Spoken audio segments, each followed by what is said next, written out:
Thank you, everyone. Okay, let's get started. Opening Historic Landmarks Commission meeting. We'll start with a roll call. Thank you, Chair Grumbine. I'll begin with Chair Grumbine. Present. Vice Chair Uli. Present. Commissioner Butler. Here. Commissioner Dorden. Here. Commissioner Ensberg. Present. Commissioner Lenvik. Here. And Commissioner Lodge. Here. We have quorum. Thank you. All right. And we will roll right into welcoming Commissioner Lodge.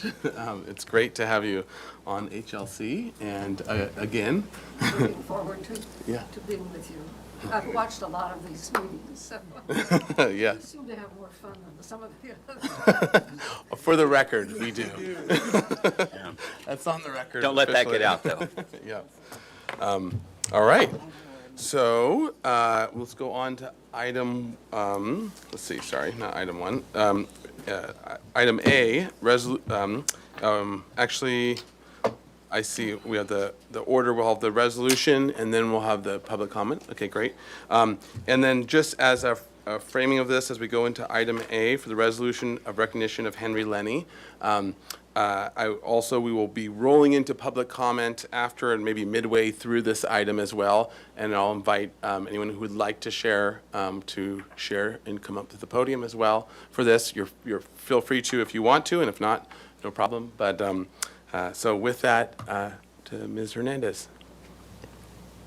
Thank you, Mr. Chair and Commissioners. I just put a few slides together of some of Henry Lenny's projects, and I really enjoyed former council member Greg Hart's quote in the Independent article recently, remembering Henry Lenny, that Santa Barbara was his canvas, and he wove his buildings beautifully in the rich tapestry of our town. And he did our guidelines. He did our historic resource design guidelines. One project I worked on really closely with him is restoring the African American Second Baptist Church facade, which really brought it back from a sort of derelict situation back to honoring the congregation that was in the church. This is one of his projects that he designed with DMHA architects at 201 East Figueroa. You see his beautiful sketch and then the beautiful building after it was constructed. He also did the Flor de Maíz project recently, one of his more recent projects, which was just incredibly beautiful. As well as my first project when I met Henry Lenny was restoring the State Street facade of 515 State Street. We had the original drawings that this was an open loggia that had all been enclosed, and we reopened it up for an open restaurant. And Commissioner Lodge brought to my attention the beautiful gate at City Hall he designed as well. So I just wanted to start it off with that, and I'll hand it over to you, Commissioners, Yes. and the resos in the blue folder. Yep, sounds great. And just sort of as on the sort of to add to that as well. In a symposium that Vice Chair Uli spearheaded for the AIA just a couple weeks ago for the 100th anniversary on the 100th anniversary of the earthquake. There were some comments I made on about Henry, and one of them was quoting the phrase that past Commissioner Mahan would always say about, which has now become part of our lexicon very strongly over the decades, and that is a both critique and praise of projects, and we would describe it, which our counsel for the city, the lawyers, didn't like our way of describing this at all because it was not objective, but in some ways it really was, which was whether a project lacked poetry or not. And poetry was very clear to those that see it. So, but it isn't the type of phrase or description that people like to hear as a critique. Now with Henry, I don't think there was ever any even leanings or questions towards his poetic nature in design, and he was one of the most, if not the most talented architect that we'd regularly see come before us. It was always a pleasure to review his drawings and review his designs and with his team, and so he is really one of the great architects, I think, of this last, spanning from 100 years ago till now, overlapping with other great architects that have made Santa Barbara what it is. And he's really contributed to that legacy in an incredible way. And we are very, very grateful for all that he has done and what everyone will be able to enjoy for another 100 years because of him. So he's a very, very special architect and a figure within our city's history. So, Anyways, so that was a comment. I open it up to the other commissioners if anyone who would like to add comments to that, and then we have a resolution of recognition, and then we can open up to anyone else who wants to make some mention or tell a great Henry story. So we're open for everything. So any of my fellow commissioners like to chime in on anything before I read? Okay, I will. Thank you, Chair. I brought today a painting of Henry's. Actually, you want to pass it forward in City TV? If you can. So this is a beautiful painting that I was lucky to purchase from him and have at my home. And I think it really, of course, exemplifies what a beautiful soul he was and what a great artist he was. And I think we all shed a tear for losing him. He was such an amazing person, and he was so brilliant, and he really understood collaboration, and he appreciated that collaboration with other architects, any other architects or anyone else, that he would listen to them. And would, certainly, as you said, when he came here, he always was just a bright light and so inspiring, and just took it all in and then came back with something brilliant. So I miss him very, very much, and sad that I didn't get to have my last coffee with him before he passed. Thank you. Thank you, Commissioner Ensberg. Would anyone else want to? Pardon my interjection, Mr. Chair. Commissioner Drury was not able to be here today. He wasn't feeling well, but he did want to pay his respects to Mr. Lenny, and so I thought I would pass those on his behalf. Thank you. Thank you very much. All right. All right, so without further ado, I'll read our resolution of recognition for Henry Lenny, architect, 1947 to 2025. Whereas Henry Lenny dedicated his life and career to enriching the city of Santa Barbara through his work as both an architect and an artist. And whereas Henry Lenny served with distinction on the City of Santa Barbara Historic Landmarks Commission for 20 years, applying his insight, grace, and artistic vision to the preservation and enhancement of the city's most treasured historic buildings and landscapes. And whereas Henry Lenny led the restoration of two of Santa Barbara's most cherished landmarks, El Paseo and Casa de la Guerra, and contributed to the renovation of iconic sites such as El Encanto Hotel and the Santa Barbara Courthouse. And whereas Henry Lenny's influence is visible in every corner of the city, including the designing outstanding new buildings in El Pueblo Viejo Landmark District that are a testament to his innate understanding of Santa Barbara's unique architectural character. Now, therefore, be it resolved that the City of Santa Barbara Historic Landmarks Commission hereby honors and recognizes Henry Lenny, architect, for his exceptional contributions to the architectural heritage, cultural legacy, and enduring beauty of the City of Santa Barbara. In witness whereof I have hereunto set my hand to be affixed this day, July 16th, 2025. Anthony Crumbine, Chairperson of Historic Landmarks Commission. We should all sign it. All right. His family's here to yes. receive And it. if his family would come forward as well. We're signing.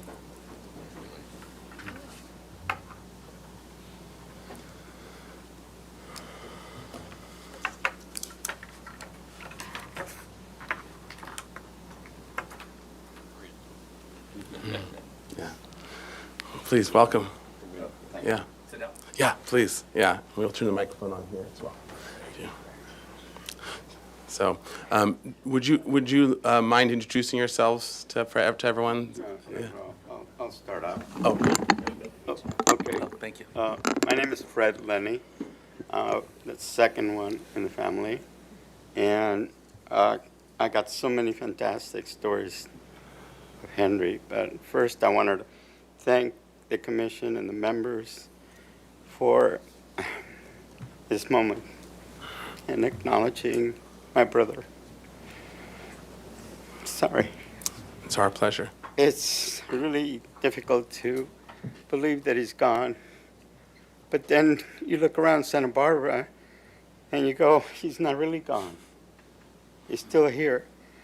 Henry loved this city with a passion. We had lots of conversations about his work and the city of Santa Barbara. And we're really proud of his work and his accomplishments. Thank you very much for those. I do want to tell you one quick story, if you don't mind.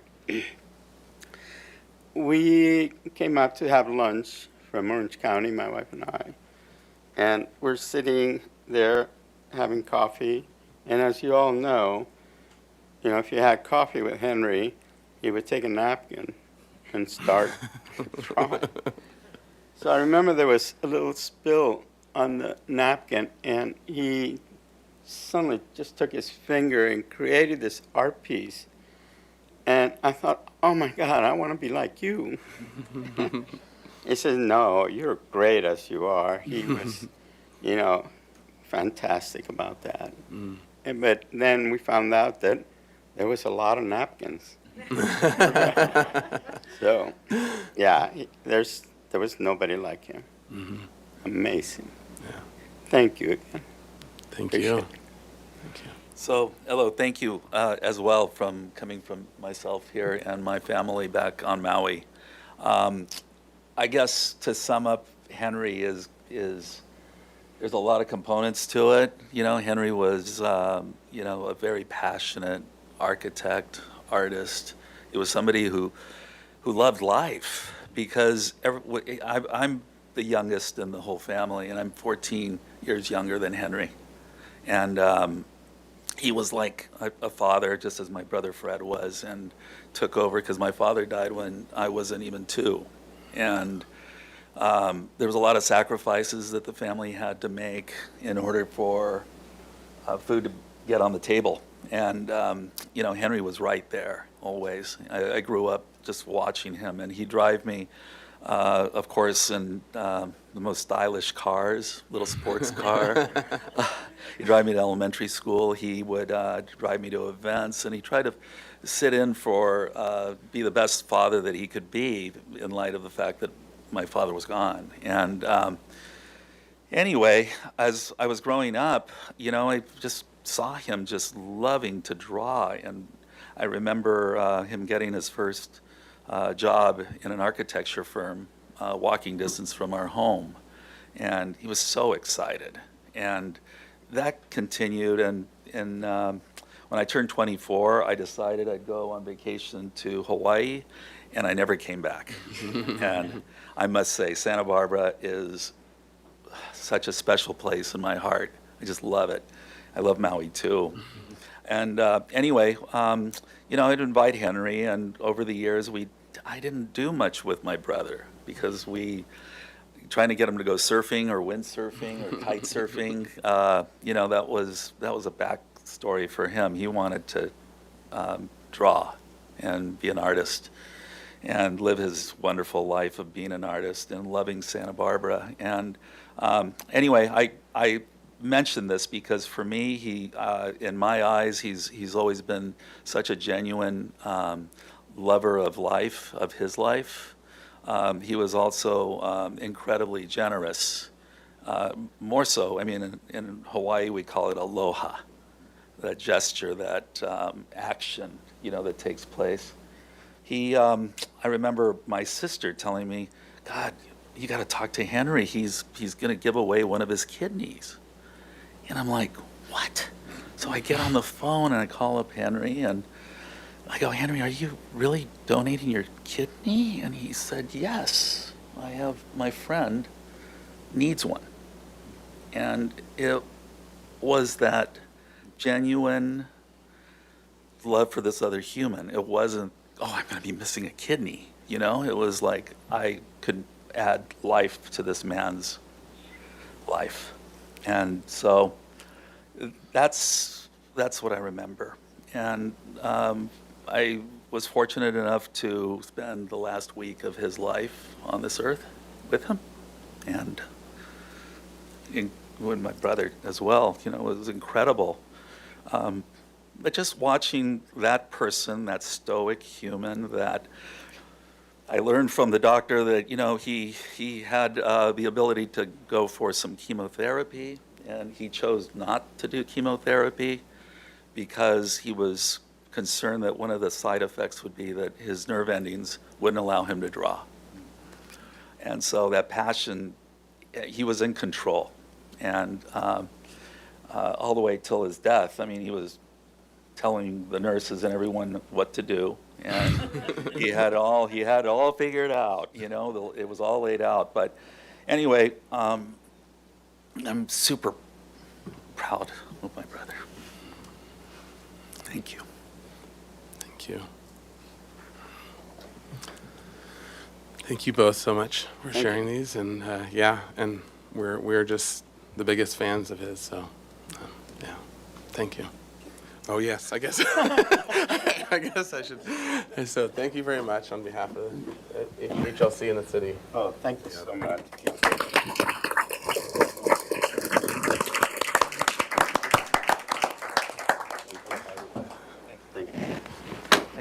Thank you, everybody. Thank you. All right. So at this time, I'd like to also open it up for anyone who would like to come to the podium and say a few words. Feel free to. We don't have to, but thank you all very much for coming and supporting this effort as well, showing the recognition. Anyone want to say anything? Yes, you can. Oh, with respect to Henry. Yes. Yep.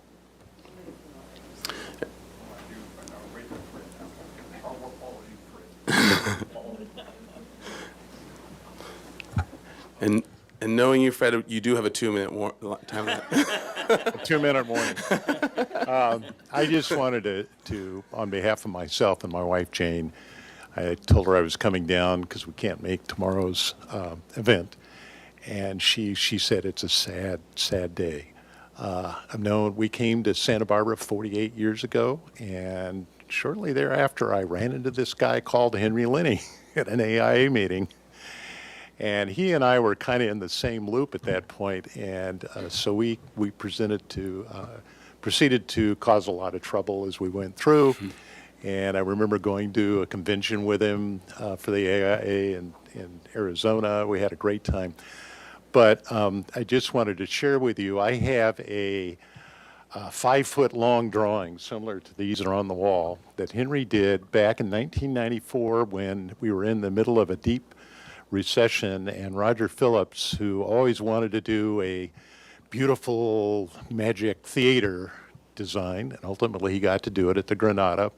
But early on, we were trying to convince the Arlington folks that owned the Arlington Theater to do a project, and so called Henry and I said, Henry, we're going to do this thing. We don't have anything else to do. We're not going to charge anybody. We want to do a thing. And he did this beautiful drawing of condominiums, 2- and 3-story condominiums on Sola Street on the upper side of the Arlington Theater. We then took that drawing, carved it out, and pasted it on a watercolor sketch I did of the site of the Arlington. And then Roger did all these other things. We did all kinds of drawings, et cetera, and presented it to a committee of Hal Conklin and others that ultimately that formed the Performing Arts Association that ultimately got the Granada. So, but the reason for telling that story is we all have pieces and artwork from Henry. I have artwork of Henry's. Cass does. We all do. But I have this drawing, and I'm going to put it into the archives at the Glit Hill Library when I'm ready to go, working with my kids and whatever, to donate all of that so that that drawing for something that didn't happen, but Henry always volunteered, just as he did in 1999 when we both volunteered sketches for De La Guerra Plaza that's in the book. So he was always standing up and saying, I love this city. but more than ever, and it wasn't just coffee, maybe a little wine on a napkin, Henry loved elegance, he loved beauty, and above all, he loved this city. And I hope a biographer will come along and tell us the story of his life. Thank you. Thank you.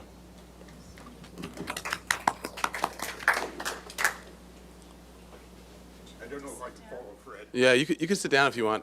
What? Can I sit right here? Yeah. This is better. You can sit on this side if you want too. You've earned it. This is better for an old guy. I wanted to bring a little history to this board, this commission. It used to be a committee. I'm not sure of the date, but I think it was 1985 or maybe 1986.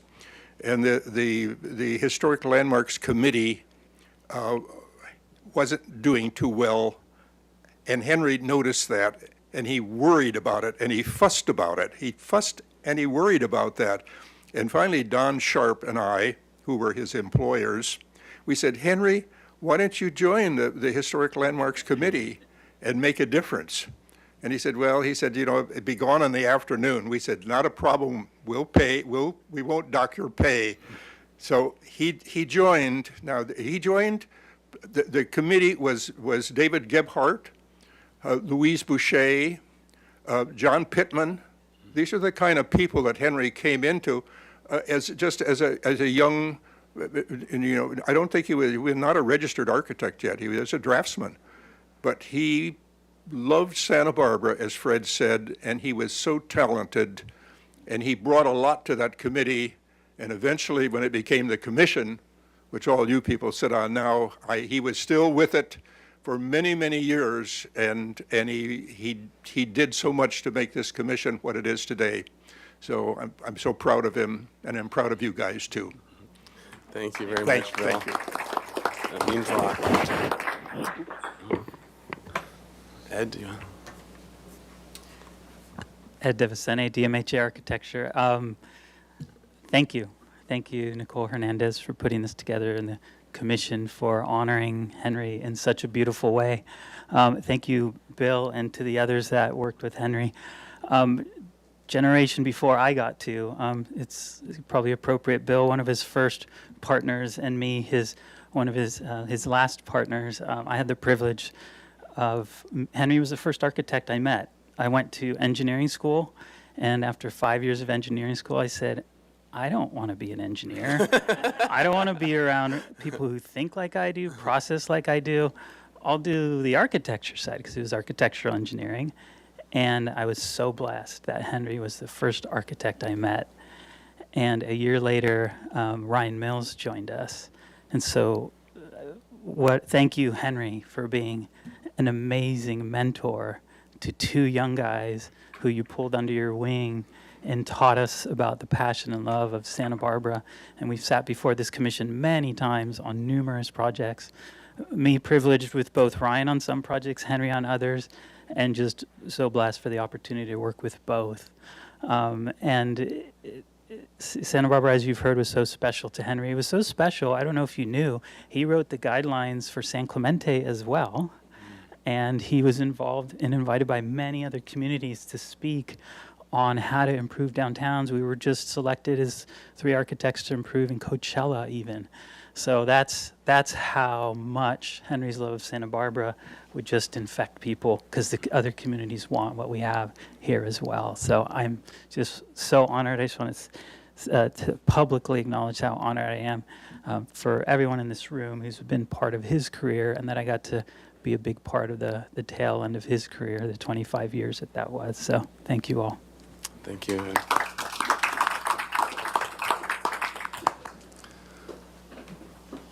All right.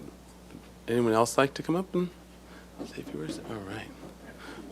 Wait, is this your Santa Claus look? In honor of Henry. No, I just want, I loved Henry. I mean, he was one of the first architects I met when I came to town in '80 as well. But I want us all to just close our eyes for a minute, because we've looked at that wonderful picture of his and his grin, but close your eyes for a minute, because he had the most infectious laugh. And just imagine Henry and that grin and his laugh for a moment. Thank you. Thank you.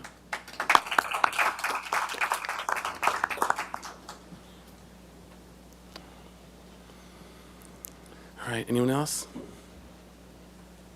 All right, that's a good note to end on. Thank you, Brian. All right, on to way more boring and less important business. All right, thank you all for coming to acknowledge Henry. All right, now let's go on to item B, public comment. So this is for a public comment for anything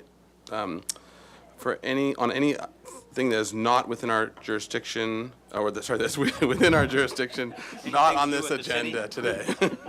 Yes, something that's not on our agenda today, but still within our jurisdiction.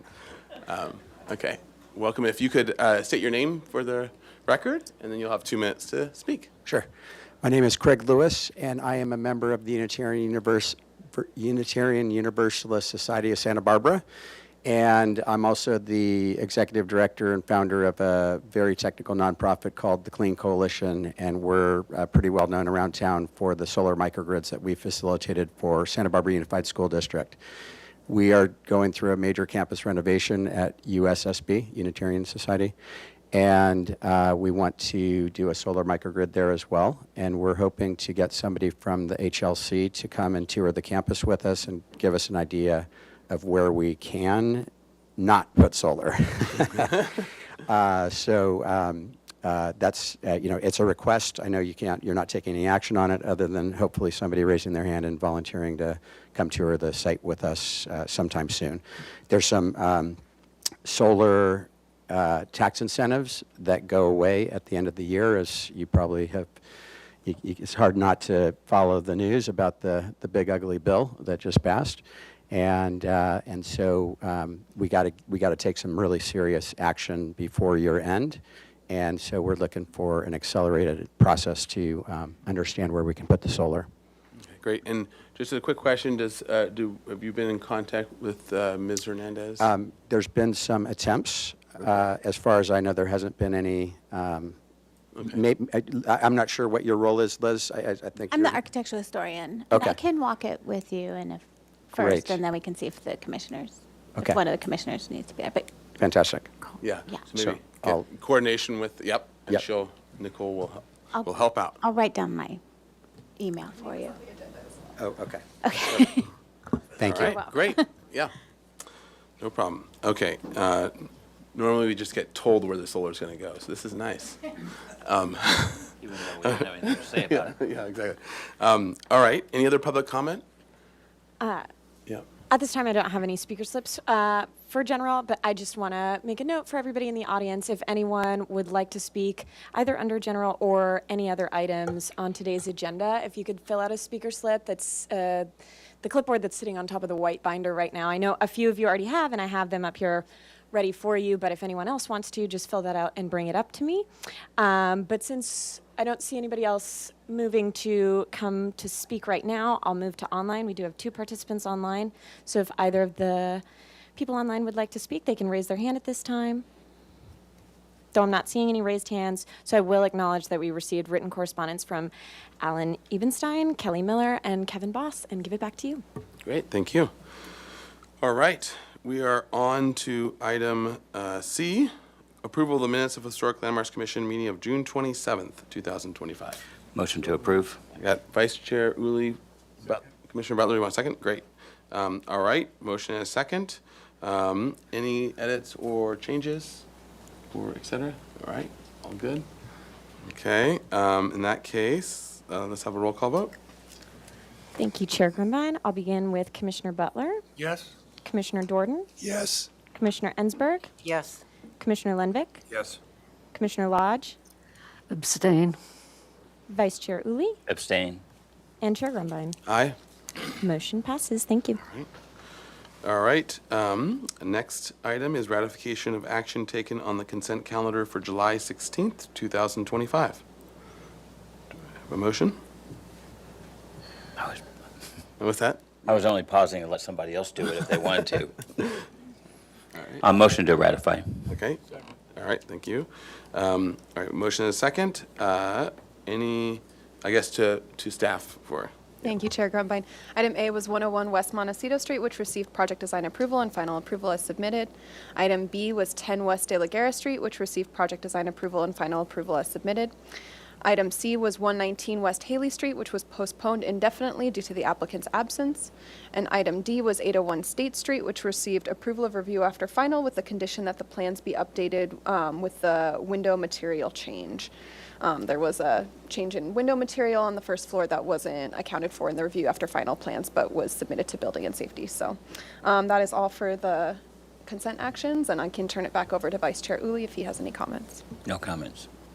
All right, any questions from the commission? Yeah, I had, yes, Chair, thank you. I have a question about the number 2, the 10 West De La Guerra Street. That was a sign and an awning, right?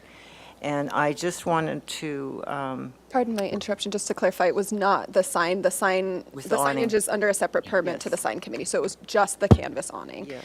And the only reason it was before the commission, because that's, such a tiny little thing to bring before the commission, but it's just not in our pre-approved awning colors, so.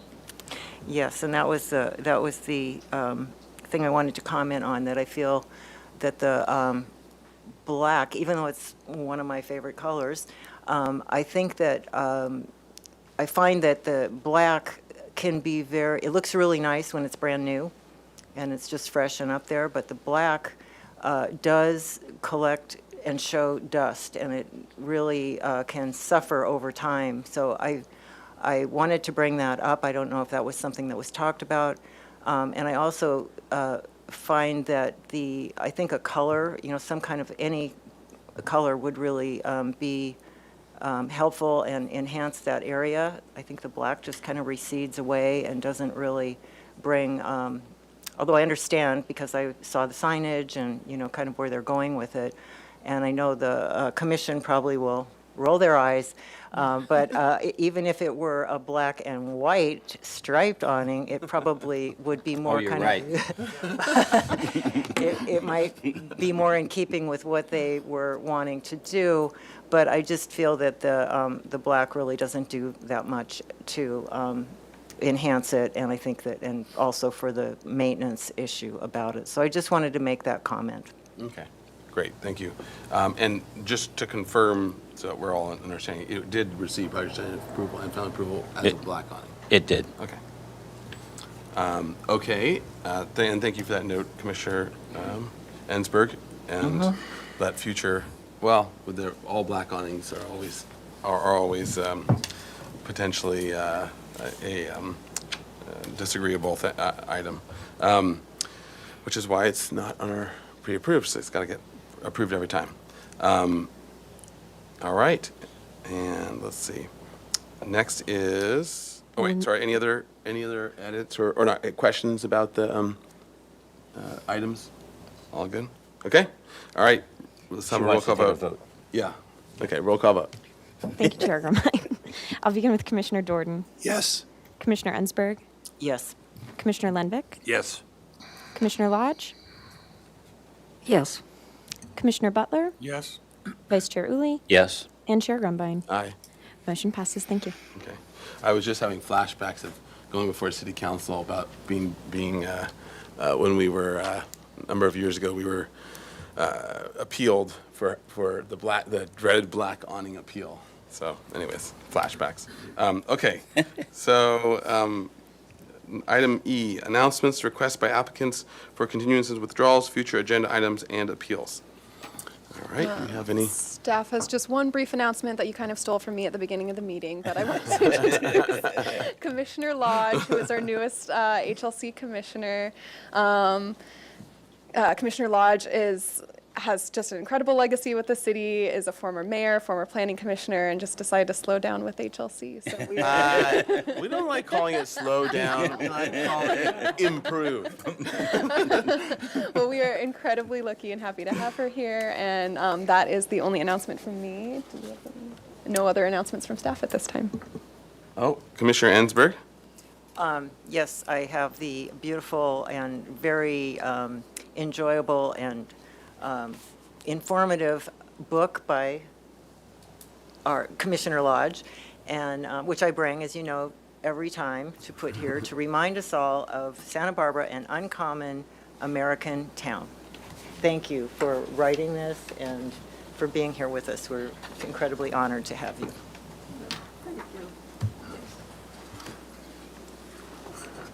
I'm passionate about this town, and I just couldn't just quietly walk away. So, and that I worked on that for about 20 years, and found some in doing research, found some interesting things about Santa Barbara, and also David Gebhardt was a very good friend. Yeah. And actually, City TV, can you just come down here so everyone can see? There we go. Smart idea. Okay, so here's now Commissioner Lodge's book. Yeah. All right. Thank you. All right. And the point of it, well, there were two things. When I started the book, I, like everybody else, thought that Pearl Chase was responsible for Santa Barbara's iconic architecture. But as I did research, I learned that it was Bernard Hoffman, and I was really pleased. I think it was the last meeting. The author of the book about Pearl Chase was here. Sherry Ray. Yeah, Sherry Ray McKinney was here to say that it was Bernard Hoffman. I've been working on her. But he was a very interesting man. He was involved with the design of the Libero Theater, of City Hall, of Santa Barbara High School, and it was through the organization that Pearl Chase had established that they somehow got into the thing before there. I don't know if you're aware, the ABR in Santa Barbara was the first one in the whole country, and it was one of the suggestions of Bernard Hoffman. And they somehow got developers to come to them for approval. Anyway, so it's had an enormous influence on what Santa Barbara looks like. Yeah. That's great. Thank you, Commissioner Lodge. All right. So any other announcements, et cetera? All right, let's roll into item F, subcommittee reports. List of subcommittees, and Commissioner Lodge will have to work on seeing what subcommittees you can be joining, so we'll have that talk as we go forward. So any subcommittees reporting? Nothing from designations. All right. Yes, Chair Grumbine, do you want me to? Yes, please, Okay. the State Street interim, yes. Yes, so the State Street Interim Working Group, as you know, we reported last time, we've been working on the West Figueroa Paseo, and we had a meeting yesterday. Well, I guess our last meeting was about a week ago, meeting number 2, with our bigger group, which includes the mayor, the city administrator, Tess Harris, Sarah Clark, Kristen Snedden, our liaison to HLC, Anthony, Chair Anthony, and Charles McClure, myself, and a gentleman whose name is Adam, and I wrote his last name down, but I don't have it here. Anyway, he is helping with the transformer side of things. So we had a meeting about 2 weeks ago, I think, and had a very productive meeting talking about what the interim kind of things could be to move that Paseo along that you all remember that we reviewed quite a while ago. And then we volunteered, the 3 of us volunteered to do a little charrette and just to try to put it down on paper what we would propose moving forward as a phase 1. And we did that yesterday, and we have another meeting coming up next Monday, which we will then review with a larger group and hopefully help to move it forward. So we're feeling very optimistic that we can we came up with some very simple solutions that are very cost-effective, we think. And so we'll have more, we'll And be as coming one back. additional note to there, it's also has gone, unfortunately, Bob Cunningham from Arcadia wasn't able to make the meeting last minute, and so, but it is in his, it's been sent to him as well, and he's going to be giving additional feedback on that, and it'll eventually go into Arcadia's court and to come to here through the city, normal channels, so. Right, Yeah. Yes, yes, Commissioner Lundick? I have a question. yes. You're working towards reopening that paseo as a paseo? Is that what your goal is? Correct. Yep. Yep. So, and I got a we'll, lot of ideas. I should have been there. yeah, You got to join that subcommittee. There you are. You're past the point where you need my ideas. hopefully you'll like the. Yeah, what well, we're it'll moving come to It'll us, come. but the goal is You'll to have keep. input. The goal is to keep it from being in no man's land, just sort of sitting out there with construction fencing, and to get it to come back to us. Plenty of opportunity to get your ideas still. We'll be welcoming your ideas at that Yeah. point. Next Monday, huh?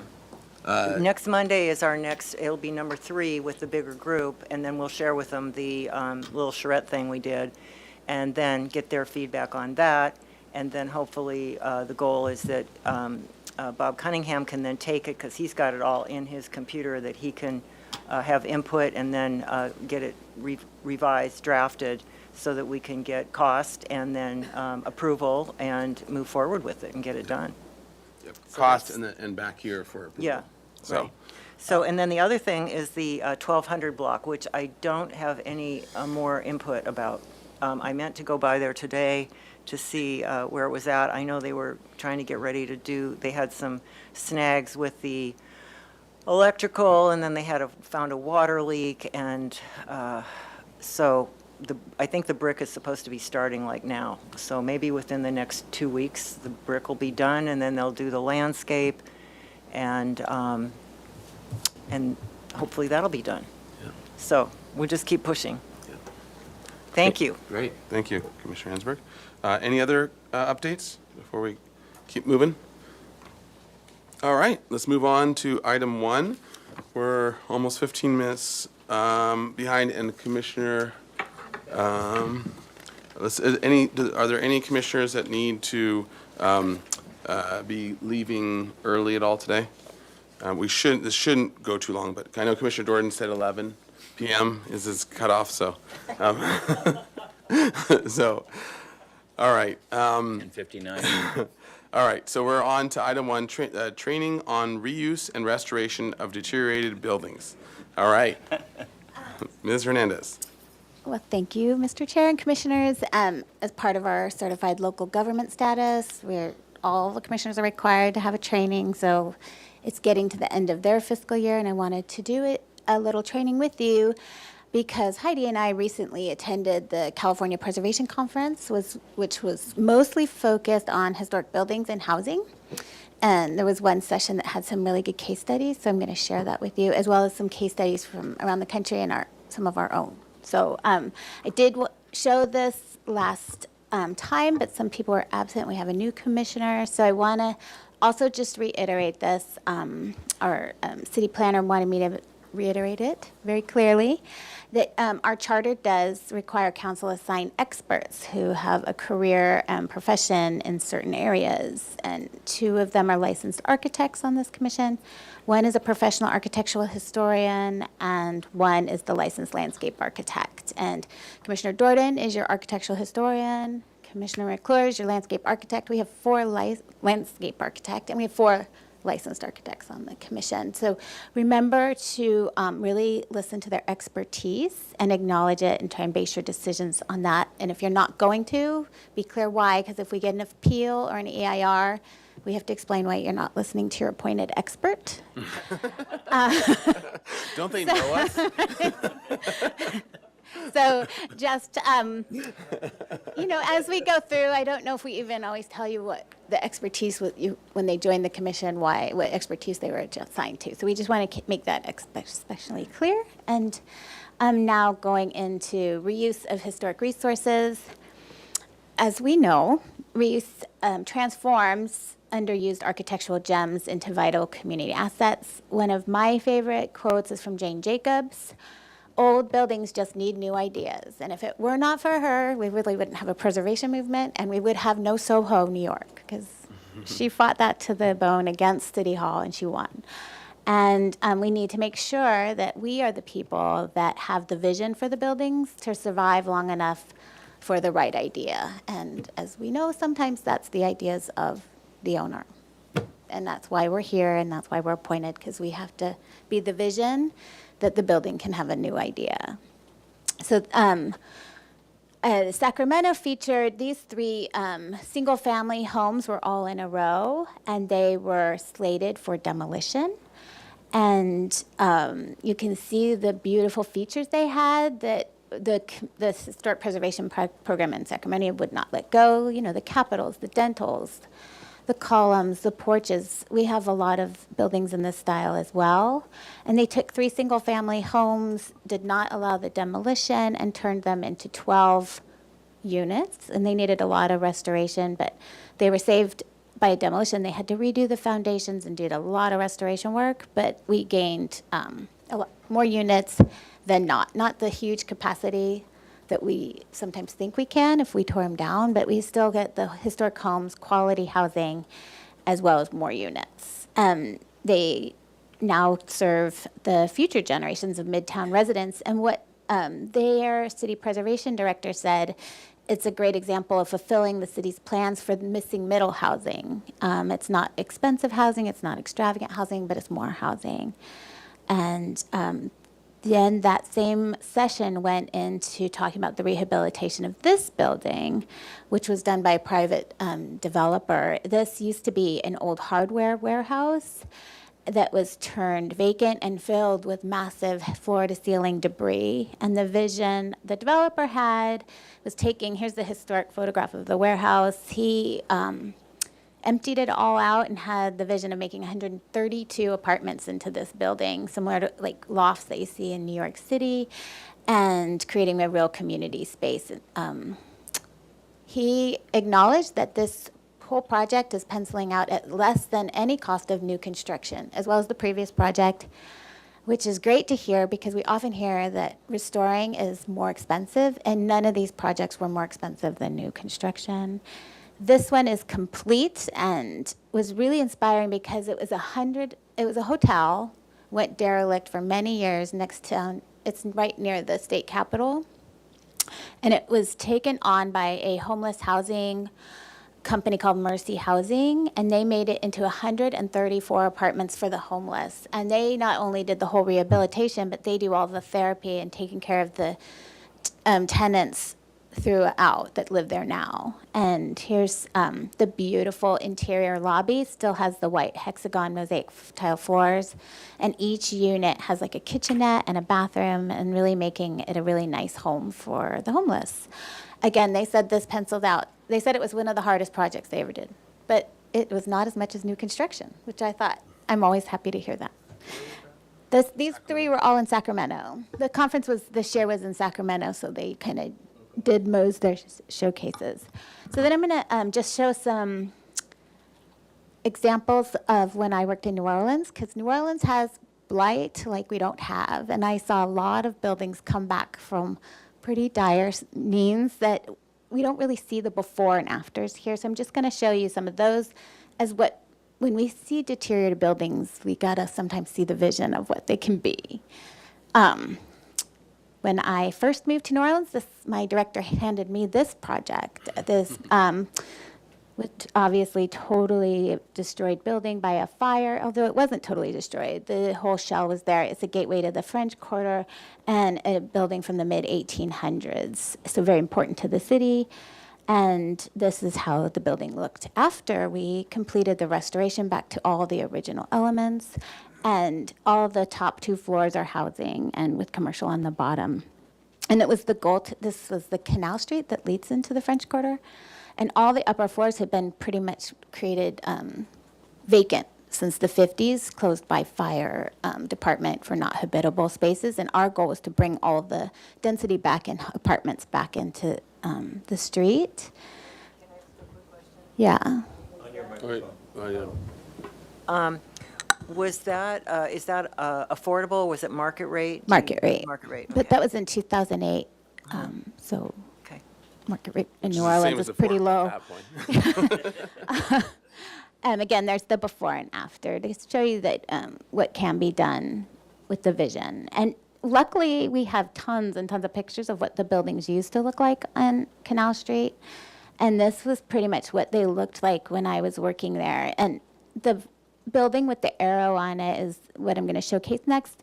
A lot of buildings in the 50s were completely covered with curtain walls of cement because they were vacant, and some kind of put advertisements in front of them as like billboards. Obviously, they weren't valuing the building underneath.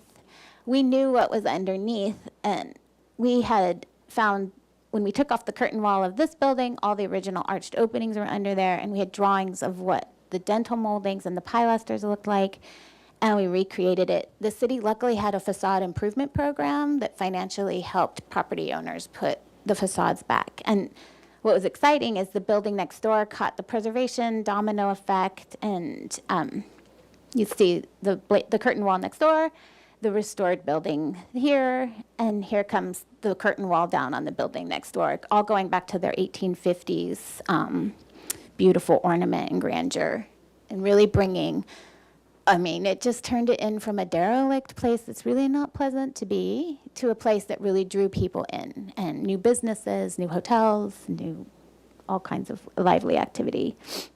Here's another one. This was covered in a checkerboard mosaic curtain wall, and we took it down and we found the original photos of the windows and restored all those back, and here's the after photo of what it was like when the curtain wall came down. Again, making it a much more pleasant space for the public. Their warehouse district is really famous for taking completely derelict warehouses from back when, cotton, tobacco, sugar were all housed in these, and now it's a whole entire neighborhood of lofts. It's now one of New Orleans' most safe and busiest neighborhoods. And it's all housing with commercial underneath, and making it totally transformed. So, I think a lot of people would have demolished them at one point, but sometimes, buildings just need new ideas. And this was a building, this was the condition. I had it when I had to do the landmark designation. It was the energy building where not only all the offices for energy were in there, but you had to go there and pay your bills, and it was completely derelict and boarded up for 30 years when we landmarked it in this condition for two reasons: knowing how much the price of the land was and knowing how vulnerable it was to demolition. We knew we had to landmark it so it wouldn't be demolished because we wanted to wait for the right idea, which came along in 2017, and it was turned into a hotel with a $33 million renovation, 217 rooms. And they restored the whole cast iron facade and really paid homage to being at the public service industry, and they even restored the lobby, which the photo shows that's where you used to go pay your electric bill when you used to go in person at the counters. And then they restored the terrazzo floors and the ceilings, all to be the lobby. But it was back when going to pay your electric bill was such a fancy And again, here's just a before and after of a streetscape in New Orleans. You see it went derelict. They lost the iron balcony on the pink building, and the after building, you see we worked really hard to get the iron balcony back. A state assembly member bought this, and he put an art gallery underneath and beautiful condo above where he lived. And you see the contagious preservation effect again. Once you had the beige building that once was pink restored, the blue building followed suit, and it just becomes a whole block. I got mugged in these streets of New Orleans, and they looked like that. And this is kind of how it looks like after the preservation comes in, where you feel safe again and you feel good. I think most people who live in New Orleans get mugged. That's why it's so important that the warehouse district is safe. It's a big deal there. And Solve the crime, not their forte. Restoring buildings, good. This was in the Lower Garden District, which went completely derelict in the 1950s in the suburbanization movement. many, many, many American cities saw this happen. And this was, New Orleans had a nonprofit called the Preservation Resource Center that started this program called Operation Come Back to the City. They bought these buildings because they had the vision of what they knew they could be. They would buy them for about maybe $3,000 in the former condition and completely restore them with the expertise of preservationists, salvage materials, and this would be thereafter. And they did it house after house after house, especially in the 1980s and 90s. And now the Lower Garden District's millions to live in, but this is because they did these kind of restorations to show people what they could be. And they only sold them to property owners because they needed to stabilize the neighborhood with people living in them. Then they didn't want transient people. They wanted people who stayed and cared and put a lot of love into the neighborhood as well. And their current program, I think, is pretty interesting. Now they're doing maintenance. They have a whole maintenance fund to help people who are rental or don't have the funds to restore some of the lower income historic housing in the city. And here's one of Santa Barbara's beautiful historic old car dealerships that I think is, these are iconic photos that has been rehabbed into our beautiful brewery restaurant now that is a great example of adaptive reuse of a historic streamlined modern building. And I always think this is a great example of a house that was completely saved from the demolition. That was the idea when it came in, and we had the idea it should be part of the housing project, and the house was restored, and the building next door, which you see here, was where more of the dense housing was done, and they're all one project together. So we got the old and the new working together, and the new really taking the keys from the old with the elongated columns and beveled columns and railing and elongated windows, carrying rhythms between the two so they can work side by side. And as a final note, the Curio Gym is fully restored. We just are signing off on all the finals right now, so I just wanted to show you the beautiful before and afters. They found this was the original colors, so they went back to the original color. But here's the before the restoration and after, and they even, Parks and Rec even had to mold the beautiful Corinthian caps you see in between the two windows and remold them. And they bought the mold in case they ever deteriorate to that condition again, but they are all restored and new. There's new terracotta caps on the top of the coping, and every detail has been done, and there will be basketball played again for the first time in 30 years on the top of that Julia Morgan building, just as she wanted it. And here is just a more close-up of the beautiful new Corinthian columns that she designed. So just kudos to you, Historic Landmarks Commission. There we go. That is the end of the training. Oh, here's one more photo, the little vignette of both the Julia Morgan buildings, the rear of them, next to the Pico Adobe. It's like a little urban vignette if you look behind the buildings. So that is the end of our training. That color's not in our historic color palette.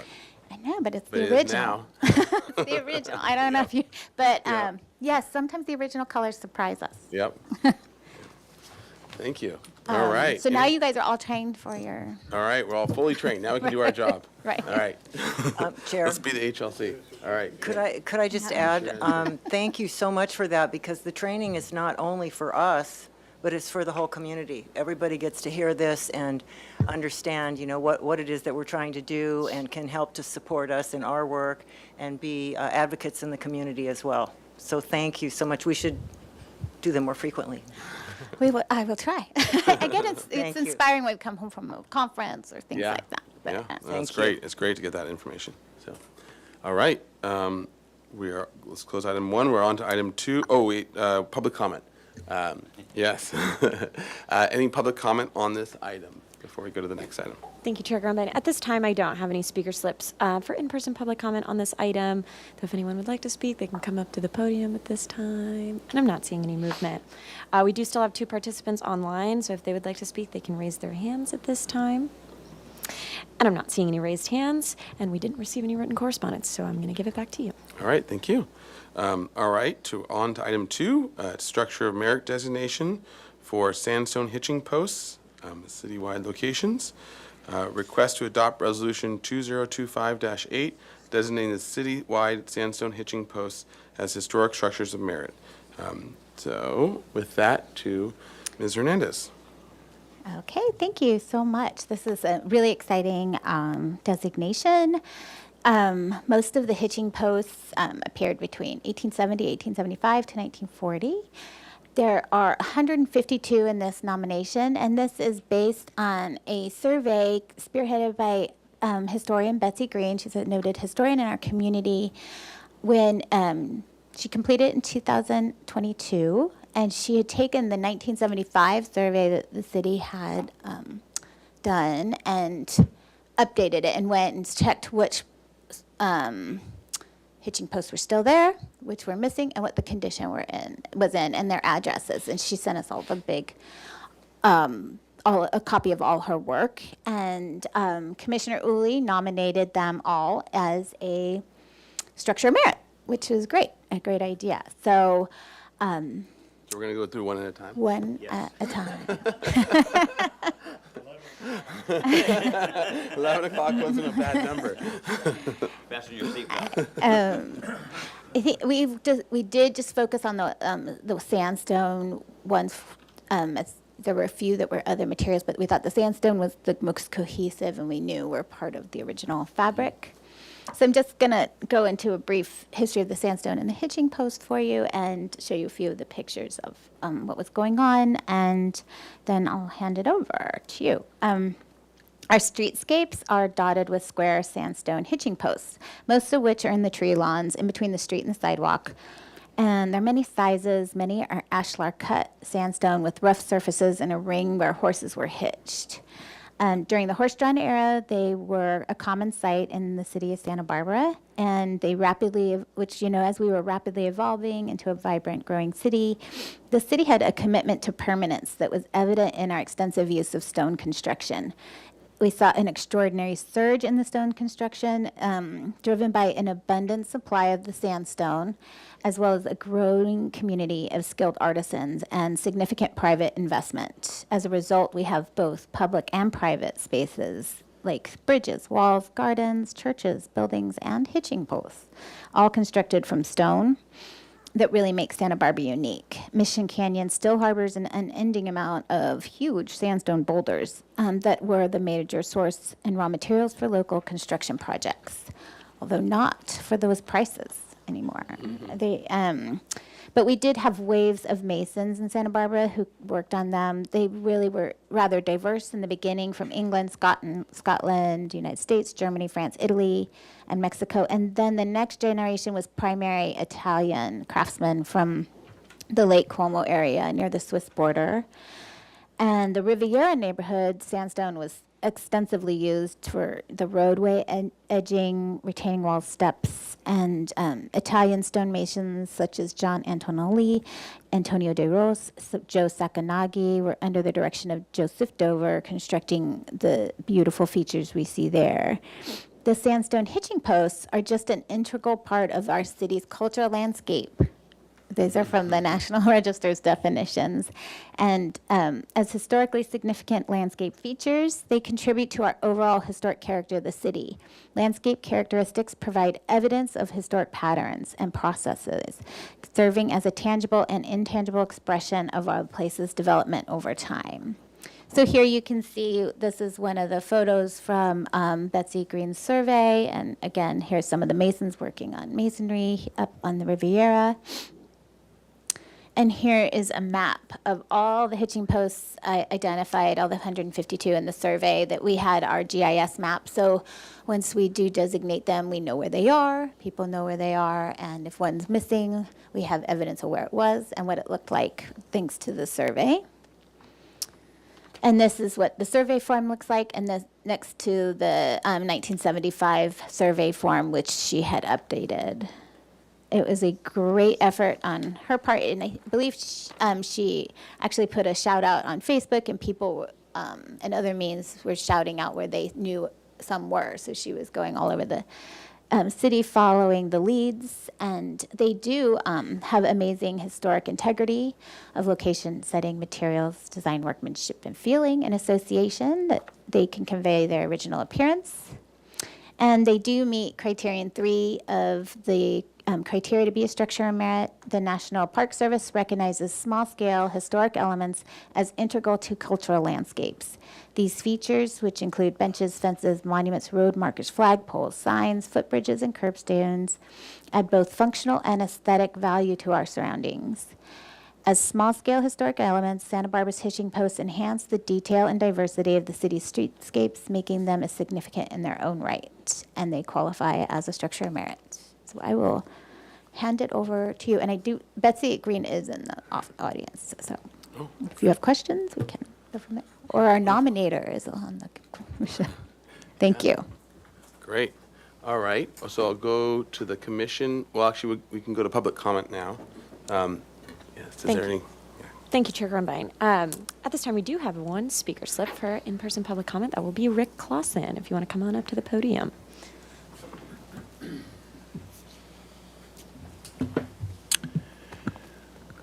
Hello, Commissioners. Nice to see you all again. I find this to be an excellent example of preservation activism, and I applaud it. And I thought that I might just stand here for 2 minutes and applaud. We'll but take that. That would be silly. And so I collected some comments from friends of mine, and I'll play it for you now. This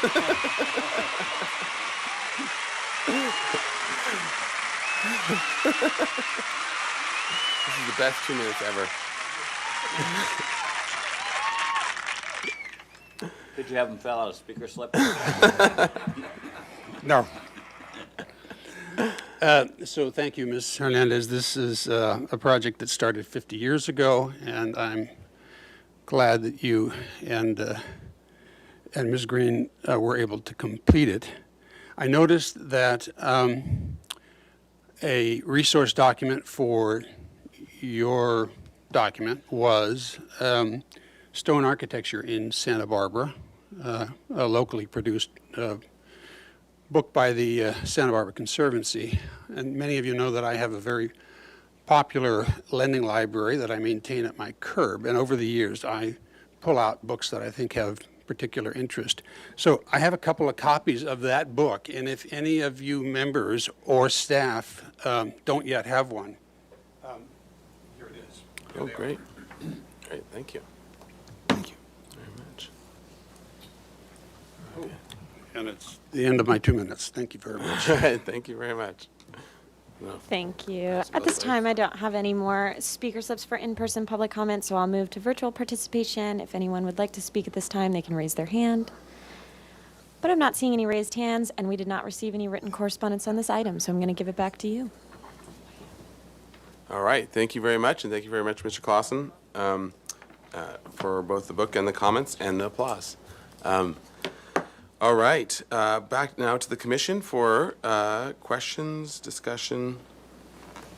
Just a note on the book, it is available at Chaucer's and other bookstores near you. Yes, That book it's a is great publicly book. available, so Yeah. if you're interested in securing a copy. Yes, yeah, that's true. And actually, City TV, if we can take a quick shot of it. We're doing lots of book shots. Yeah, books and art today. This is our We should have a merch table out HLC merch. I use that book for every time we have sandstone in any part of our designations, Yeah. usually because there's a wall or something also incorporated in the site. Yep, it's a fantastic book, so, yeah. If you don't have it, get your copy. All right. Yeah, Commissioner A Doran? couple of quick questions. First of all, what is the legal status of the hitching posts if we designate them as structures of merit? Who literally owns the posts?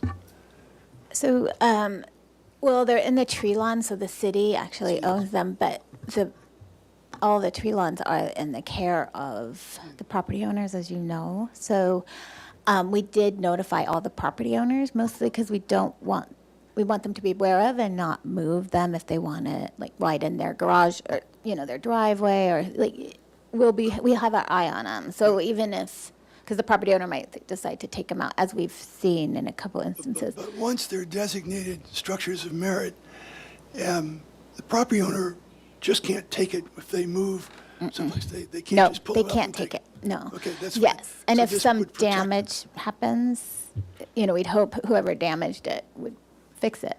That we've been going back and forth with Public Works on how that would work. But it's like anything, we hope who damages it will fix it, and if it's the But if responsibility one of was Public Works. damaged in, for example, an automobile collision, that would be an insurance case. Yes.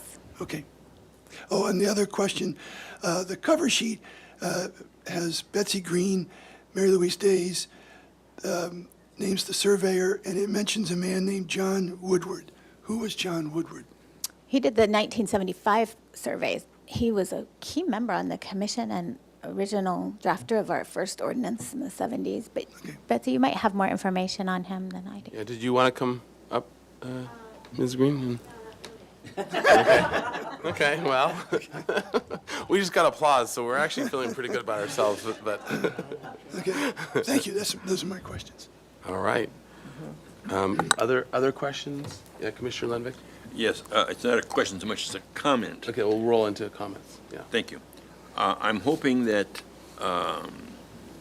our staff will find a way to adequately inform the Public Works Department and the Parks and Recreation Department of the importance and designation of these sandstone elements, so they don't, by way of any of their work, find a way to lose those.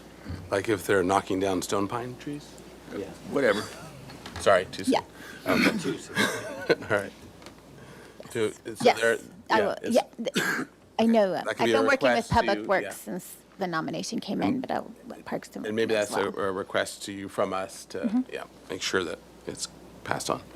Okay, other questions or comments? Yeah. Yes, Commissioner thank you, Chair. Ginsberg? One thing is, I know that in the work in the stone pines that we have been recently reviewing about the Anapamu stone pines, that there was one buried in the roots somehow when somehow it got enveloped. So just that how that is being taken care of. I know there was concern about it, and I don't know if Ms. Hernandez has any information about what's happening with ones like that one. Is it getting replaced, or do you happen to know? The last time I talked to Parks and Rec, they were gonna reinstall it once. They were gonna unbury it, but I'll follow up with them on that. Okay. And then maybe, as far as following up on what Commissioner Lenvik said, is there a way, I know there's been some discussion about signage, especially in the alley of the stone pines on Anapamu, and might there be an opportunity for there to be recognition about these stone pine, about the hitching posts, which it gets a little difficult because you have them, they're interspersed all over town, but that might be a place because they are part of another larger element. So maybe that would be something to think about, of including information about them in any signage that might occur over there. Or maybe like the El Paseo bike trail, we can have an El Paseo horse trail. So there's no funding in our department for any signage. We support plaques, and mostly the owners put them up, and we have a template for them if they want to put them up. We can edit that a little for these if each owner wants to add one, or if another organization wants to do something bigger, like a bigger plaque. There's some organizations that might be help with funding. There's some granting organizations, but it might be a good effort to come from a community group. Yeah, great. Well, as long as we, talk about it and put it out there so people We'd love know. it. I would love like it the idea if of- we paid for them, but we don't. I've advocated it for a while, but it's plaques is a going to have to great- come from the community.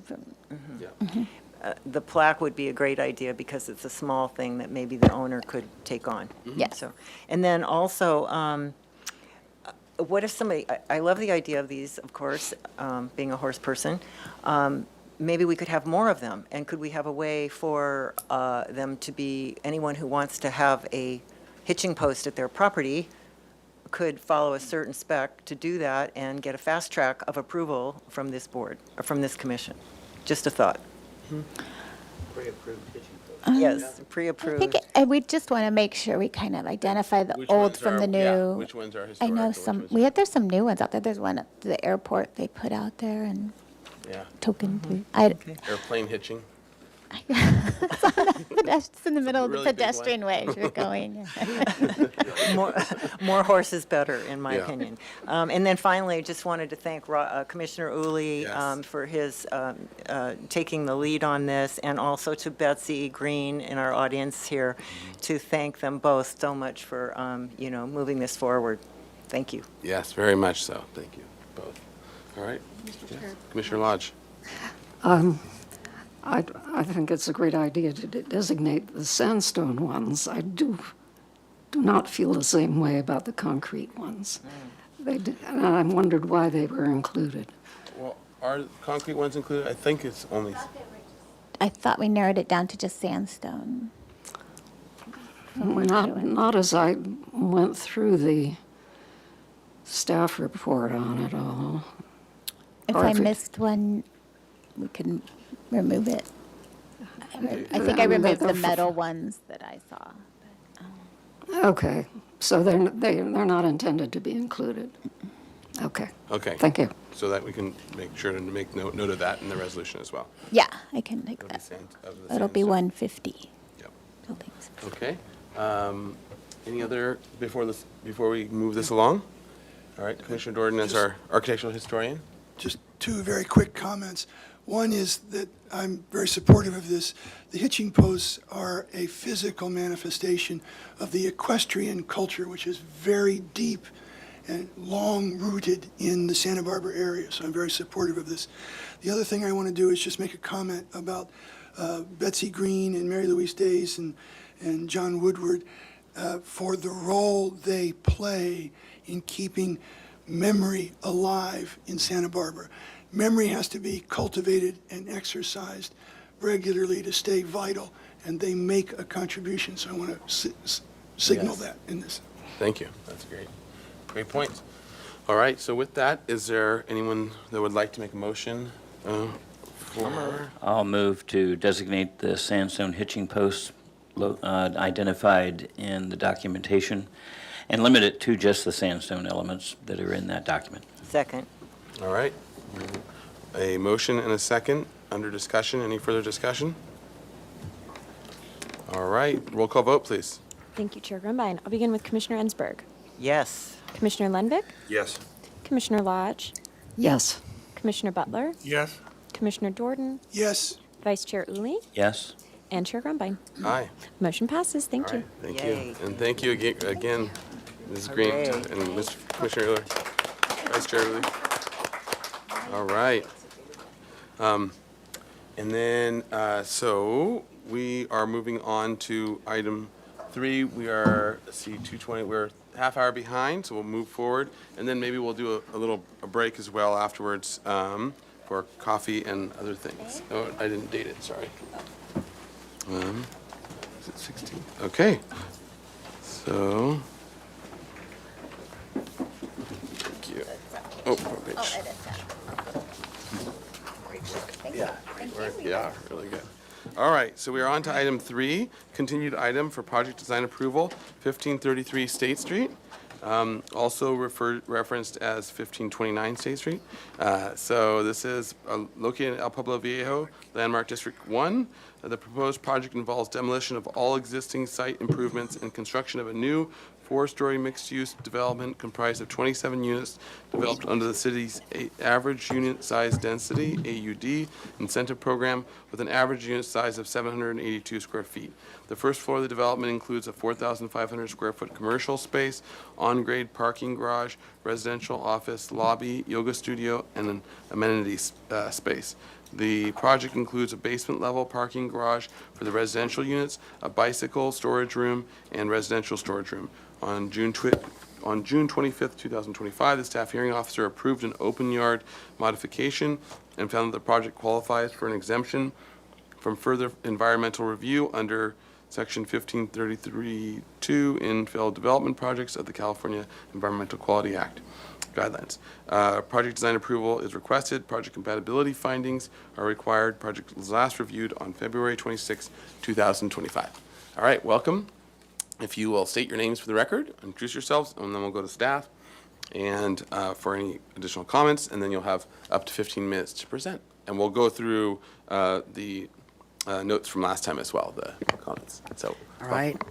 Jay Blatter, principal with HBA Architects, representing the owners. Here with Carl Bankert, Courtney J. Miller from landscape architecture end. And if you need any comments, our owners, the owners of the Cantwell's Market, are here. The Shastri family's here. It's a family-owned business. I believe this is our fourth time coming here. I think, as I mentioned last time, we have had a very positive, collaborative relationship with your commission. As a matter of fact, I can almost go around the room and say, well, you suggested this. That was a great suggestion. Cass Enberg suggested that. So we feel really good about the project. I guess we can go through the... yeah, we'll see. Just any other notes by staff? Okay, yep. So it sounds good. Yeah. So we can... So basically, we've made...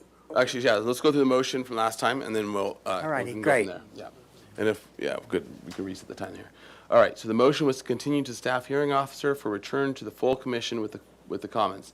1, the commission thanks the applicant team for their time, effort, and response to the commission's comments.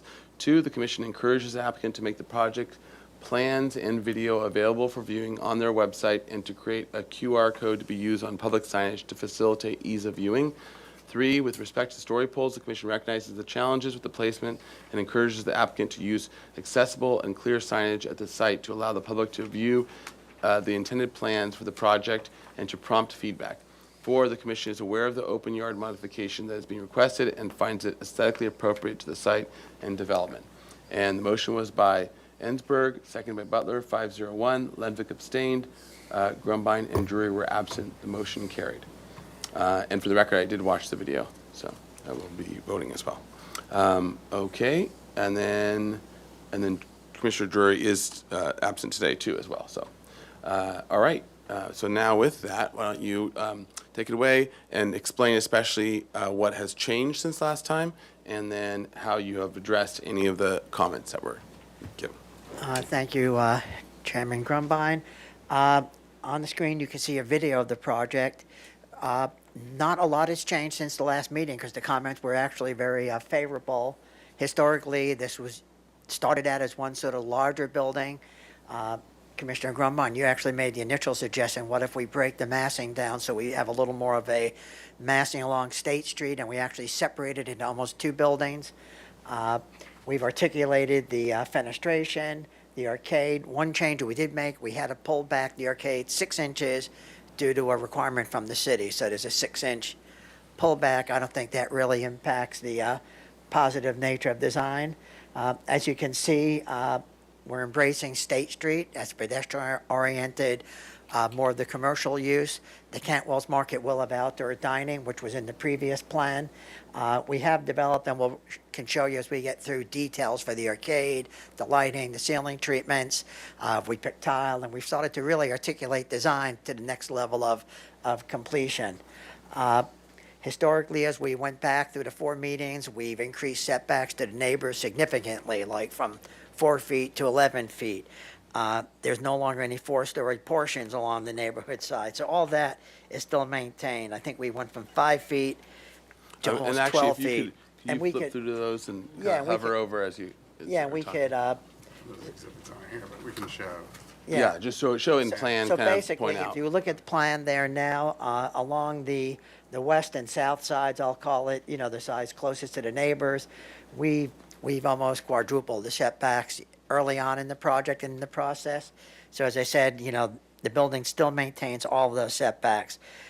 There's no 4-story portions now along the left side where it, has the other project that wraps around in response to requests from neighbors.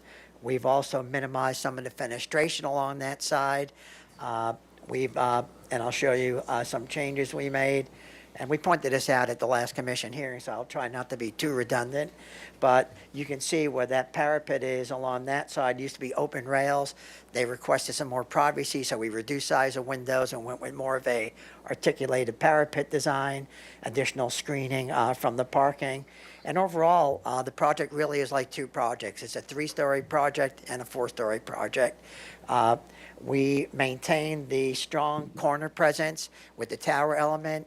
I remember Commissioner Ensberg asked us to articulate that better, and we did do that by wrapping the molding along the base level there and varying some of the proportions on the windows, which we showed last time. So it's not so much a change, but I'm just pointing out some of the historic changes we made.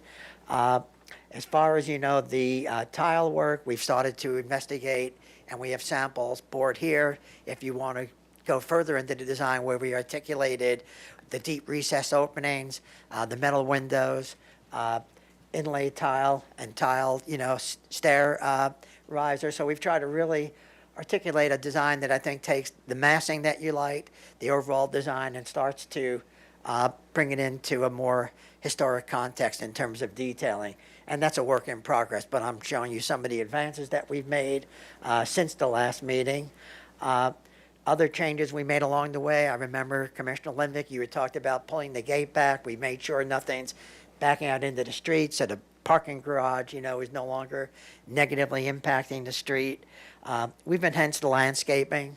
So really, for the most part, this is the project that you've seen the last time, except we've articulated some more detail, more flavor to what we felt was a very, very positive, encouraging last meeting here at the HLC.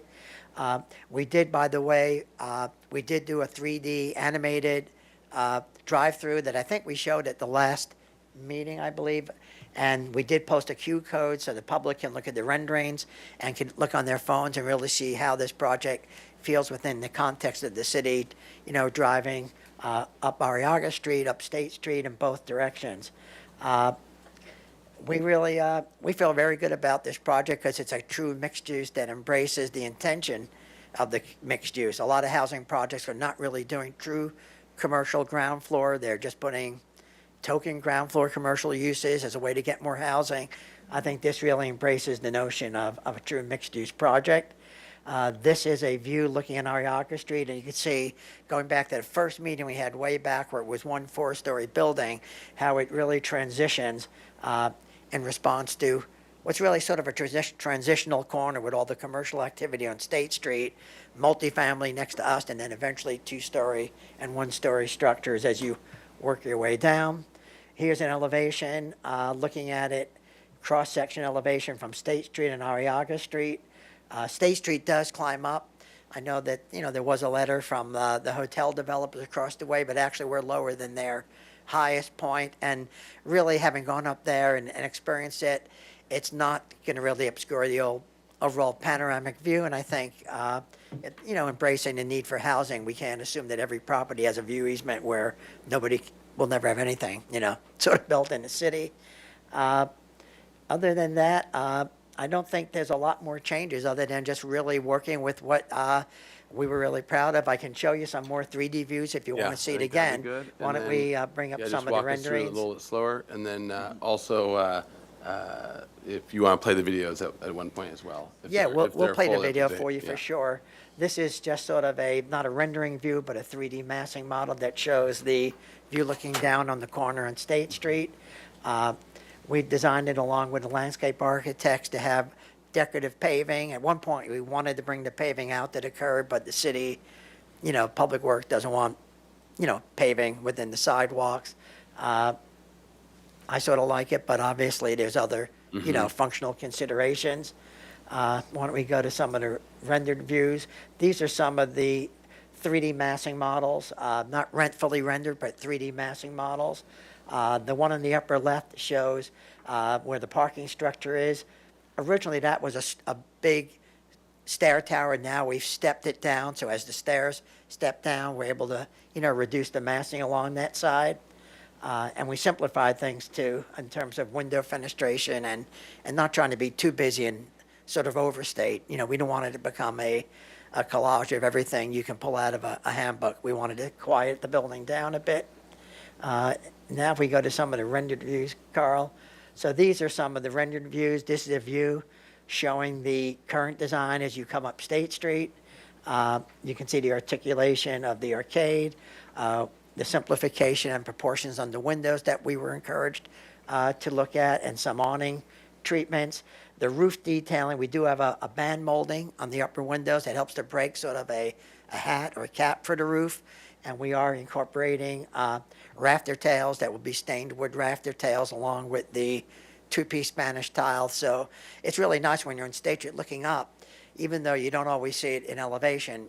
People do look up and seeing that articulation of the, as opposed to a flat soffit, we thought would be a nice treatment. This is a rendered view looking at the corner. Historically, that corner has been the main pedestrian entry point in the Cantwells, and the community uses that a lot. We felt it was nice to embrace that corner. I might add that while we needed the open space mod, we could have avoided the open space mod if we would have shoved things closer to the neighbors. We felt the modification was well worth it because it allowed us to keep those additional setbacks, because technically, because of the corner, we couldn't count that towards open space, although I do think from a public amenity point of view, it will be a nice, meaningful treatment on the corner there. Next view. And then once again, this is a rendered view showing the building from Arriaga Street. You know, we varied the window treatments, paid attention and varied some of the storefront detailing.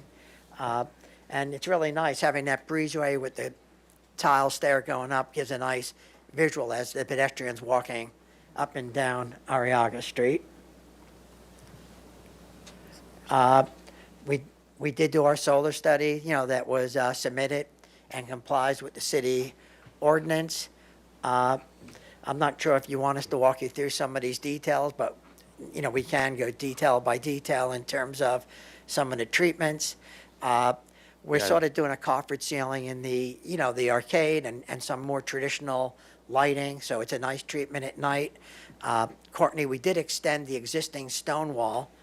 I know Nicole was talking about stone a few minutes ago. So we did incorporate the native stone wall that will extend down State Street. So as State Street's climbing, we're extending the neighboring wall, and that becomes sort of a foil for some landscaping. It's challenging these days with, you know, privacy and functionality with outdoor dining, but we think using the landscaping and the stone wall, it's a better treatment than putting harsh railings up or just walling it off. We want to encourage that interaction with the public and at the same time, you know, respect the functionality for the business operators of the food operation there. These are some of our balcony details. And these are in progress, I might add. We're looking at we wanted to do a really nice articulated gate at the stair that's on the south end. So that stairway goes up not only into the building, but it will provide access to that second story outdoor podium space.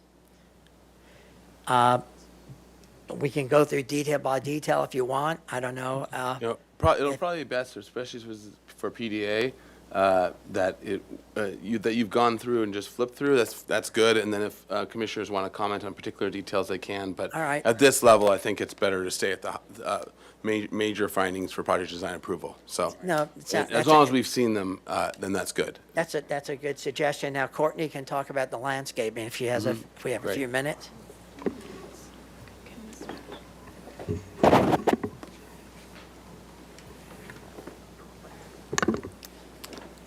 Okay. Hello. Hi. So since the last time we were here, we haven't changed much, but what we did do is sort of simplify the hardscape design and develop that. Darn blue squares. So on the corner, previously we had kind of a bold banding situation here, which we felt was maybe a little too modern or it wasn't sitting right. So we've simplified that into a basket weave pattern with a double row soldier course around on the band. And then just a running bond brick everywhere else. We do have physical samples at the end of the table if you're curious to see these colors. You know, they're not quite that bold, as you'll see in the physical samples, but just a traditional red clay brick. And we have a medium iron spot for the banding, which we might mix in with the field as well, just for a little color variation. So that's the ground floor.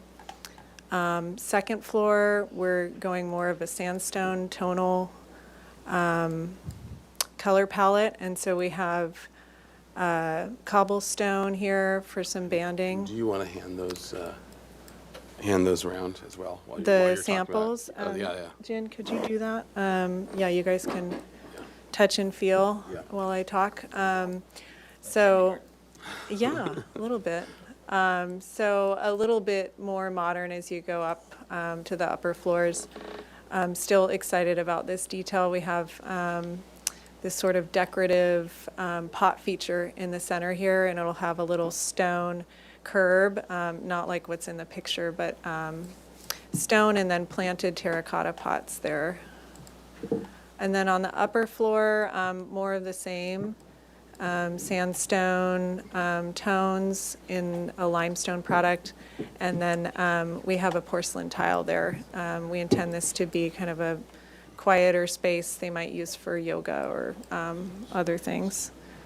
And that's really the gist of our changes for today. So unless Carl has anything else, we look forward to your questions. I think staff can play, if you want to see the animated video again. Yeah, that'd be great. I think staff has that, I believe. Is it on here? I think. It's the big one. Mm-hmm.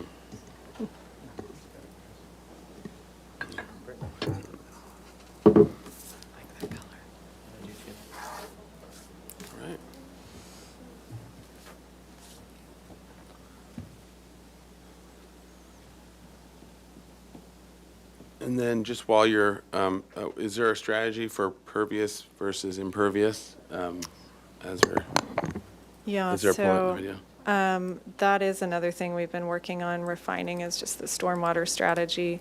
And currently we're on the ground floor, it's all just traditional brick, impervious. Okay, great. So we really pushed for that, and so we have other ways of managing the stormwater. Great. Mhm. Yeah.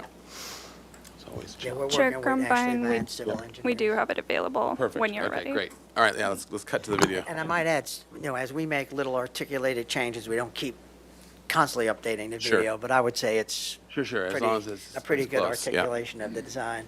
Good caveat. Yep. So you're painting all those buildings white? With pink roofs.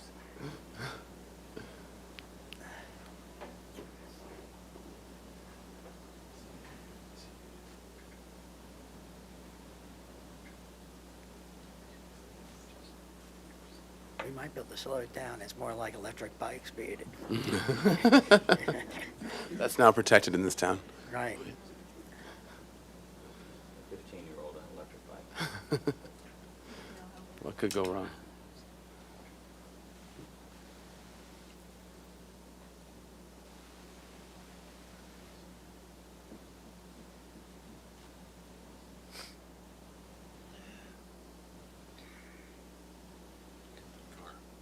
Guy standing there too.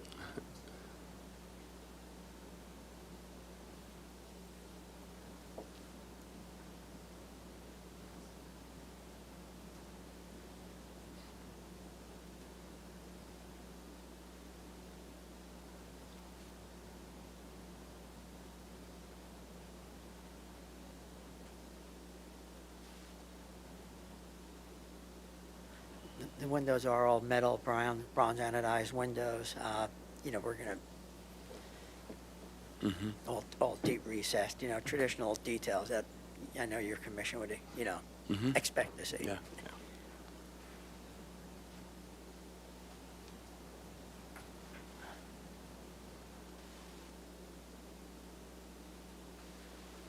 All right. Well, Star Great. Wars music when we got ourselves a video. Yeah. All right, perfect. All right, anything else from your presentation? Or is that complete it? Yeah, we're here I can answer questions and, Yep. I mean, I feel we've we've tried to listen to most of your comments, and to date, it's been a very positive, collaborative effort is the way I would describe it. Not always. This was a very collaborative effort. I'll play my applause thing for you afterwards. I'll borrow it from him if we can. All right. Great. Yeah, we do have a material board. Oh, yeah, great. Let's see the material board.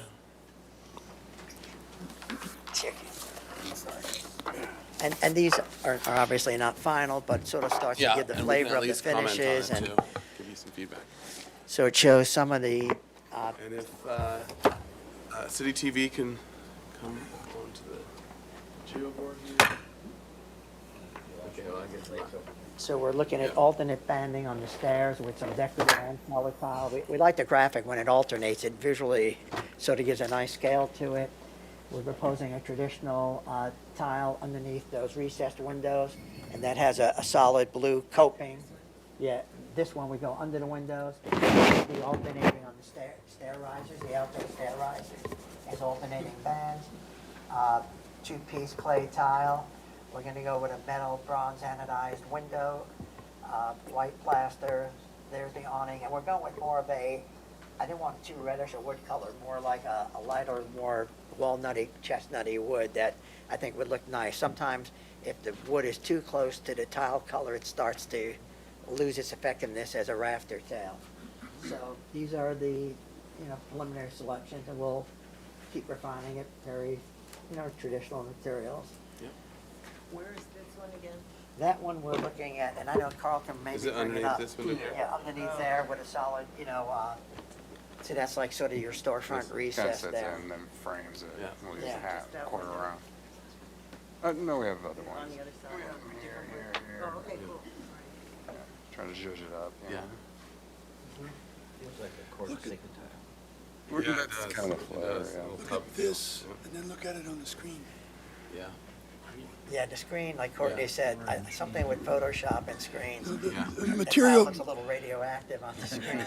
the material boards are important because of the distortions of It screens. drives us crazy Yeah, all the no, time. We'll this go is- find the rendering and say, my God, it's not how it looks on the screen, but I'm sure Yeah, you. for the you'll deal one with person that. who's watching at home, this is a different color. Yeah. There's All no, right. there's no carbon 238 in it. All right. Okay, so does that complete your presentation? Okay, great. Let's go to public comment. Thank you, Chair Grumbine. I do have a few speaker slips for in-person public comment. I'll call the first three names. We're going to start with Kirsten Corson, Suzanne Cohen, and Annika Dahlin. And I do apologize if I pronounced anyone's names wrong. So we'll start with Kirsten or Kirsten. Put in a slip.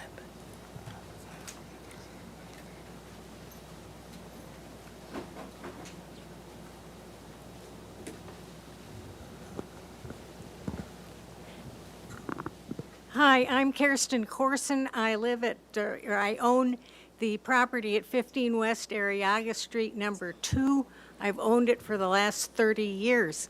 And you guys are making progress on this, but watching that 3D animation coming down State Street, I'm still blown away by that 4-story cube with some pretty wrought iron on it that you're putting at the corner of Arriaga and State Street. I've known this area my 30 years, but my father also built the building at 15 West Arriaga, at 30 West Arriaga back in 1949. So that's what, going back almost 80 years. This is just, it's still historically wrong for this neighborhood, which is a 2-story, 1-story, small buildings. It's just a massive cube that people will live in. I would also question the parking. Okay, I know you can get away with the 29 units, but believe me, these young people that will be living in there, they're going to have at least one car, probably 2 if both parties are working. So anyhow, nice work, but it's still wrong for the neighborhood. Thank you. Thank you. Next up, we'll have Suzanne Cohen.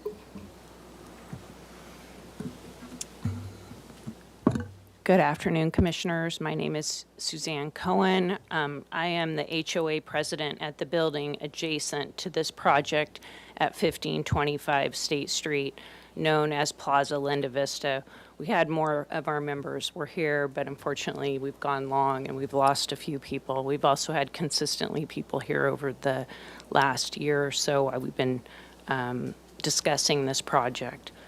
Our project next door is a mixed-use project located directly adjacent to this site. We have expressed our ongoing concerns about the scale, bulk, and massing of this project. And while some of those have been addressed, there still have not been story poles, which we have asked for multiple times. And that would give us a critical visual reference for understanding the true height and impact of this project. A 3D visualization is nice, but until you see where that height is going to be, it's really difficult to understand how it is going to impact the surrounding properties. We also want to just say that these hearings are intended to give the community a voice, and we've participated in good faith, but it does feel like our concerns, and even some of the concerns that we've heard from the Commission, have not been meaningfully put into the project. We originally felt like there was consensus that this should be a 3-story project, and while it has been reduced on one side, the other side is still 4 stories and very massive and will impact State Street. I'm sure that the developers have good intentions, but their primary goal here is to have a good financial outcome. For those of us who have lived in this neighborhood for over 20 years, this project is our home, it's our business, it's our daily lives, and we want to all see responsible, well-designed housing in Santa Barbara, but it should be built in a way that reflects and respects the neighborhoods that it's going into. This has long been a community that, has valued and tried to thoughtfully address the addition of housing units. So we're squeezing here 27 housing units and a grocery store into what is a pretty small lot in a neighborhood. So I just want to say thank you for your time. We all understand where this is going, but I do want to just voice the concerns of our HOA that have been given to me and I've been asked to represent here. And we do hope that maybe there will be story polls. We do appreciate the changes that have been made, and it has been an interesting process to watch. Thank you so much. Thank you. Thank you. Next up, we'll have Annika Dolan, followed by Pedro Toscano, and then Gregory Dolan. Thank you. My name is Annika Dolan, and I own 2 East Arriaga, which includes a Plunkett Edwards historically designated building. My comments will address construction and housing related to the June 25th meeting. While I appreciate the Commission's limiting construction to Monday through Friday, most of the neighboring businesses, including my tenants, operate Monday through Friday. Months of demo, excavation, and construction will generate dust, dirt, and noise that will negatively affect these sensitive businesses. Will the site be fully enclosed to protect our properties, our HVAC systems, and worker and resident health? And what about parking? What traffic management will be in place? The transportation of heavy equipment and materials to the site, as well as debris away from it, will seriously impact neighborhood congestion, which already suffers due to the Hyatt renovation. Currently, traffic backs up on State Street at the Hyatt entrance, as well as on Arriaga Street at the Hyatt parking entrance and exit. Most importantly, how will the construction mitigation measures be enforced, and who do we call if violations occur? We need clear accountability measures in place before construction begins. And housing integrity. This project received significant entitlements specifically to provide rental housing. At the June meeting, it was asked if these rental units could eventually be sold. If at some point developers can flip these properties for profit, it undermines the entire purpose of these special entitlements and sets a dangerous precedent for future projects. And Santa Barbara will continue to need more rental housing. Can a more permanent restriction on the sale of these residential rental units be placed? Though I disagree with the assertion that the size of this project won't negatively affect this neighborhood, I thank you for allowing my comments, and I've gone over time, and for your service to preserve this historic community. Thank you. Thank you. All right. Next up, we'll have Pedro Toscano, and then followed by Gregory Dolan. Good afternoon, Commissioners. Thank you very much for allowing me to come up here and express our concerns. My name is Pedro. I work with the Western States Regional Council of Carpenters. I'm a business agent. I live, I work, and I recreate in the vicinity of this upcoming project. And we would like to ask the Commission to require the project to be built with contractors that will hire locally, pay prevailing wage, utilizing apprentices from certified apprenticeship programs, workforce requirements, reduce construction-related environmental impacts while benefiting local economy and workforce development. And I'll just keep it that short. Thank you very much for your time. Thank you. And lastly, we'll have Gregory Dolan. Good afternoon, Commissioners, and also Mayor Lodge. It's nice to see you. I wasn't intending on speaking, but my family actually bought the adjacent property in 1960. I've been a resident of Santa Barbara with my family since 1957. And it's opportune to have this moment to speak to you because I think like anyone who's ever been here, you know, there's been a metamorphosis of Santa Barbara that we can see everywhere. And although I have no property in the immediate, I live in 1821 Laguna Street. I think what we saw with the development of Chapala and turning that into essentially a tunnel, although there was a lot of things that were done to kind of, this is of course my opinion, make a silk purse, you know, out of basically a 4-story block. You know, that's what I see here. And in the 70s, I worked with a group of senior citizens, of which obviously I'm one now, to help restrict the scope of Fess Parker's Red Lion. And I think what eventually came about was actually a very nice property. But I think that, you know, there's the understanding that you have the owner who wants to obviously maximize their investment, most likely live elsewhere, as we see a lot in Santa Barbara. And I think that this is emotional and personal for someone who's lived here this long. And I have my sister owns an adjacent property. I do not.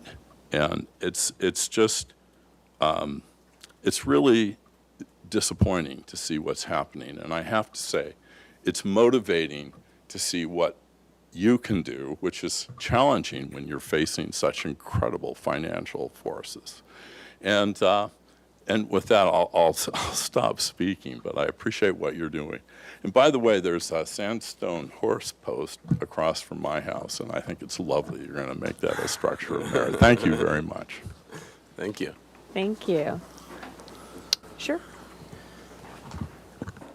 Craig Lewis, I was not planning on speaking on this item either, but I live a few blocks away from the location, and I grew up in Santa Barbara as well. I have a son who's 23 years old, and personally, I love this project, and I want to see Santa Barbara go vertical. And I think 4 stories fits in beautifully with that part of town. My wife and I, we walk up and down State Street all the time, and we wonder why the heck is Santa Barbara still 1 and 2 stories down there. It seems ridiculous to us. As I said, we have a 23-year-old son. We would like for him to have an opportunity to live in Santa Barbara. And if we don't start going vertical, there's going to be no such opportunity. Even if you got millions of dollars, you only got so much housing for the people who want to live here. So I'll leave my comments there, and I just want to put my support in for the project. I think it was beautifully done. All right, thank you. Thank you. At this time, I don't have any more speaker slips for in-person public comment, so I'll move on to virtual participation. If anyone would like to speak on this topic, they can raise their hand at this time. And I'm not seeing any raised hands, but I will acknowledge we received written correspondence from Andrew Firestone, Alice Chen, Patty Fick, and Naira Sugbaktian. And I'll give it back to you. All right, thank you.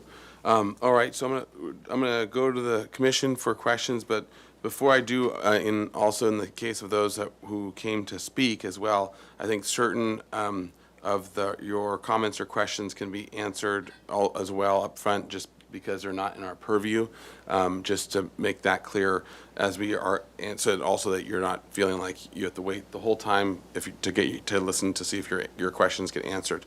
So I did want to bring those to the forefront, and I want to be clear with staff as well, making sure that I'm right in saying this. Regarding the gentleman who was talking about prevailing wage or other things like that, HLC does not have the jurisdiction to put limitations of those sorts on these projects, right? That's correct, Mr. Chair. Okay, so I was listening to all those things that you listed, and that's what was jumping to my mind, is I don't think that any of those things that we can actually require of a project. So it's not in our jurisdiction. And then the woman who was talking about the construction management and building department type things like dust and noise and things like that. Yeah. Thank you, Mr. Chair. At the staff hearing officer meeting for the open yard modification, the staff hearing officer applied construction limitations to this in terms of when they can do construction, as well as, how to treat construction on site relative to noise and, other materials that could come from the construction period. So those would all apply. Those are all in the resolution for the open yard modification. And if there were any issues with that, they could report it to building and safety for enforcement. Okay, great. And then I just want to be clear on that as well. I don't think we've ever either done it or been able to add additional requirements based on those types of things. Through the chair, yes, it wouldn't be your purview. The staff hearing officer had the authority to do that and did it at that meeting. Yep, great. Yeah. And then so if there are any concerns as well, so to bring it to the building department as the project's under construction to make sure they're complying with all the requirements and as well as all the typical city requirements. So also, it's not that we haven't tried, it's just not our purview. Also, I do want to mention, because it was brought up, this particular project is proposed at the density end of the priority housing overlay, so they are required to have it limited to just rental housing. They cannot, unless city council eventually makes a change to the ordinance requirements, change it to ownership housing. Okay, great. That's a great answer to some of those questions too. Okay, and then so I was just trying to cover all the things to make sure that the public understands what is and isn't in our purview as part of this thing. So, all right, so now let's go to the stuff that is in our purview. All right, also, so questions? the other one, Chair, is the parking. Oh, yes, as well, yeah. So parking is also not in our purview in terms of the number. The closest person to having any of that purview is Commissioner Lodge, but she no longer has it because she's on our here, not on Planning Commission. So in the Planning Commission side of things, where she used to have purview, and we couldn't talk about it, and now it's vice versa. So. And now she can't talk about it. Yeah. Okay. So to the commission now for questions. Now, so this is before us for project design approval. I do think a couple of key things to discuss is, from what I recall and from seeing from both the video, from other things, that we looked at the question of whether story poles are required. I don't know that we officially said they are not. I think we are saying that they were as a supplement to do these other things. Is that right?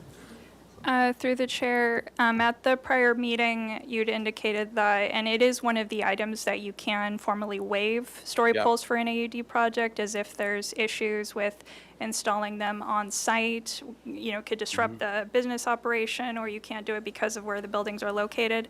So that was noted at the last meeting. If you want to formally document it today, we can do that. Yeah, okay. I think that'll be in making sure that everyone is in agreement with our previous statement and they feel satisfied with what they did per our instructions in terms of what their requirements for the video as a QR code and the other things.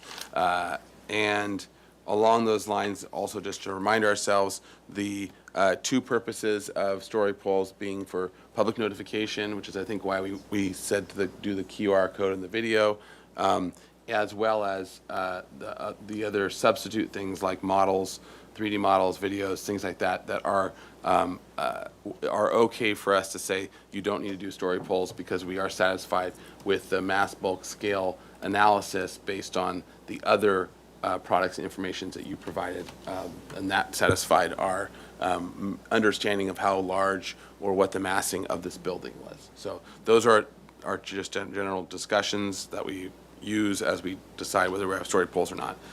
And then, so it's for project design approval, so we're going to have to do compatibility findings. While there's lots of details that they're already diving into, and it's good, I think we should maybe stay at the higher level and make some simple comments if you want, like study these more or give some reference without getting totally into the weeds and the details yet, but at least give general direction. And then really focus especially on mass bulk scale, neighborhood compatibility, and our other findings that whether we're seeing that this is generally in favor of project design approval, and then also, or not just generally, whether we can find project design approval, and as well as any additional areas that we want to have them study, like if there is openings or facades or things that we're not quite happy with, but the general design is good. So just want to lay it all out there as we are diving in here. And with that, I'll open it for questions. Let's go start with questions. Mr. Chair? Yes, Commissioner Butler. Regarding openings. Yes. I don't recall if this came up last time, the garage entry. Could you go to that just for a second in one of the elevations? Is there, I guess my question is there a plan to have a door or is it a? There's a gate, but it's recessed 10 feet. We pushed it back into the building, I think. Can you zoom in there and then maybe any other? Okay, So it's recessed go ahead. back, so there's no blocking of sidewalks. I mean, you can see, it's hard to see it in the rendering, it's in the shadow. Pardon my interruption. Can you make sure that your microphone is on? Oh, yeah. Yeah, why don't we bring the plan up? Oh, there you go. So there's a gate, is it, okay. So tell us a little more about the Go to the gate. plan. We're gonna. Let's just do the minus sign out. He's caught an Adobe hell. Yeah. And you have well, so that's, you can see the 3D, but if you want to see the plan, you want to see the plan where we pulled it back to? So there, you can see that gate's, it's sort of at the far back of And this. what material is the gate? The constructed gate's of? going to be like an iron type, roll-up gate. We haven't fully designed it yet, Is but it a we, roll I think it's, top or yeah, I would yeah. imagine a roll-up. And it may even be some type of metal mesh. We haven't designed that final Okay, gate all right. yet, but I think the point was, A, to make sure it's pulled back so it's not a visible element. Correct. And I think Commissioner Lenvig, you want to make sure it's pulled back so we're not blocking up the whole front of the building. It's in the shadow, so to speak, I believe. You're manipulating my words. Oh, sorry there. I apologize. Oh, and we'll get to that in a little bit once we get a plan. Manipulating his words?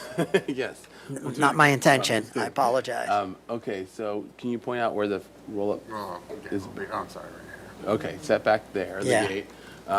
Okay, so then, questions, okay, so did that answer your question, Commissioner Butler? All right, additional questions, we'll go with, Commissioner Ensberg, then Commissioner Lodge. Okay. Thank you. I have a question for Courtney about the landscape. We got a couple of letters from people about that west side that is, adjacent to the neighbors, and I think you did talk about Can you adjusting. go to the landscape plan? Yeah, adjusting those windows to help, for the privacy from one to the other. And there were a couple mentions in those letters about possibly some landscaping or taller trees or something like that. Could you talk about that a little bit and see what you were Hover over thinking where there? the things are. Sure. Thanks for that question. So what we're looking at, I thought it was the southwest corner. Other way. Yeah, so, Adobe, what was that? It's, can you scoot it? Thank you. It's this corner. Can you indicate with the mouse? You don't Or the have to palm? keep going. All right. This, you said it. So it's that corner. We certainly have the ability to move around the trees and take another look at what species we're using there. Right now, those three on the corner are listed as Washingtonia robusta, which is the Mexican fan palm. They get quite tall. And the focus in this whole area was to get tall, narrow species to help address, the massing of the building, but also to provide privacy where we need it. But of course, as those things grow, the privacy moves. So we were thinking about potentially Italian cypress or something that is, denser and more immovable, doesn't shift and change. And that's at this point what we're thinking about. But we're taking those comments seriously. And, as we have on other projects, looking at those specific adjacencies, so we don't have any issues. Yeah, they were looking for the privacy, but also because there's a large wall, massive wall, and to get something that would help to, put some shadow and light and something of interest on the wall, which I think you're describing. So there were those two things that they were concerned about, to have a view of something that would be pretty. Yeah. And then also to have a little bit of screening somehow for their windows. But I think the window placement you already talked about addressing, and maybe look at that again, just to be sure, to the degree possible. And part of the reason we brought that one up was the privacy. Make sure your microphone on. Part of the reason we brought that parapet up was I don't think people wanted to look into, what's on the balcony, so we did raise that wall as a parapet up there. We eliminated a majority of the windows on that side. So I feel we've made an earnest effort in terms of addressing their comments in terms of horizontal setbacks, stepping back, and eliminating the open railings and balconies on that side. One other question, do you have that elevation with the landscape on it? No? I don't think we do. Or in perspective with Maybe. the landscape on it? I don't think we have that. But I'll tell you, we have those taller, right now in the plan, we have taller palms around the corner on the right.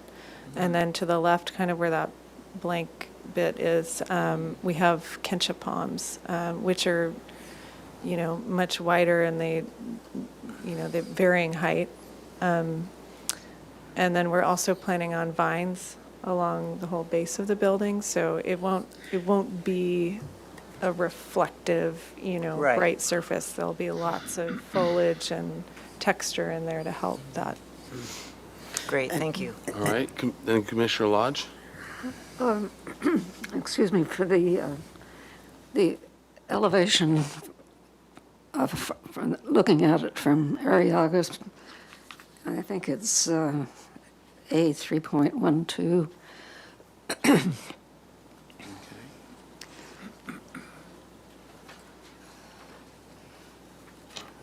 Next one up. Yes, okay, the lower image. I'm puzzled why you would have a staircase from the 3rd floor up to the 4th floor. Thank you. It's a good question, Commissioner Lodge. That's because of, in breaking the building down and not wanting to put big stair towers, that's sort of a required means of egress by the building code. So we try to keep it as, light and not a major wall. But we need that for building code because of the occupant load up there.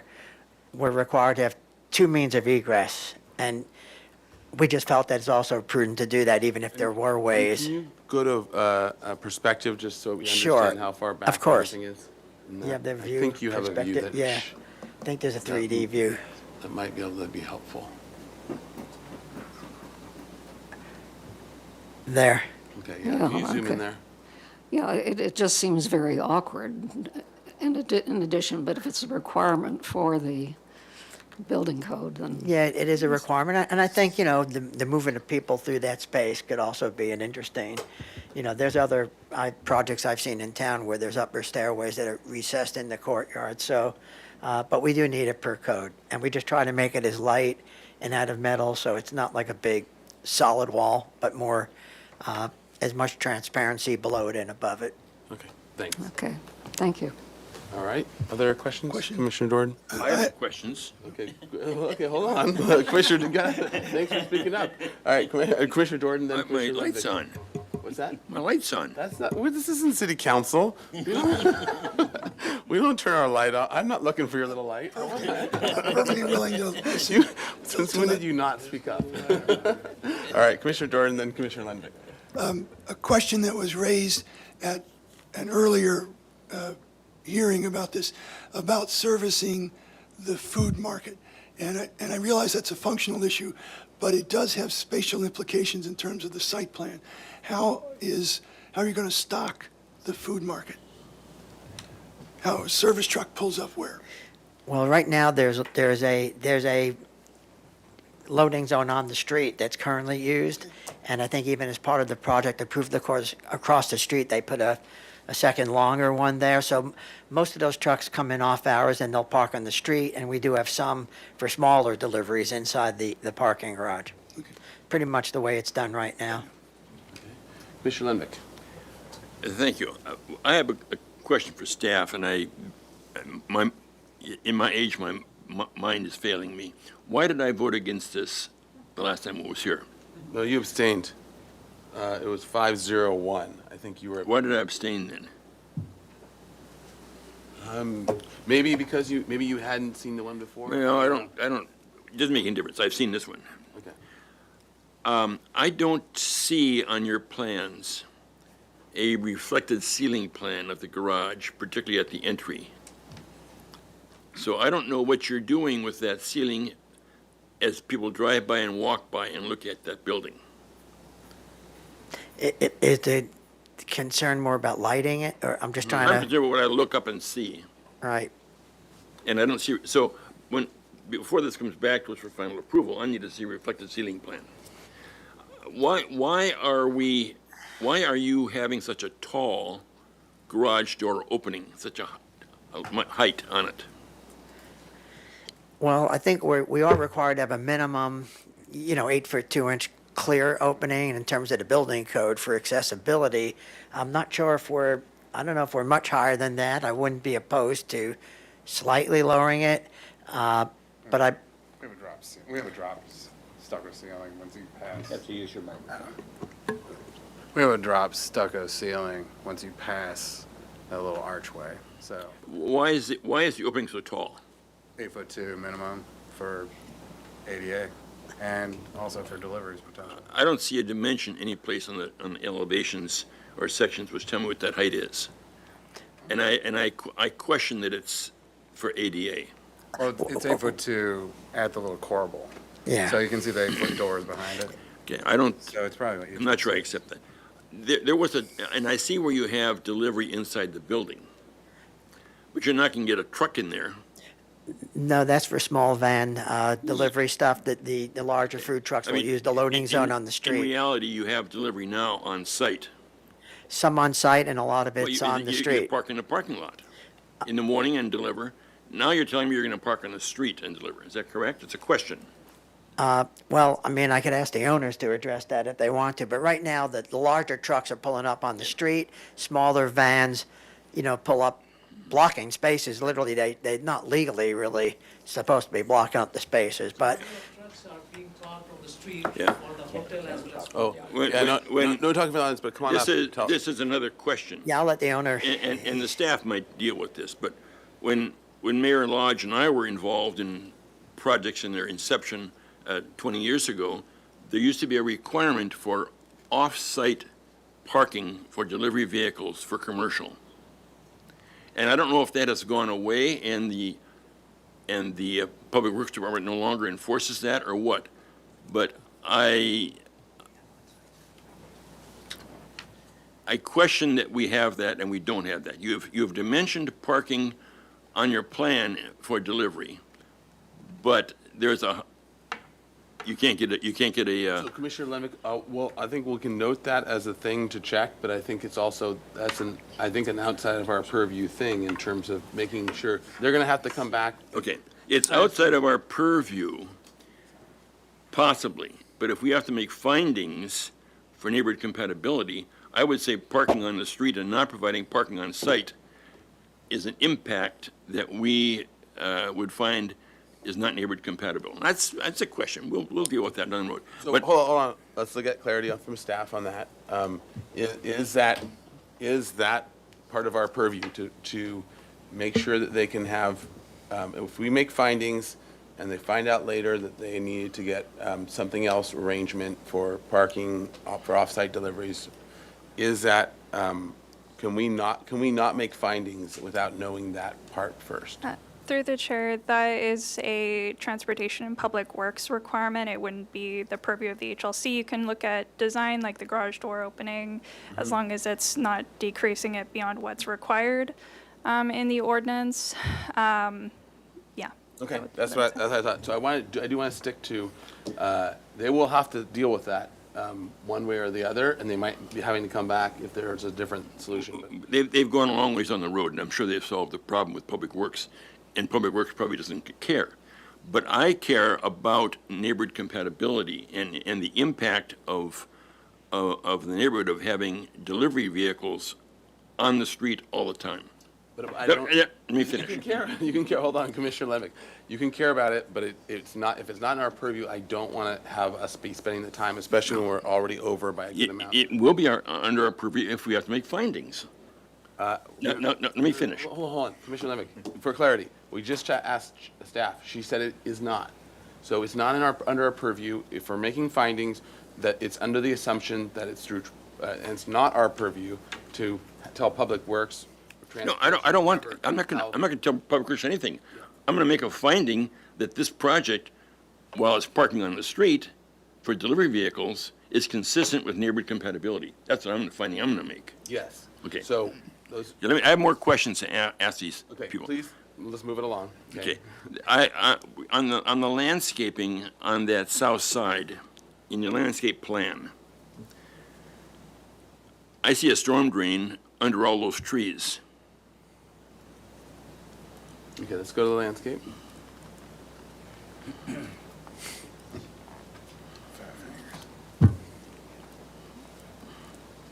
So there, enlarge that so we can look at the south side. My question is, what is the size of that storm drain and how is that going to work with the trees that are being planted there? Can you hover over the storm drain first? Well, I want that, I'm going to get to there as well, but I want the south side now. Oh, Go west. Yeah, I can see it there. Go west. Thank you South for is that up. question. South is north. North is up, south is south, down. So I'll say at this point, the utilities are still preliminary. Get on the south side of the building, How they've been laid out, the so bottom side. that's definitely something that we'll be coordinating as we work through documentation. Go left, We, go west.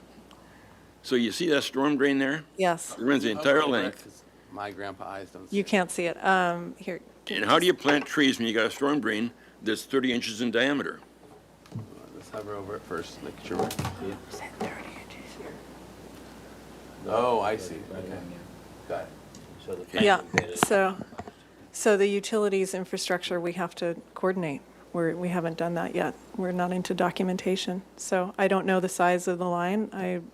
Usually what we try to do Well, is that's a question. gang it together. How does it work?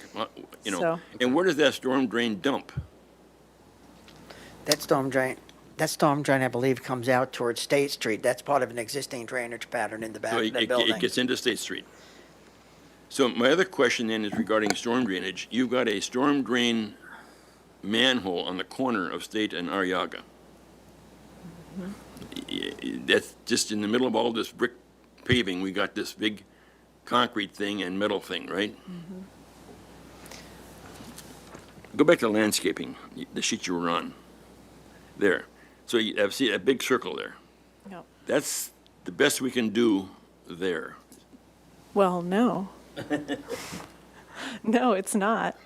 That is still being coordinated with civil as well. So we've just recently worked out the stormwater strategy and where those, I think those are the dry wells, right? Right. So we have to figure out how to cover that up, essentially. I believe that's one of the only locations it can go on that corner. There's another one just to the west, down at Arriaga.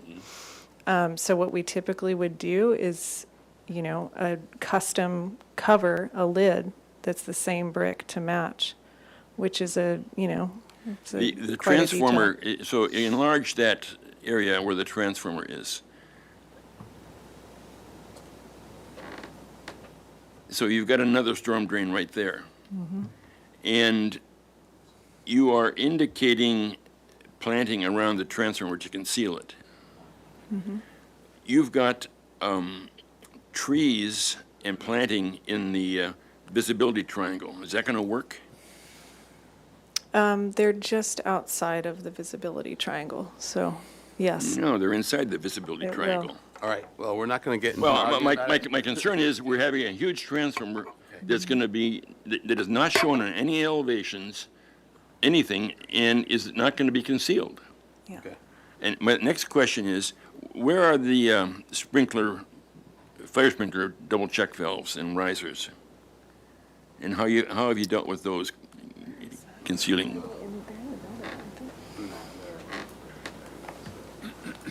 Oh, those are on State Street on the southeast corner, I'm remembering. They're behind a wall, right? Yeah. So, So I think we need to see them and see how they're being screened and such. yeah. Yeah, those are behind, part of that's that extension of the stone wall and landscaping in front of that. Yeah, so I'm glad you brought those things up Yeah. because that's a Well, requirement at this stage, so. I can't see how the plans are ready for final approval today with all these unknown questions. Right, Pardon so my it's not- it's- interruption through the chair. Yes, it's only here for project design approval, not final Yeah. approval. And then I just wanted to add an additional note just to clarify the findings you're required to make here today. The project compatibility findings are not neighborhood compatibility findings. One of the findings is compatible, and we can bring them up if you want to review them and speak about them as we you're will going through. shortly, yeah. But it's compatible with the architectural character of the city and neighborhood. So when you're talking about compatibility with the neighborhood, it's the architectural compatibility. So just keep that in mind. Okay. And we'll compute those findings in a minute. I do want to let any other questions. Yeah, we'll go on. Other people have got questions, I'm sure. Okay, so other questions? Was Commissioner Lodge, do you have? I don't have any questions. Yeah, I have one question. I have one question. Can you go to the perspective of the, go back to the front corner perspective with the two masses. So, and I noticed from the previous rendering that there was not, so that looking at the top rendering, but looking at the video, or maybe it was the video, or maybe it was a previous rendering, the arch that looks like it's slightly, like, kind of running into the corner there on the bottom, before it was a solid wall, which I think is also an awkward condition, and you were trying to resolve this as part of, I think, this last development. And so, do you have any other, what are the strategies here for resolving that corner as they're kind of, those two main buildings are kind of coming together in an awkward way? Right, we sort of, and actually, I think it might have been, I don't want to put words in Commissioner's mouths anymore, but I think Commissioner Ensberg, you had suggested how we wrapped the molding and we had a solid wall to sort of keep the arcade articulation going around the corner. And there's a little recessed niche in there. They don't really abut. Yeah. And then so we sort of were treating that. If we want to bring up the plan view, Carl, or we can bring up the plan view. Yeah, yeah. So that, And so that's a in niche. elevation, you can see it as well. Yeah, so it dives into the niche, or the recess. So the idea was to wrap the arcade, keep the molding to wrap the arcade, so it doesn't just sort of die at a blank wall. And we thought that was a reasonable request or recommendation. Okay. Great, that was my only question, so. I have one other Commissioner question. Ginsburg? Yes, thank you. Can we see the elevation of the Arriaga that goes all the way, that shows the adjacent property and that elevation at the same time? Mm-hmm. There. And then could you Can you zoom in zoom? so I can see? Okay. So there we can see the two garage openings together of the adjacent property and the one that you're proposing. That's what I wanted to look at. Yeah, and I believe that garage is subterranean, so really, that opening's higher because it's ramping sort of down a little. It's not fully subterranean, but we'll certainly verify that we're not an inch above the 8'2" minimum required by, Chapter 11. No, I was just curious to see, that relationship, because obviously you have to get into the garage somewhere, so seems like a logical place. Thank you. All right, so now let's roll into comments. And so this is for project design approval. I think that's the main question. There's a whole list I have here that I will summarize of a whole bunch of comments that I think are all part of figuring out and studying and things that we're going to want to see how you're solving when it comes back, including how the fire check valves are being and risers are being hidden. Transformers are being hidden, the storm drain planters, commentary on delivery methods, the opening of the garage, things like that. And there's some more, and there's a few more other additional comments that I at least have for minor studies of balconies and things like that that we'll need to still continue as we go forward. And so I think but at the higher level, if we can actually get the project compatibility findings up on the screen, at this level, I think we need to focus on whether we think that it's ready for project design approval based on these items, and then we can also list all the other things that we're particularly making sure they study as they come back. And if we have suggestions, we can make those suggestions as part of what they are doing. Okay, so our consistency with design guidelines, our compatible with architectural character of the city and neighborhood, appropriate size, mass, bulk, height, and scale, sensitivity to adjacent landmarks and historic resources, public views of the ocean and mountains, and use of open space and landscaping. So comments from the commission, and we can kind of either everyone jump in as they want to make their comments. I will, since we're almost an hour behind, ask that we keep our comments brief and see if we can come to a consensus of what we think can or should happen today. Also, Mr. Chair, we do have the resolution when it comes to story polls. If you want to look at those findings, you can document it today. That's right. Okay, great. So it would just be making one of these. And last time the commentary, as I mentioned, was about installation and challenges related to that. Okay. So thank you for that. Chair, could I ask a question? So you want to stay to the big picture, and do we also, what did you just say? This is for, you mean for the story polls? No. So I was saying state of the big picture, and we'll put all the little comments on there as well. Yeah, like the details, we can just not really. Well, we can comment on, give them some direction here and there, like I make know. sure that you cover. I know what I was going to say. What about the open yard mod? Did you need to have input about that, or is that already resolved? We already did that. Okay, great. Yeah, great, good point. Okay, so let's go back to the compatibility findings, and then feel free, commissioners, as you would like, to jump in and say where you're landing on these things, where you find it supportable or not, and why. Might be a helpful discussion, and see if we can converge on a motion. Who wants to go first? I'll start off.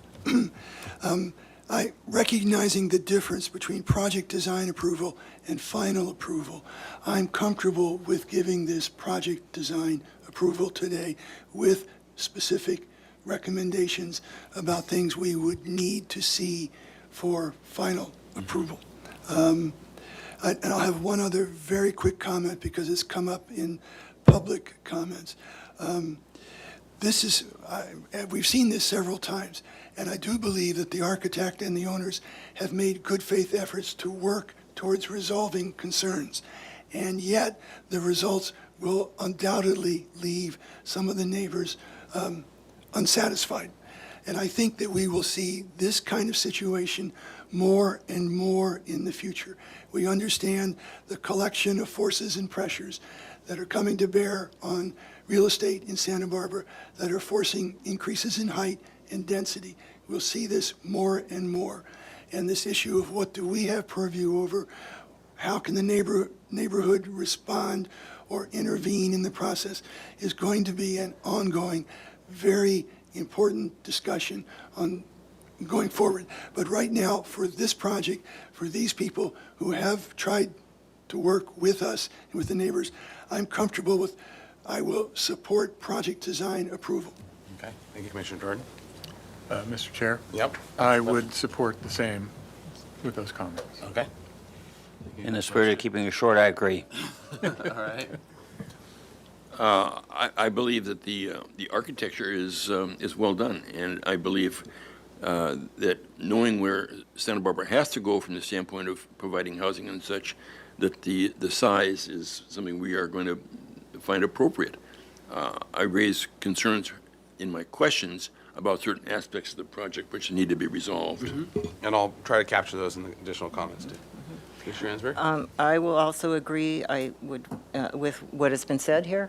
And I would say, to add to it, I especially appreciate Commissioner Jordan's comments.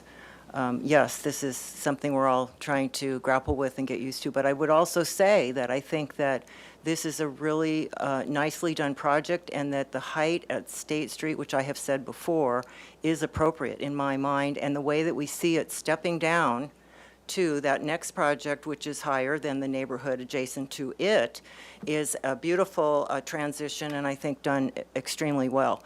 So I think it's important to, I think this will be an improvement for State Street at this point. So I just wanted to make that point as well, and I will support this. All right. Commissioner Lodge? Thank you, Mr. Chair. I want to announce that I watched the February 26th meeting, which was the last time this project was reviewed, so that I'm in a position to be able to vote on it. And I agree. I like the architecture. I like the design, and I also feel it's big. The building on the corner is big, and but that is what we're going to be seeing more of, I think, as Mr. Durden said. Okay. And I'll generally agree with those comments. I'll have a few more to add, but it's sounding like we're in a general consensus, so there's probably going to be the motion for project design approval. And so why don't I summarize a whole bunch of comments, and then we can have those discussions if others agree or disagree, and we can say whether we're in favor of, or at least there's a split on some of these things, so they can get good direction on moving forward. Okay, so a few that if we can jump back to the details page, and maybe go to the door and windows real fast, just as sort of general direction. One thing I noticed was, as you're going forward here, I think you're going to need to add more muntins and divisions to make it a little more Santa Barbara style for your windows and doors articulation. That's one. Your details, I think, are going in the right direction. The balconies and some of those other details, I think it would be helpful if you also had, and so a lot of the wrought iron looks great, but I think it'll also be helpful in some of these if you have inspiration images of some of the things that you're looking at. Some of the balconies with the plaster and and wrought iron, I think there's going to need to be some refinements there and studies. So to study those elements with a specific precedent in mind, and with that, bringing those precedents to us. the landscape, so some of the comments I heard were, it was, I guess Commissioner Ensberg, were you asking for a different study of the trees in that corner? Or were you happy with where things were landing in terms of the landscape? I guess, thank you. I guess what I would say is, moving along with some of the comments that Commissioner Lenvik brought up and some of this detail that you're going to have to figure out, you've heard what the concerns are, and I think you're very sensitive to them. I guess it would be helpful to see when you do that elevation, maybe you can have one with showing the trees. If you do like Italian cypress, like you were mentioning, that would help us to understand what that's going to look like. And so the comment would be to add the landscape to the elevations. We can add that into the 3D model, so you'll see it in 3D. Yeah, south and west. Yeah, so that we can see the landscape against the building and how it falls. Okay, great. And then speaking of landscape as well, and storm drains, to come with further development of how the storm drains are going to work, especially with the planters and with other landscape features and details of those storm drains, especially in the paving. Let's see. And also landscape transformers to show how the transformers and other equipment utilities are going to be screened, both in plan and in elevation. Making sure that all the utilities are screened. For the garage, and to have a reflected ceiling plan, and I would say also maybe the perspective that you have. Walk to the front of the garage and look in so that we can see what's actually going to be seen from the sidewalk. So maybe a perspective from the sidewalk. Yeah, we can do that at an eye level. Yep. So here's what it looks like. And then to Commissioner Lenvik's, some of his questions and points, to study the garage opening with making sure it both meets code, but also lower it if possible, to not make it too large, too tall. Let's see, got that. Okay, those are all the main comments I have. What are the other comments that want to be added into this? Mr. Chair, I have a question. You've been to Creeks? Yeah, we're in process of working through with them. Not, they're pretty demanding, and Yeah. Ashley Vance is our civil engineer, and Will you have a project when you get through with Creeks? They'll just have a creek bed. we'll have my sanity. I think we'll have my sanity when we're through with Creeks. They're There'll not be the most rivers run flexible through group, it. as you know. Yes. Okay. I have one more. Any other comment to add? I have a number of things, but they're more detail-oriented, and I think that they can wait until they come back again. So I don't. If it's easy to give, actually, one thing we can give, I think, comment is on their material board. They came with the material board and with, and hardscape materials and those. Is everyone finding those are generally acceptable where they're going with it? And the patterning of the basket weave, appreciate that. Yes. Everyone's feeling good. Okay, so. I could very quickly, I can just run down this little tiny list. Okay, why don't you at least say it and let's see which one we want to capture as a comment. So, official comment. okay, the railing, that's coming down. Oh, yeah, good, the Maybe that stair. could be a little bit more decorative or something like that. I don't mind it, and I understand why you're doing it, but maybe you could do the poetry thing on it or something. Okay, so And then, poetry thing on yeah. the stair.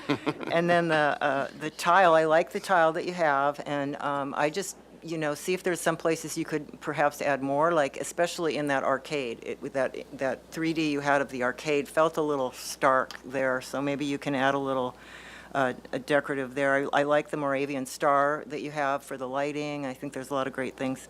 The awnings, I would like more awnings. There's like one on each side. I don't understand that. So I would love to see more awnings. I like the yellow. I think that's great. It's very perky and fun and bright and cheerful. The arcade also, just to think about, like the ceiling, maybe that ceiling could be a color. Maybe that could be like a, blue, say. But to bring Right, so something a little study more. arcade ceiling color. Yep. The, Okay. I the just want to make sure poetry we're catching. thing again. And then I think the rafter tails is great.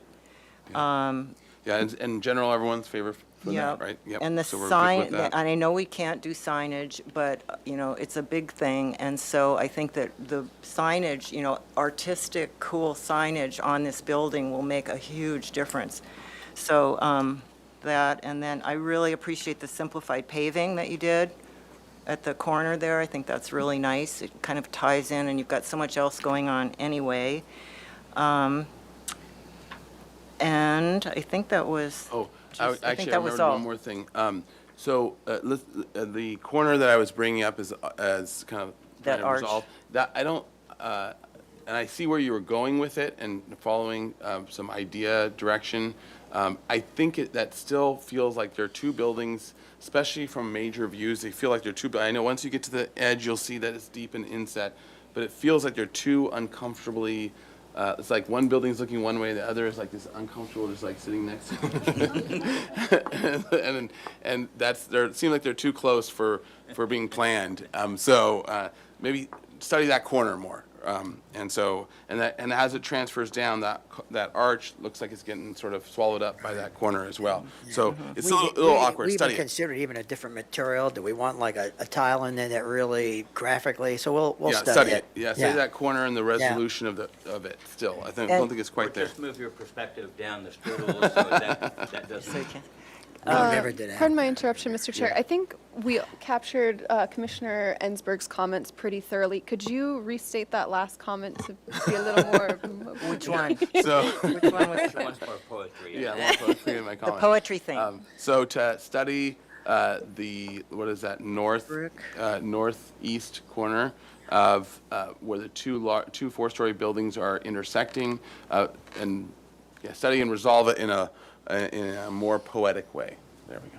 And Chair, could I just ask, how do you feel, how does everybody feel about, to me, that little inside corner seems like the perfect place for stuff to go in, like windstorm and kind of hard to clean out.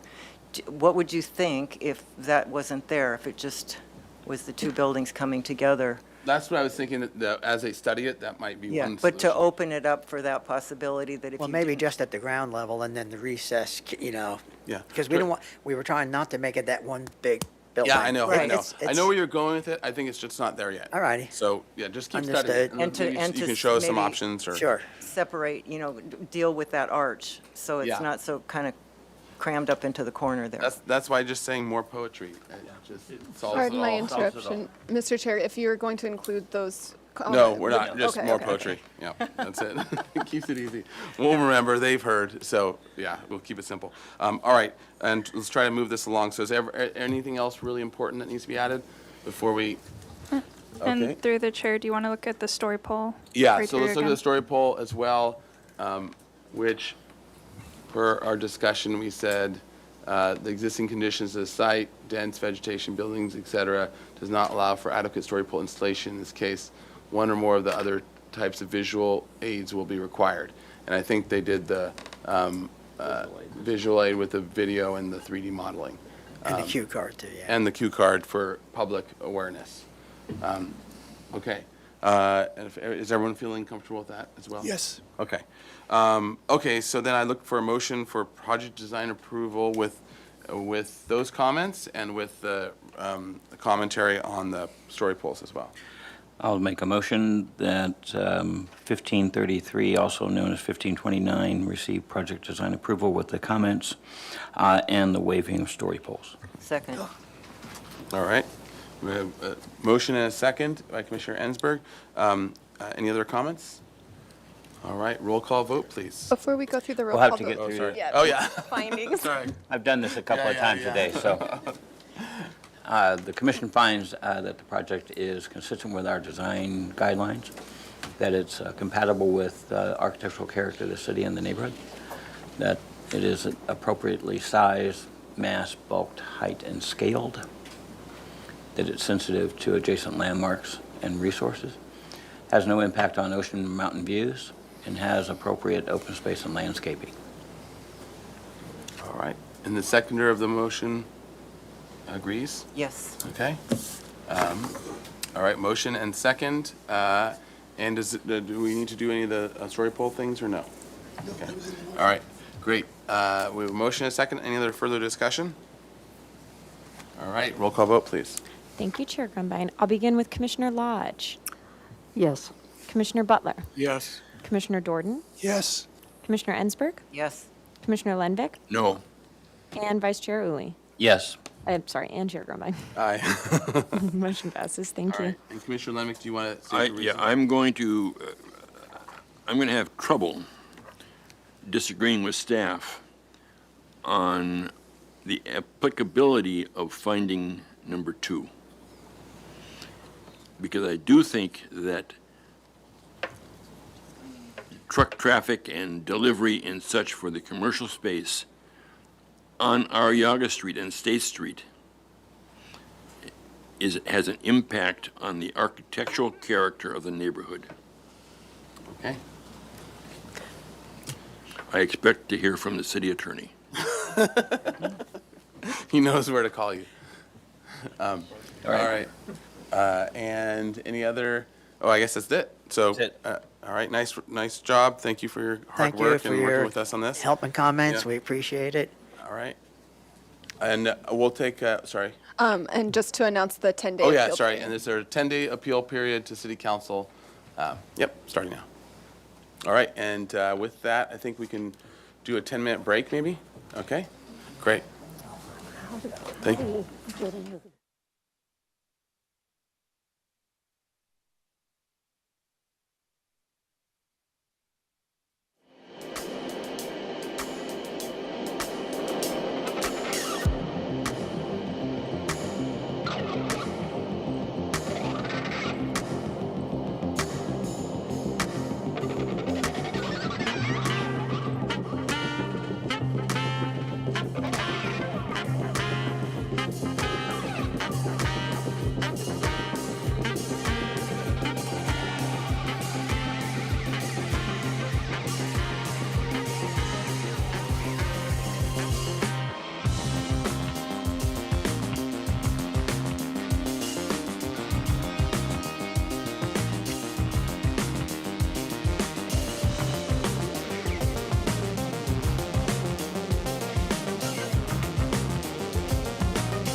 Calling back to order Historic Landmarks Commission, July 16th.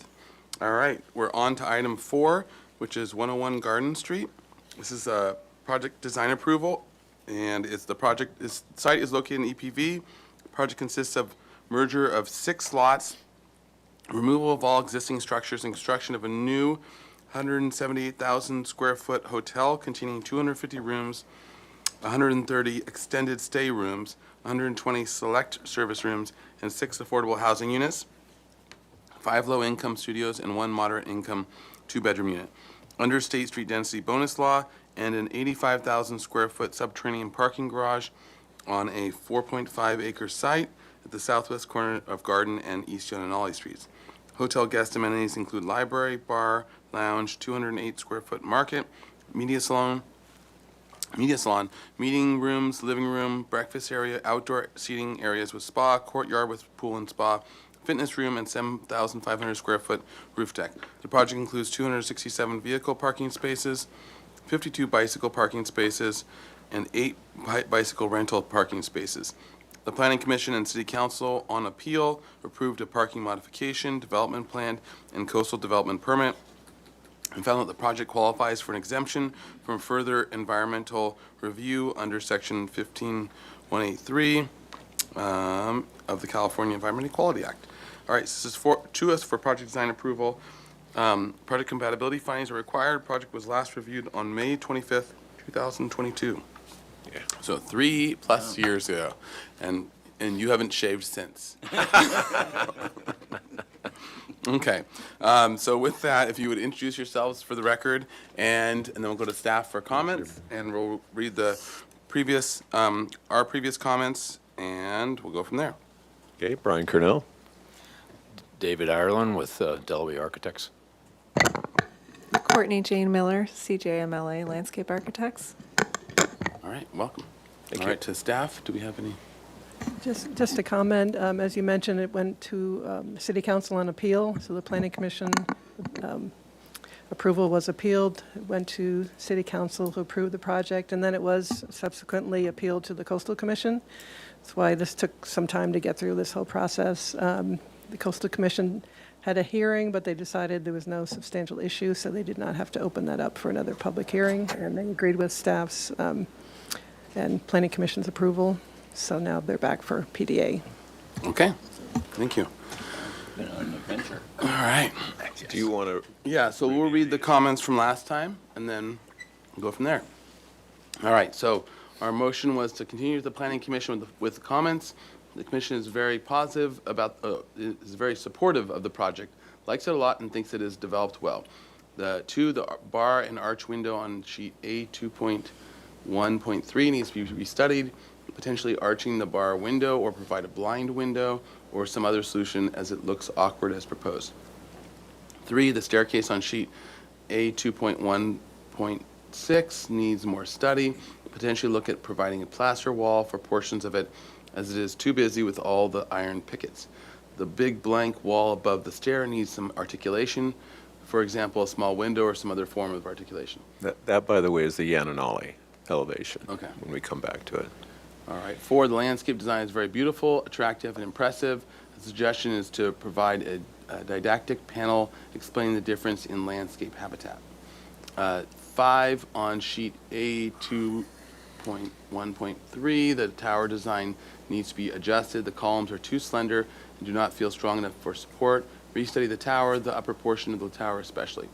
6, the Monterey component of the design is very successful and appreciated. 7, on sheet A2.1.5, the wood trellis as well as the trellis on the roof deck appears awkward and disconnected from the rest of the roof structure. They need to be restudied in terms of placement or materials and design to feel more integrated with the building. 8, on sheet A2.1.5, the openings are too repetitive and institutional looking. Look at the ways to break them up. One suggestion was to warm them up with color. 9, the public-facing walls should be a minimum of 8-inch thick with the windows set back. 10, the Commission can support not having story poles for this project. It is not a tall building, and the Commission has a clear picture of the impact of the development. 11, the Commission Hard to read when it's moving. yeah. The Commission makes preliminary comments regarding the project compatibility analysis findings as follows. the project's design is consistent with design guidelines, the design of the project is compatible, desirable architectural qualities, appropriately establishing character of the neighborhood. C, the size, mass, bulk, scale are appropriate because of the large footprint of the project. D, the design of the project is appropriately sensitive to adjacent landmarks. And E, the design of the project responds appropriately to establish scenic public vistas. And F, the amount of open space and landscape is appropriate. Motion was by House. Second was by Butler. 6-0-0. Lenvick and Manuel were absent. The motion carried. All right. Okay. So with that, if you will Run through our go through how you slides. answered all those, anything else that changed, and then we'll go from there. And Commissioner Lenvick, I'm not sure if you watched the video or not. Yeah. You did? Okay, great. So you'll be. Okay, great. And then Commissioner Ensberg, I don't know if did you watch it as well? Okay, great. So everyone's in the voting category. And Mayor Lodge also was on the planning commission on the project. So she's seen it a few times. Yeah. So quickly, this is obviously the site at Garden and Yananali, and photos. I don't think we need to dwell on those. By the way, we did end up doing story polls when it was all said and done. Mm-hmm. This is a quick review of the basic color board. We are proposing different color windows for the different elements, which we'll explain to you as we go up to the elevations. Go ahead, Dave. So the project really hasn't changed substantially since we reviewed it with you, except for addressing your items, and also the most important was that we added 6 units for employees, as you saw in the description of the project. So we've got 5 very low or 5 low and 1 moderate for employees. As a result of that, we took those rooms and moved them out, and we'll show you as we go through this, what the effect of that is. But basically, we pushed some portion of the 3 stories a little bit closer to Garden to offset those employee units. As far as the color is concerned that we just showed you, you can kind of see the dashed line on the left. So that is the what do we call it, Dave? The lifestyle or select service, and that will get the 1 color of windows. The main entry element will get the other color, and then the 3rd color was going to be on the extended stay, which is to the right. And you can remind me which one is which. Which color we decided? Yes. I think we decided on that. Go ahead. Yes, we decided that the green color is for the arrival court in the center, and then the bluer color, which is much more blue on the screen than the actual color. It's more of a gray-blue color for the select service, which is towards the south, and then the more of the black sable color for the extended stay. That's towards John and Ollie. So we're just going to go through then the renderings. Other way, Dave. Oh, wrong way. So this will illustrate, even though it's kind of a Where's Waldo, what the difference is. You can see what we showed you before, and there's really, from this vantage point, of course, that's the Monterey on the corner, which was, the really Bill Wright's legacy. Bill believed, as you know, so strongly about the idea that this should be Monterey style, and so we kind of came up with the idea that this would have been the original building on the site, and then it kind of developed from here. So that you can see a little bit in this view, you'll see better in another view the extension of that 3rd story portion out towards Garden to accommodate those residential units. So here also on the left was the original HLC review, and then you can see what happened there on the right as that piece extended out.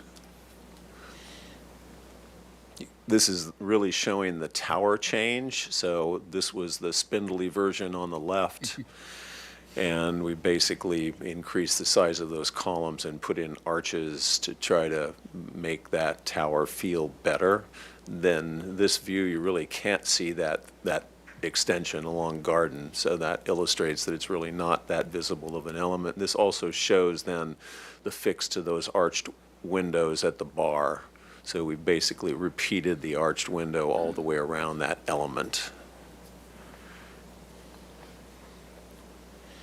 And then the view from the tracks, so the tower again is a visible portion here in this view. And then I think we run across, to the Santa Barbara side. Really the change here is in that trellis, lowering and pulling that trellis back off of the roof a little bit so it doesn't look like such an awkward element. Yes, and it aligns better with the roof element too, that's on Santa Barbara Street. And then finally on the Yananali side, you can see what the stairway was that you mentioned in those minutes on the left. So we basically made that a little more of a solid element. And then additionally, and this was in response to neighbors across the street, we pulled the third floor back. So I think that has helped that massing along Yananali considerably. Roof plan, before and after, you can see we've got a plethora of solar panels up on the roof. But otherwise, and then this also shows that little extension out towards garden for those additional rooms on the third floor.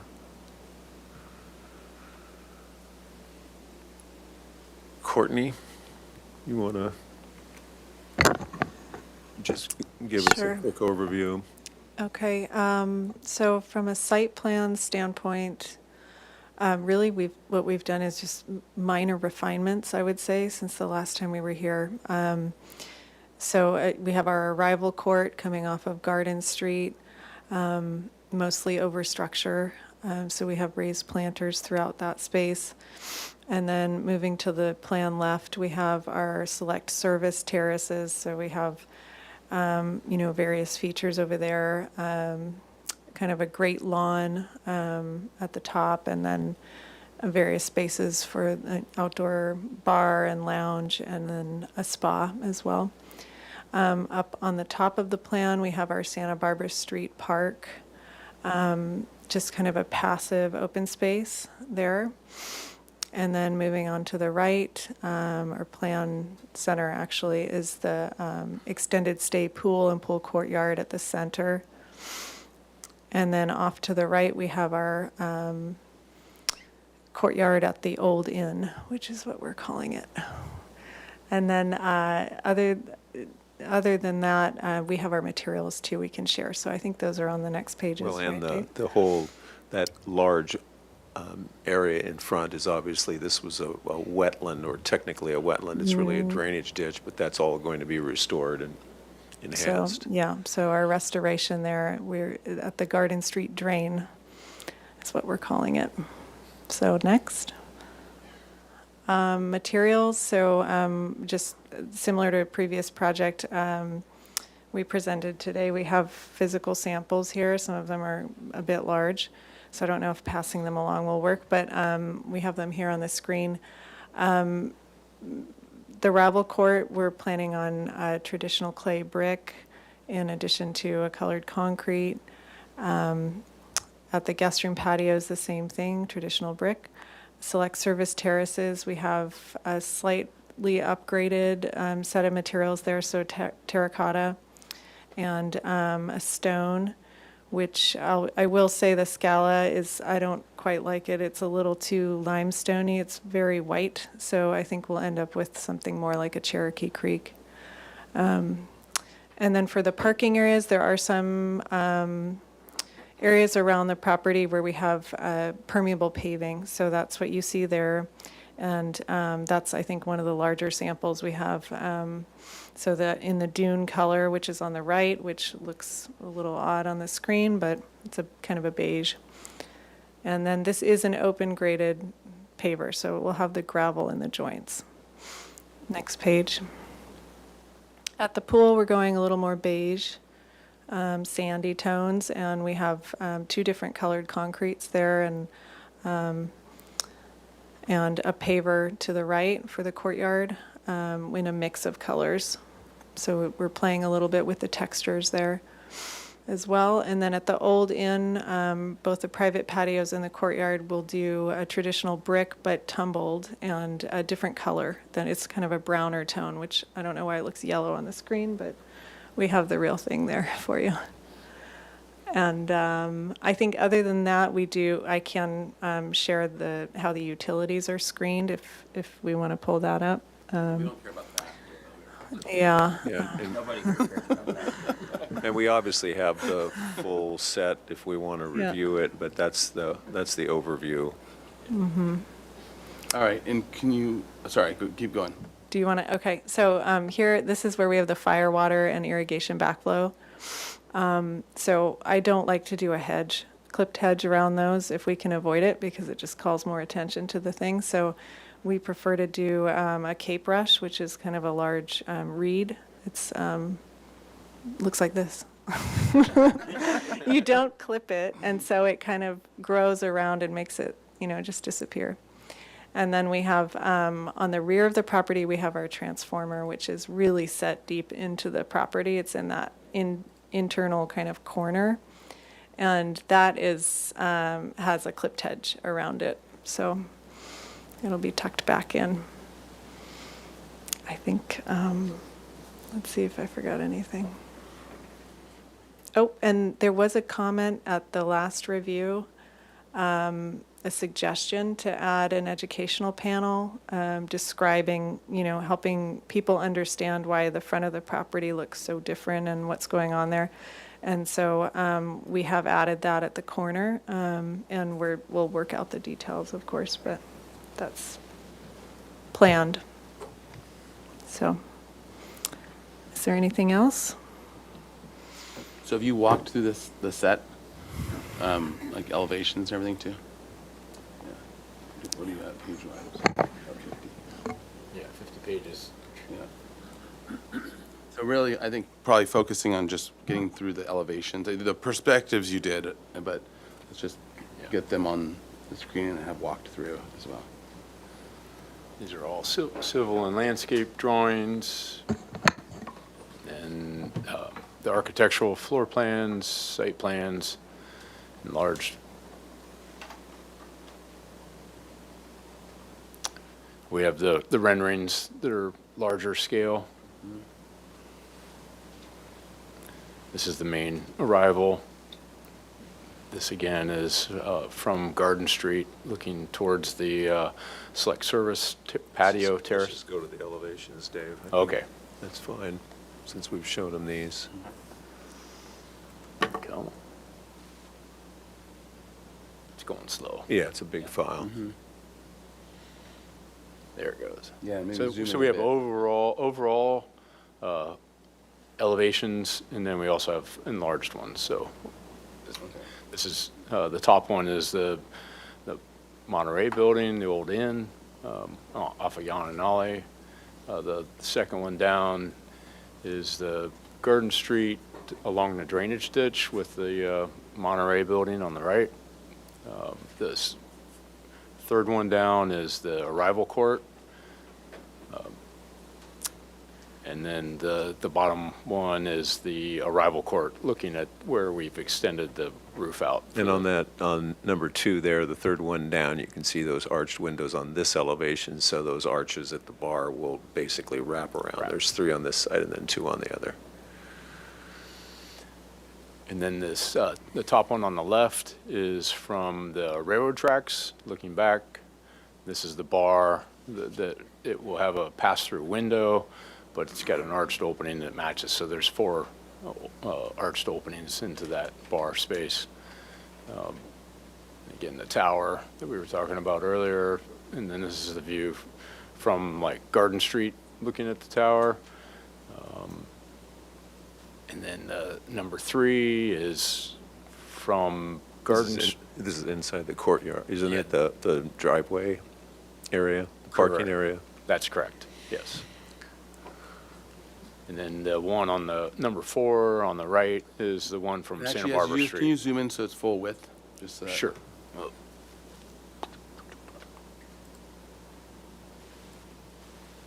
Come on. There we go. At least that has helped. I can get them. And these elevations are showing the locations of those HVAC or the PTAC units in the rooms, and obviously we're going to need to detail that with a nice grill. So Santa Barbara Street's over here on the right, and this is the drive that comes into the L shape right there. You can just keep scrolling through, but this way we can just at least make sure we're. This elevation is from Santa Barbara Street.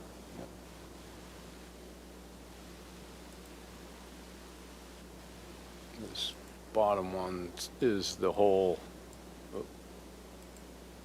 length of The elevation you'll never see. elevation you'll never see, and then the entrance to the No, parking this is garage. the driveway on the left is from Yananali, and then it comes in and then goes down into the underground parking and then wraps back around to Santa Barbara Street. So the buildings like the old Danica House building or Michael Caine or whatever, and all those buildings that are along Santa Barbara Street back up to this.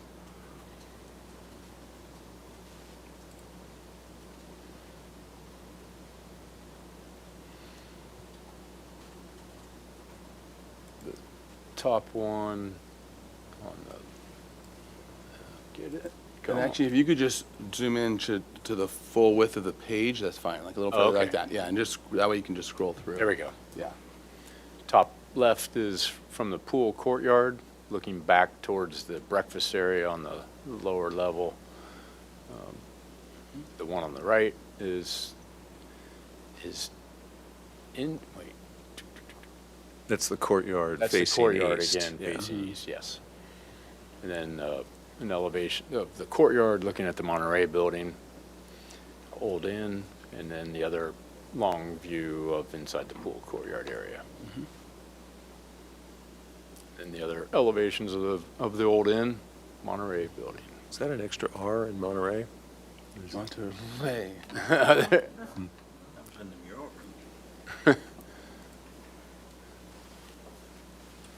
And these are all the same elevations, just enlarged. Okay, maybe just scroll through. Okay.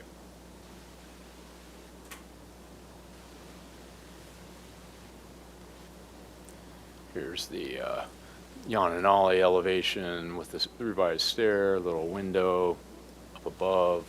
And that's a skewed, that elevation is at an angle, obviously, It's so like- it's. Yeah, we've squared it up with the Monterey building. And the lights are on the top right. And the lights are on. Right there. The window coverings. And building sections.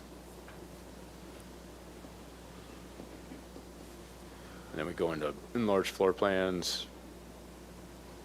And the guest room plans. And then these are all the egress plans. And that is the set. All right. Does that finish your presentation? Yes. Okay. All right. So now we'll open public comment for this item. Thank you, Chair Grumbine. At this time, I don't have any speaker slips for in-person public comment, though if anyone in the room would like to speak, they can come up to the podium at this time. And I'm not seeing any movement, so I'll move on to virtual participation. If you would like to speak on this item, you can raise your hand at this time, and we do have one hand raised so far. So Steve Johnson, I'm going to give you permission. You should be able to speak now, Steve. Hope you can hear me. Yes. The project is located in a floodplain. Critical question, should the project be considered residential? The project plans nowhere address this question. Neither do any of the 23 technical studies associated with the project. Nor has that topic been clearly addressed in any staff report. However, the answer to the question is based on a simple test. Determine the total square footage of the buildings, determine the percentage which is residential. Very simple test. City staff has actually made the necessary calculations, but those calculations have never been made public. I suggest that the calculations be shown on the plans. The horrific loss of life in Texas should be instructive. Thank you for your time. Thank you. At this time, I don't see any other hands raised for virtual participation, and we did not receive any written correspondence on this item, so I'm going to give it back to you. All right. To the commission for questions, and also noting that we are over an hour behind schedule, so and we still have one more to go. So let's keep them pointed. Not that pointed though, Commissioner Lundvik.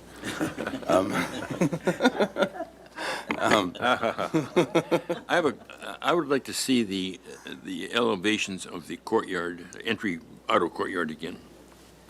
The north, I guess the north, the west, and I guess the north and west one, too, they are, right? Can you zoom in on that one a little bit? I think you got it. Yeah. Oh. This is the main entry elevation. This is showing the underground garage entrance. Is that a porte cochere or something? It's Yes. Yeah, it's a wood trellis porte cochere, but it will have a roof covering over Solid. it. Yeah. What about the north elevation then?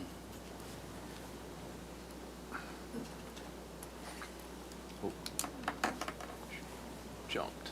No, that's not it. Or the south. Well, I guess You want the Yananali elevation? I want the elevation looking on the right as you drive in.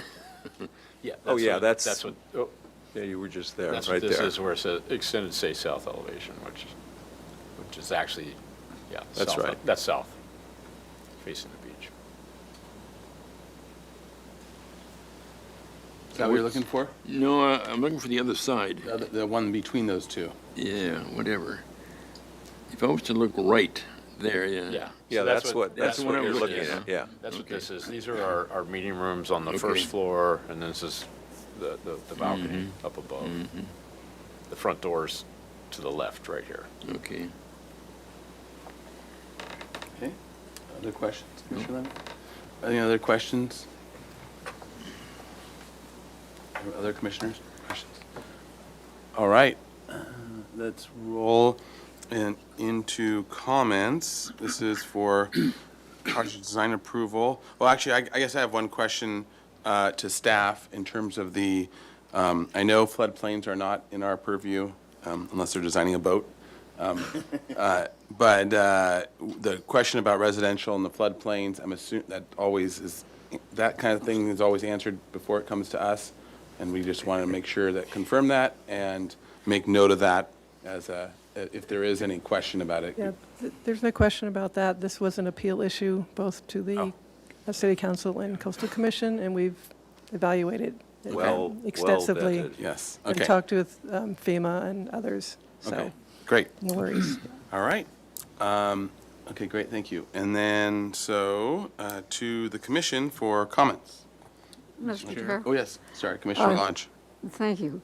I watched the last hearing that was before this commission on April 9th, 2025. And then I'm sorry, May 25th. That's honestly, May 25th, 2022. Yeah. It's been a while. That's what he said. I haven't shaved since then. And as on the Planning Commission, I've seen this more recently. I must say the responses to the comments before, such as the dimension, the thickness of or the size of the supports on the tower, and following through on that is a great improvement, as were the other things. I did have a question. There was discussion. This is for you, Ms. Miller. And actually, could you go to the tower while you're, Yes. can you zoom in there? Yes. Yeah, well, the one that shows the before and after is where you really see how spindly the original ones were. There was discussion at the last meeting before the HLC about, as I recall, a Monterey cypress at the corner. Is that what you have there now?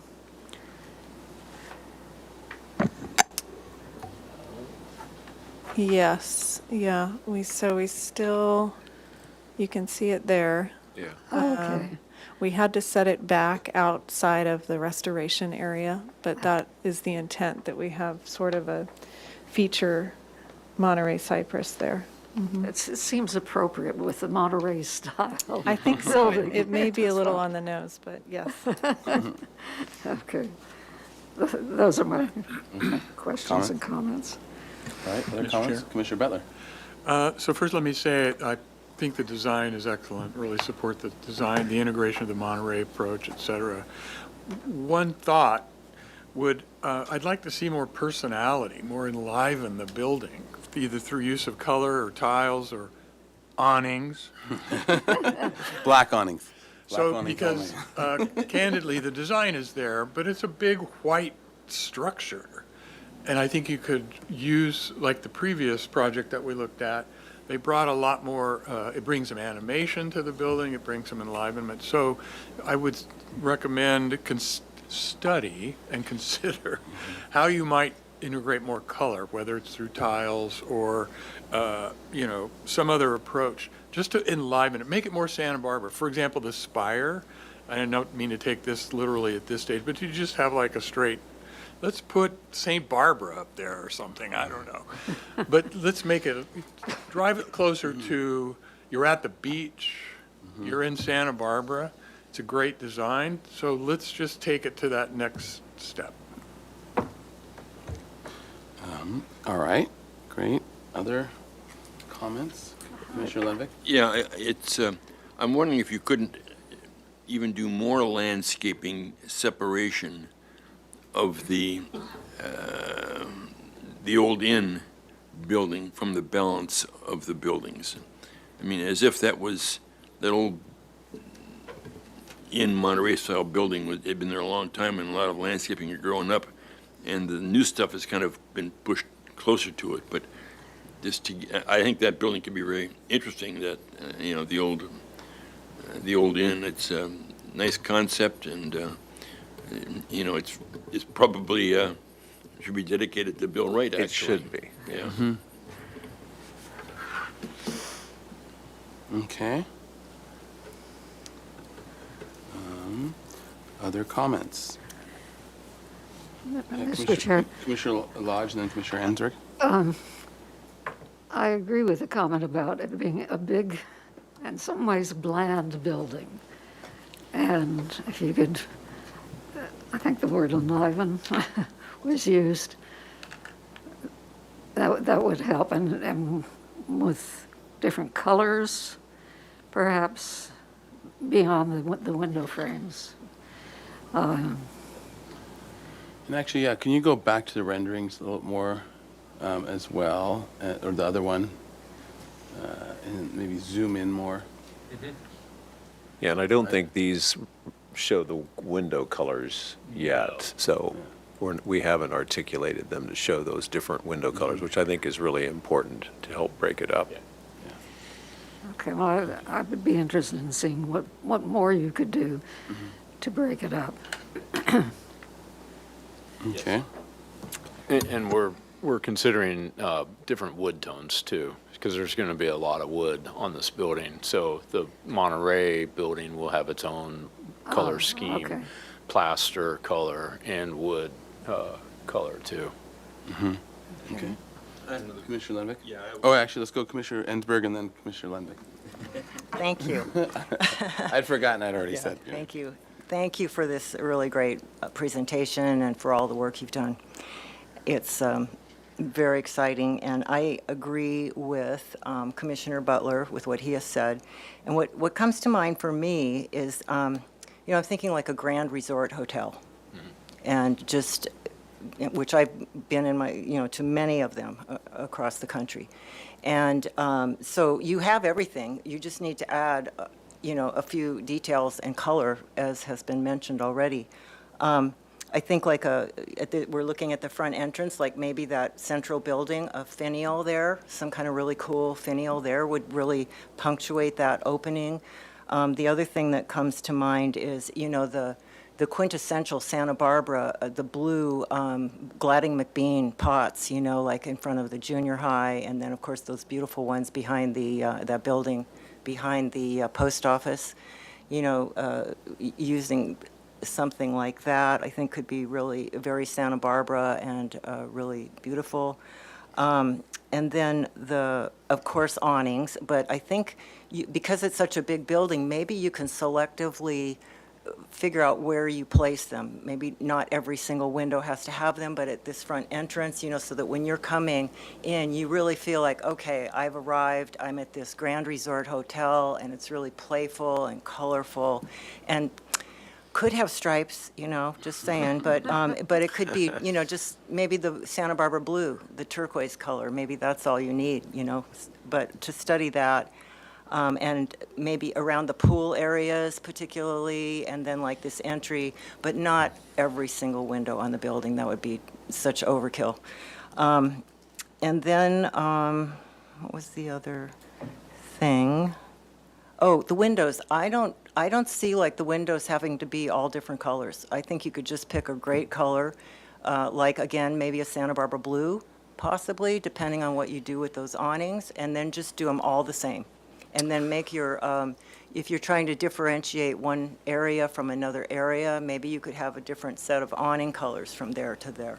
But just a suggestion, you know, or maybe all the, I just don't see how that is necessary. Yeah, I certainly feel like the Monterey should be separate and unique in the spirit of a Monterey, but it just seems like we've wanted this building to appear like it evolved over time, that, you know, and it is big, and it just feels like it needs that breakup.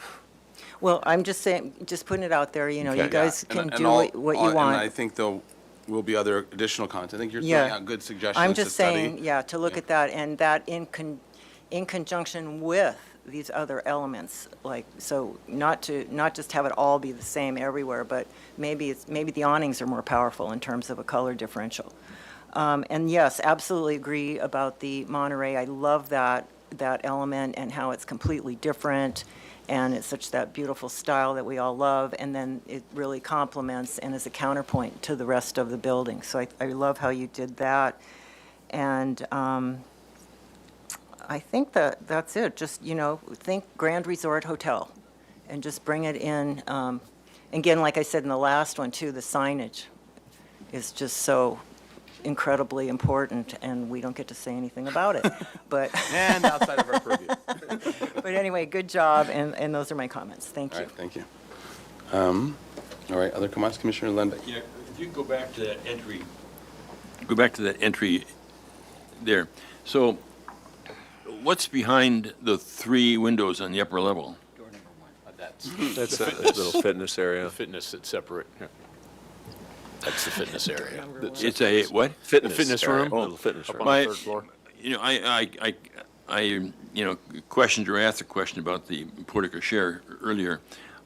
I think that porte cochere could be bigger, more imposing, more oldie, more whatever. Not necessarily heavier or overdone, but I just think it really could be something. And I look at that structure behind it with the 3 windows and saying, well, maybe it should be one bigger window or whatever, as opposed to 3 smaller windows. Something that would really make that portion of the building, the entry, distinctive and stand out from any other portion of the building. Now, that's just an idea. I'm not the designer, but I think that porte cochere could really, you know, planting, more whatever, lighting, bigger columns. I don't know what it would be, but it just, I think you could, without a lot of problem. Maybe you got a problem with circulation of cars through there that prevent. No, I just, if I can just add, you know, back to the Grand Hotel thing, which was sort of initially the concept, like this was built after, but at the same time, just so you guys know, you know, this project has restrictions from the Coastal Commission relative to the charges for the rooms. These are moderate priced hotel rooms. And that was a very important issue for the Coastal Commission. So we don't want this to be too grand. It is intended fundamentally to be a modest priced hotel. And Ed, I'll tell you, we studied, a bigger roof, an actual tile roof over that, and it just felt like it was too much. I wanted it to be less imposing. Okay. Somewhere between a dollar suite and the Biltmore. Somewhere, right? Mr. Chair, my comments, with the notion that the idea is when you see this building, it looks like it was constructed over time, right? Evolved over time. There are elements on the courthouse that give you that sense. The roof details change, the plaster changes a little bit. So it doesn't necessarily have to be color. It could be just the texture of the materials could change subtly. So it looks like, one was built in one decade and another was built in another decade, all starting off of the little inn that Mr. Wright started in 1850. I like the idea of color, and so you might also change the color of the buildings, as they evolve over time. If there's a white or a brown or I don't know, leave it to you. Those are my suggestions. All right, Commissioner Doran? Just a very quick comment about the differentiation of the different building parts. I think that's important to the story that you're evoking, but I also think that it has something to do probably with the business model, because this is not a grand resort hotel. There's one hotel that's about select service and another wing that's about a different kind of service. Mm-hmm. And so these really are, this doesn't add up to the kind of grand resort hotel that you would find in a national park with a great central hall. It's not there because it's not part of what this building is. So I think that things like the window color or the stucco color are important for differentiating the blocks, because that's the story that you've written, the narrative that you've written for this site. All right. Anyone else? Any comments? Or did we cover everyone? Okay. Good. Yeah, I'll just add to that. I think there might still be along that entry aspect, even something closer to the dollar, but still keeping it as trellis. I think the fact that you have a big trellis instead of a big solid covering with grand multiple columns. Now I'm going to tell you to add columns, but it might be just by scaling it up a bit where it hits the plaster alignment or something like that, where you do the same general design. One of the things that's kind of bothering me a little bit is the span's pretty long of the beams, and there's only one column on either side, and they're not the biggest columns. And so either keeping them that skinny and pairing them and going up a little bit, or there might be something there, or just beefing up the columns themselves is just a sort of long horizontal span for just two columns and one beam. So maybe there's a version that goes a little bit bigger, that gets above your glazing on the main ground floor, and still is humble enough to it's not trying to be ostentatious. It's just sort of a larger thing. And then I would agree with a lot of the comments that were suggesting color and texture and all those things. It's really just trying to do the differentiation thing, right? So there could be any combo of ways you do it, right? And so that seems like it's sort of a good general direction to study that. And as you're now fleshing this out without any more bodies to appeal it to, maybe some of those refinements can start to be thought through holistically. But it definitely is, in my mind, very much going in a great direction. And then I agree with all the comments, and I can summarize the additional comments. But this is for project design approval, and project compatibility findings are required, and it's sounding like everyone's in favor. So I think that's where the motion will go. But I'll summarize some comments for development for coming back next time. First comment is that the commission very much appreciates all the hard work and the direction that this design is refining to. As for the next time when coming back to study additional elements such as Monterey Cypress? Was that a leftover? No, yeah, so sorry, the Monterey cypress tree, or the landscape around the Monterey style old inn, I think was, to look at that and potentially integrate some of the older Monterey style landscape. To also, in general, to look at the buildings as different either color or texture, windows and awnings and other elements that provide that differentiation of color and texture since it's such a large building. And the commission very much appreciates the idea of it being built over time. To sort of study that. Encouraging elements such as finials or other decorative elements to be developed out as well that are meaningful for this building and this location, as including things such as colored pots, glazed pots, and other decorative elements that will provide color. Mentioned the windows, portico share, to look at additional designs for the portico share, keeping it in the simple trellis or pergola, but perhaps with scale and or beefing up the corner or strengthening the corners, corner supports, the piers and columns. The additional changes since we last saw it are in general supportable as well. I think that's been the general consensus. And the tower, is everyone feeling good about the tower as well? The tower's a good improvement. And then all the other details, of course, will be coming back as you progress and refine it. And any other?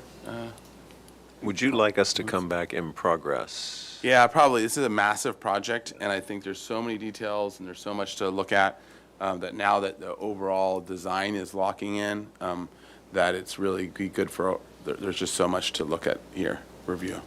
And of course, as Commissioner Lenvik will make sure, we have all the utilities screened, looking at utility screening and any other mechanical, venting, all those things that are typical for wanting to minimize and screen. So, would someone like to make a motion with that, those comments? Or I will make a motion that 101 Garden Street receive project design approval with the comments as you just listed. Second. All right, we have a motion and a second. Let's get project compatibility findings. Project compatibility findings to send it to PC, didn't they? We made comments on the project compatibility findings, teeing it up to say, we're thinking it's in a good position. I thought you made it, but that's okay. We didn't actually make them. We hinted at them. But we're going to make them We now. don't get to repeat them again. We don't get Yeah, to that's do right. much. God, don't Come on, let us make our findings. Yeah. Because we like doing that. The commission finds that the project is consistent with our design guidelines. It is compatible with architectural character of the city and the neighborhood. That the size of the project, its mass, bulk, height, and scale is appropriate. That the project is sensitive to adjacent landmarks and/or resources. The public views of the ocean and mountain are not impacted, and that the use of open space and landscaping is appropriate to the project. All right, seconder agree? Agreed. All right, so we have a motion and second with those findings. Any other discussion? All right, roll call vote, please. Thank you, Chair Grumbine. I'll begin with Commissioner Lodge. Yes. Commissioner Butler. Yes. Commissioner Dorden. Yes. Commissioner Ensberg. Yes. Commissioner Lenvik. Yes. Vice Chair Uli. Yes. And Chair Grumbine. Aye. Motion passes. Thank you. All right, thank you. See you And in 2028. there's a 10-day appeal period to City Council, starting now. Does your client think this is in the funk zone? Does your client Oh. think this is? No. To me, it's so far from the funk zone, it makes no sense. They are the function. All right. I mean, Anyways, this is we're gonna take that conversation later. Okay. So with that, we'll go on to item 5, 321 East Easley, project design approval. This is a continued item for project design approval.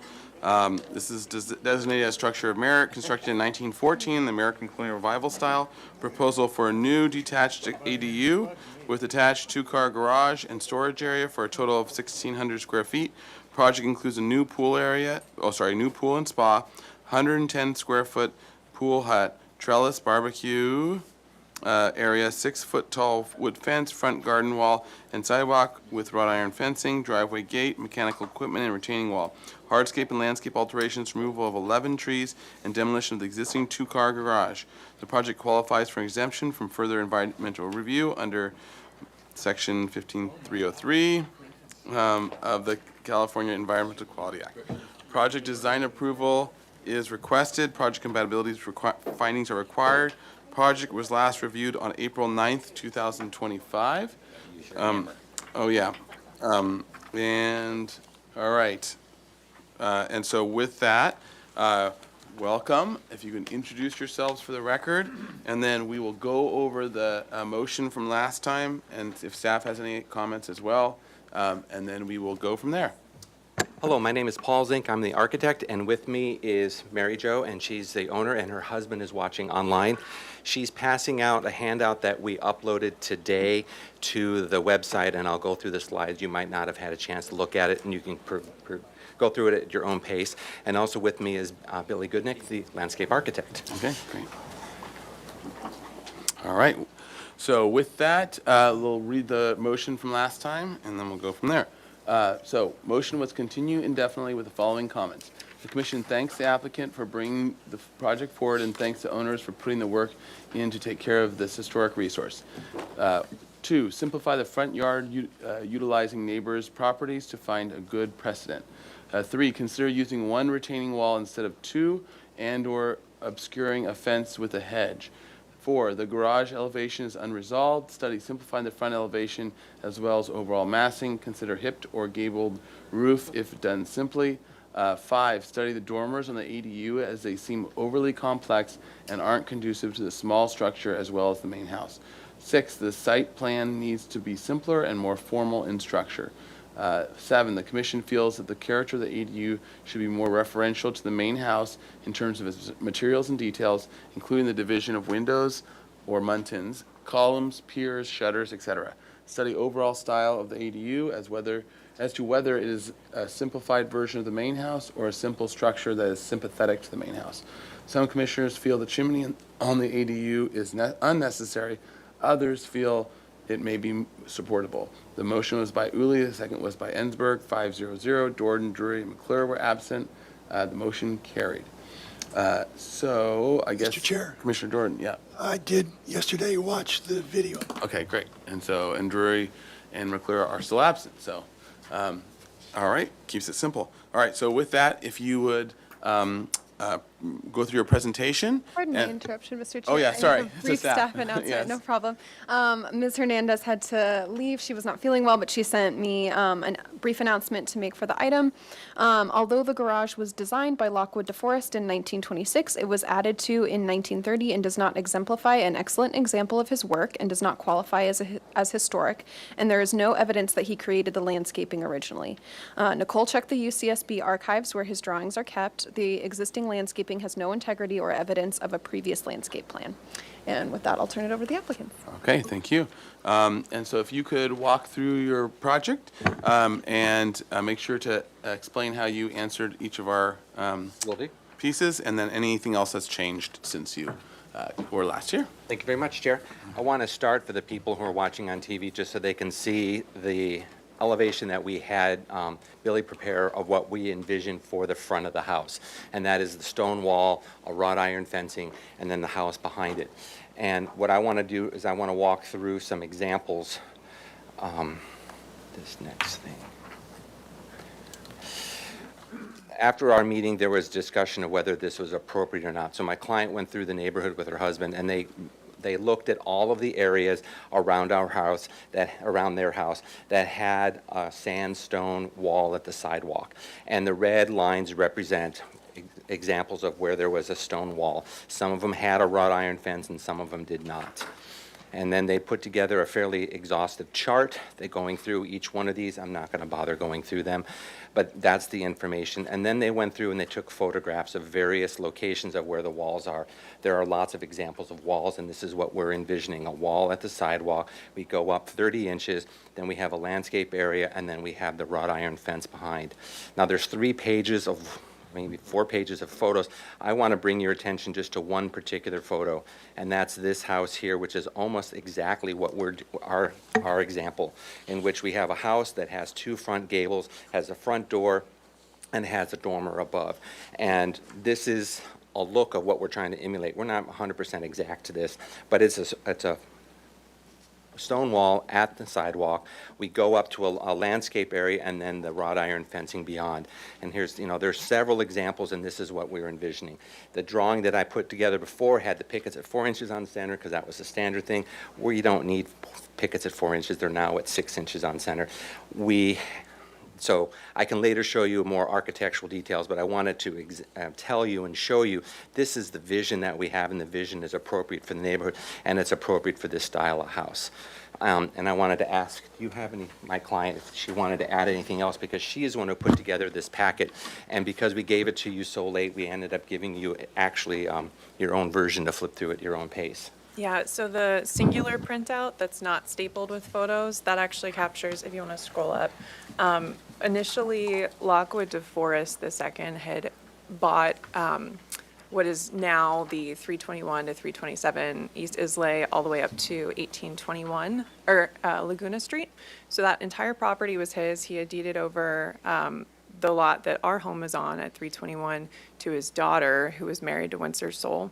And so when you look at all of these photos, you see that ours is actually the only one that does not have a sandstone wall. That was part of the original property. And so the home that was next to us at 327, that was the chauffeur's home.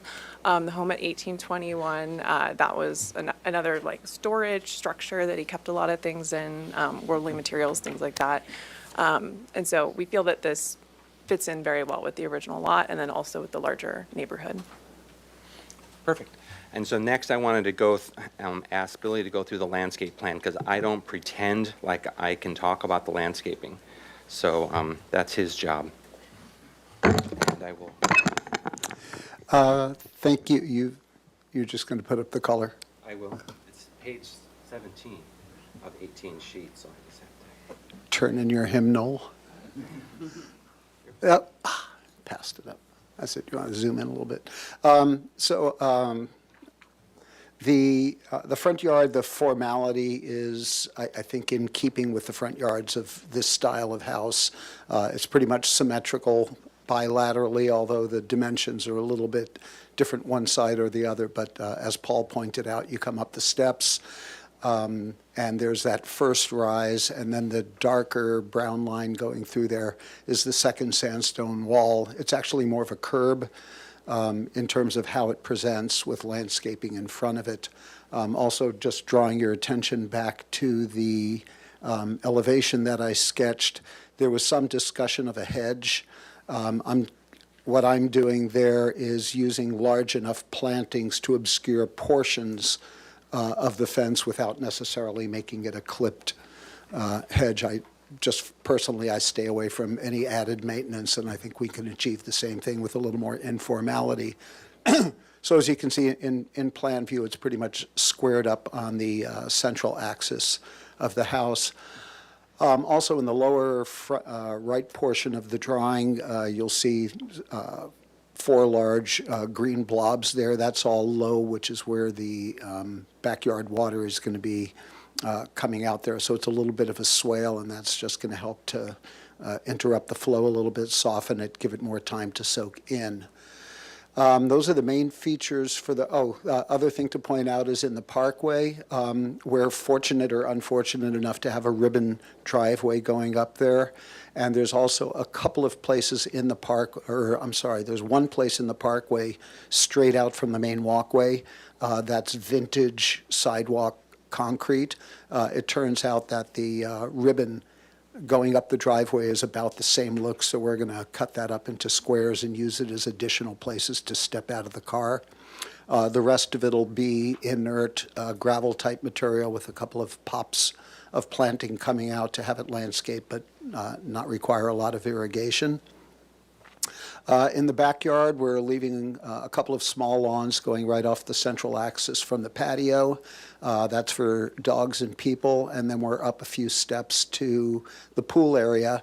And basically, this is for active outdoor living for family. Precedence is taken by some of those activities, the spa and the pool. And what I'm trying to do between the lawn and the upper area is create a planting that reads just as well from the patio in the house. It presents toward the back of the house, and also functions as a buffer between the active area and down below. Those are the main features. We're a little bit off the screening there. On the far left, there's a line of fruit trees there. We've got enough sunlight there to act as both a visual buffer as well as provide some fruit trees, and the rest of it is just ornamental landscaping. I tend to focus more on foliage, texture, and shapes, but there'll also be some flowering plants in there. There's a sample plant list on the second page of the landscape sheet. Okay. And then later I can go and show you the architectural detail drawings of the front walk and the railing, if that is something you want to see. One sec. Page 12. What I wanted to show you now is the exterior elevations and the changes that we made. The comment was to simplify the roof, and yes, we listened to you and thank you. We got rid of the volume ceilings that we were making in the various rooms and replaced them all with hip roofs. So that really hunkered down the ADU in size. We also got rid of one of the dormers. We had gable end dormers, and we now have one dormer that's a shed roof instead, and that's in the primary room. The secondary room does not have a dormer. For the elevations too, we added additional window mullions to align and to match what's happening at the main house. We're following most of the main house in the detailing, but not 100%. But when we finally get to the next stage, which is going to be roof rafter details and stuff, I'll have more exactness. But we want to be sympathetic to the existing house, and the existing house has a horizontal siding. We're matching that. We're going to have the miter corners. We're going to be matching that. The wood trim around the windows painted. All of that's going to be the same. A question or request was made of putting round columns. We designed it, we looked at it, and the spacing just looked awkward, and it wasn't as high as relationship in the front. They were a lot closer, and it just had a different arrangement. So I went back to having my pair wooden posts aligning. That's just it. Visually, it looked appropriate for us. In the exterior elevations of the 3D model, I did keep the brick chimney. We have a real we have a fireplace in the house. And of the era when this thing was built, if it was built in the 1930s or the 1940s, it would have had a fireplace and a real chimney. So we're following that. It's 2 feet above the ridge. This brick chimney also aligns itself or matches with the exposed brick chimney of the main house that's beyond. So I wanted to point that out, that we made that change. Oops. Time for you to clock out. I will wrap. All in favor? The last thing is we are not adding shutters to this house. We looked at it. The shutters that are on the main house are only on the front facade and on the east facade. They are not on all 4 elevations. We don't have shutters on this house, where we've chosen not to, and that's the approach we're taking. Now I want to talk about the garage elevation, because we were asked to study the garage and how that looks. And what I'm going to show you is an existing photograph. Oops. Go slower with the finger. Haste makes waste, according to some people. The existing garage that's back there is 110 feet from the front property line. It's way back there, and it's inches from the property line. The zoning ordinance allows us to rebuild the garage in its same location, existing non-conforming, and so we are able to rebuild the garage in that location. Transportation will give us a turning radius waiver, because it's not per today's rules, but the garage is existing and it has a permit. So I wanted to point that out. Next sheet, excuse me, wanted to go to is number 7.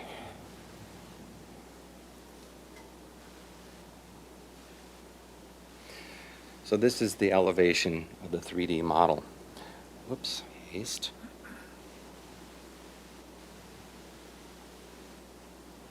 We plan on having a wooden privacy fence that's 53 feet from the front, from the sidewalk, and then the garage itself is 110 feet behind.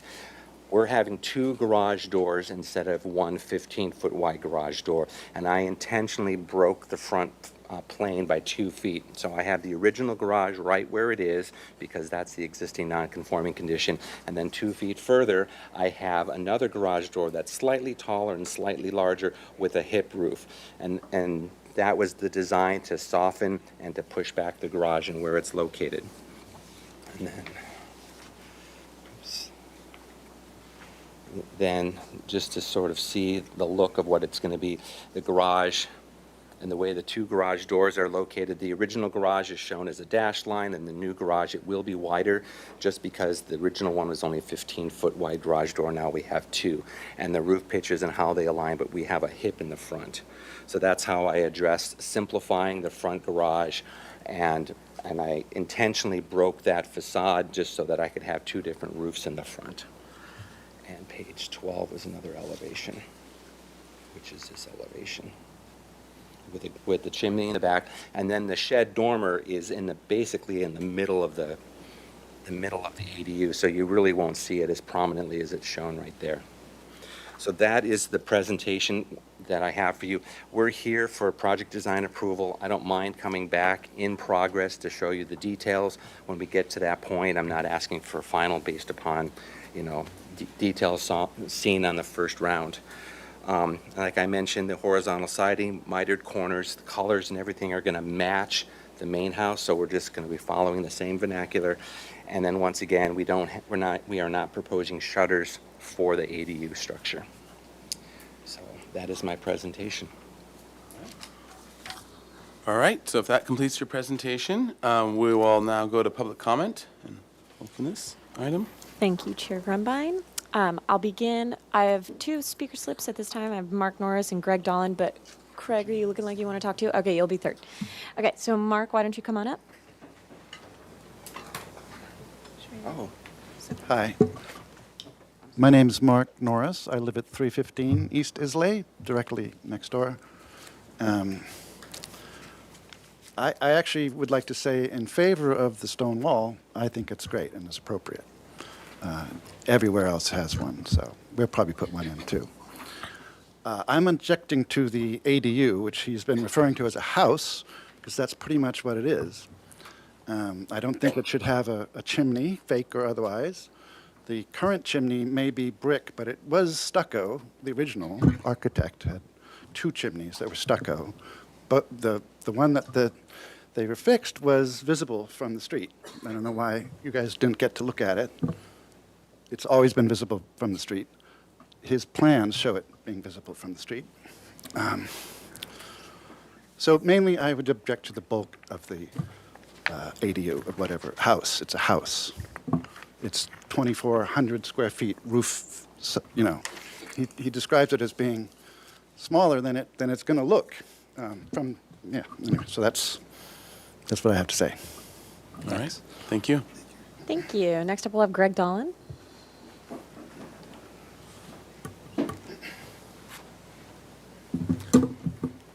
Hi again, Commissioners and Mayor Lodge.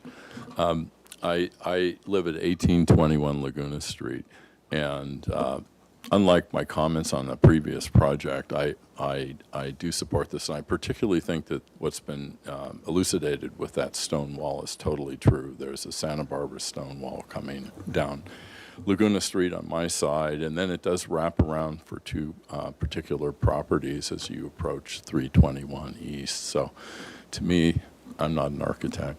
It looks pretty harmonious. Thank you. Thank you. Thank you. Next up, we'll have Craig Lewis.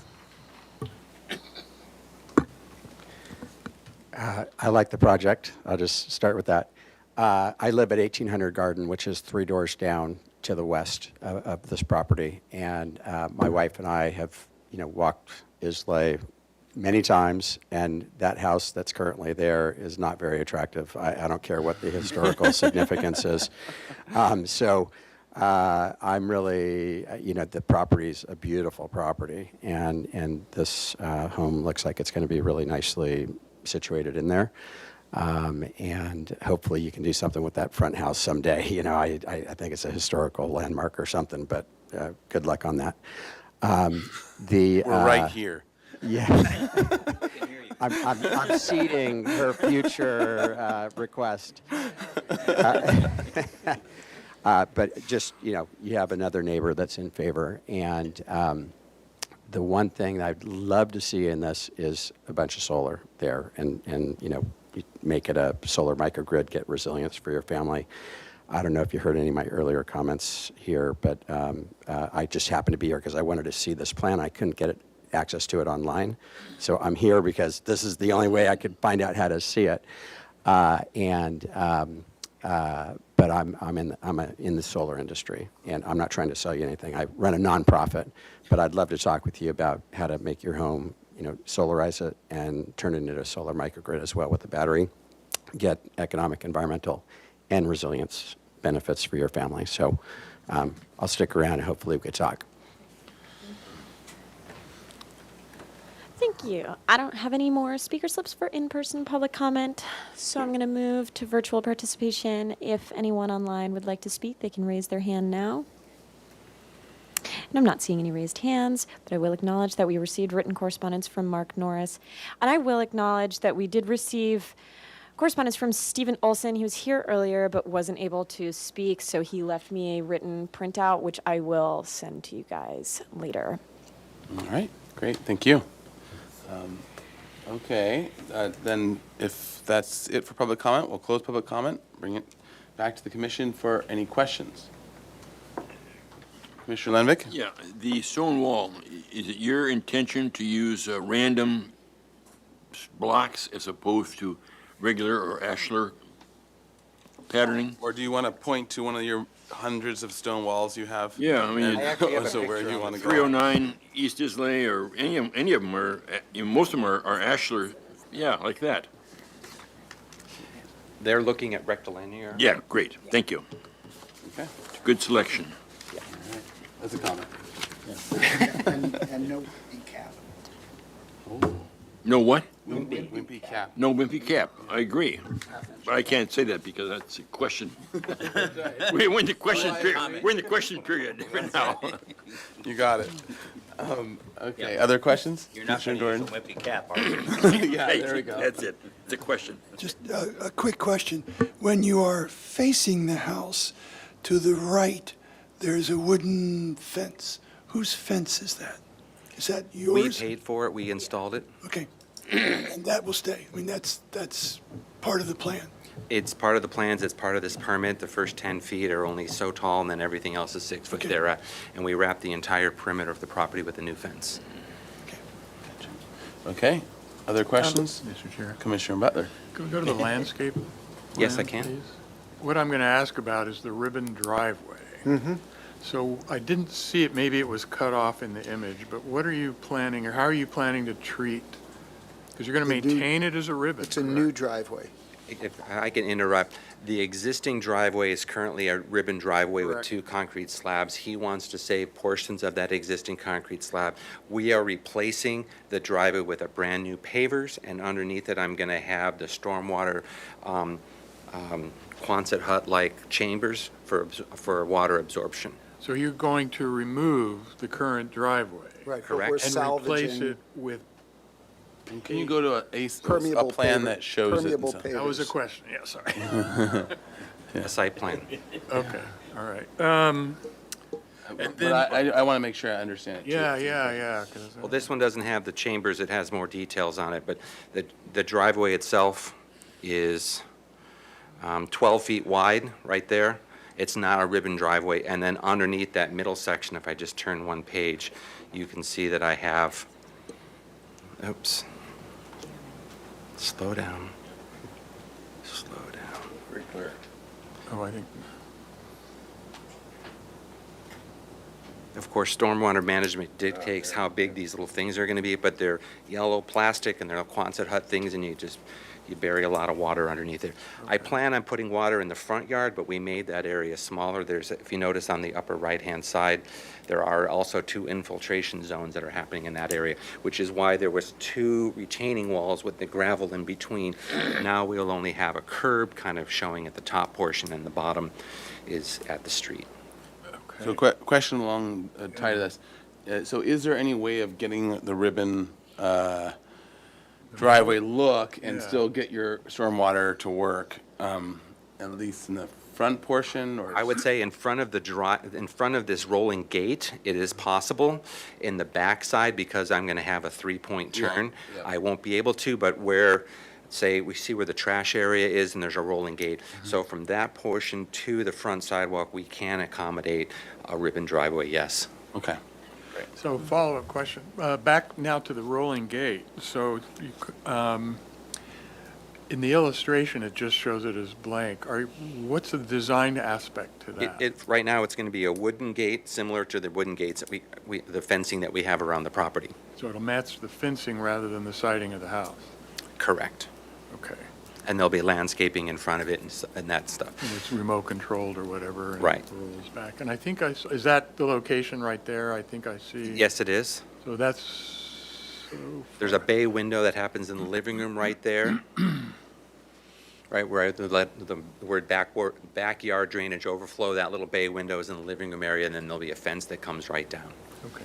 All right. Do you have a picture of the existing fence? Oh, wait, before you go away from that, could I ask a question on the paving? So I see you have stone paving, and then it looks like a herringbone, and then there's something else on the driveway. Are those all different designs? It was just different imperviousness for stormwater management calculations. But they're not, but the material that you've designed it, that you are proposing is what? We would have flagstones at that front section, but where the trash area is and where the house would be pavers, automobile pavers. They would be the same material. Where the driveway? The driveway and where the trash. And the trash is would be like. the same pavers, except one is going to be permeable and the other one is not permeable. And they're all a herringbone? I actually have an example of it. It's on page 7. And then everything else around the house is like the stone pavers that you're showing? Say that again? Everything around the house is the stone pavers, not Paths. the pathways and stuff? Do you want to answer about what we have planned for Well, the way it's shown right now is the direction we're heading. Okay, so what I'm seeing right now is you've got stone pavers around the house, walkways and stuff. Wait, go back. Oops, I'm sorry, I was going to the color board. Well, I just wanted to let, The walkway from the street to the front of the house is currently, We have it as brick, and my patterning was just to show that it's impervious because I have it on top of that's a okay. concrete walkway. I just want to understand what it is. What is being proposed? and the remainder of the paths that you're seeing in the backyard that are rendered like flagstone, that's the direction we're heading right now. And then, so over at the pool, I see a herringbone, and then I see a gray around the pool itself. So are those all intended to be one thing, or is it several things? They will be the same material except for around the fire pit area, but around the pool itself is impervious, and then you have the pool coping. But where the trellis occurs and the pool hut, that'll be the same material, but we'll be able to space it and be able to count that as permeable. So then around the pool, that's concrete, just gray concrete? No, it's it's going to all be the same pavers, but it's going to be impervious for stormwater management. So same pavers as in the herringbone. Yeah. Yeah, but not, Appearance-wise, We only care about. we've got Visually, it'll be brick this. from the street to the house. If it's not rendered as flagstone, it's the same paver expressed as either permeable or not permeable. Right. okay, So there's only go 3 ahead to paving your other materials. question. So graphically, that's why it looks different. Right. Yeah, I understand, Okay. I think. Okay, other questions? Had another on the fence. So you're rendering from the street, looking back from the Yes. street view I'll find it. there. That one is fine. Zoom out a little bit. Can you zoom out a little? Yeah. So, I think you mentioned that you have a dog. And They so have there a was- dog, and that's why having a secure perimeter is important for us. Okay, so, and that's why you have this fence. Why is the fence, before, the original design of the house, you see the garage. You see the old garage from the street, which now you can't because, well, you can sort of see it, but it's hidden by this fence, right? And the fence is there because you want for the dog.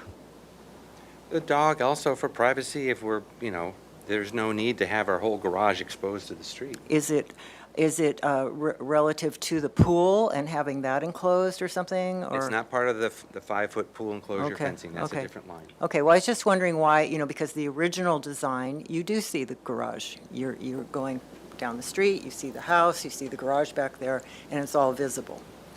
And now it's not, but that was an intentional thing you did because you wanted privacy back there. I can spend more time and design a really cool gate. But at No, this no, point, I didn't bother. It's just a I'm not talking about that, about the design of it. I'm just It's okay talking to about just say, yes, we want why there privacy. is a fence. Privacy. Okay, all right, that was my question, thank you. Other questions?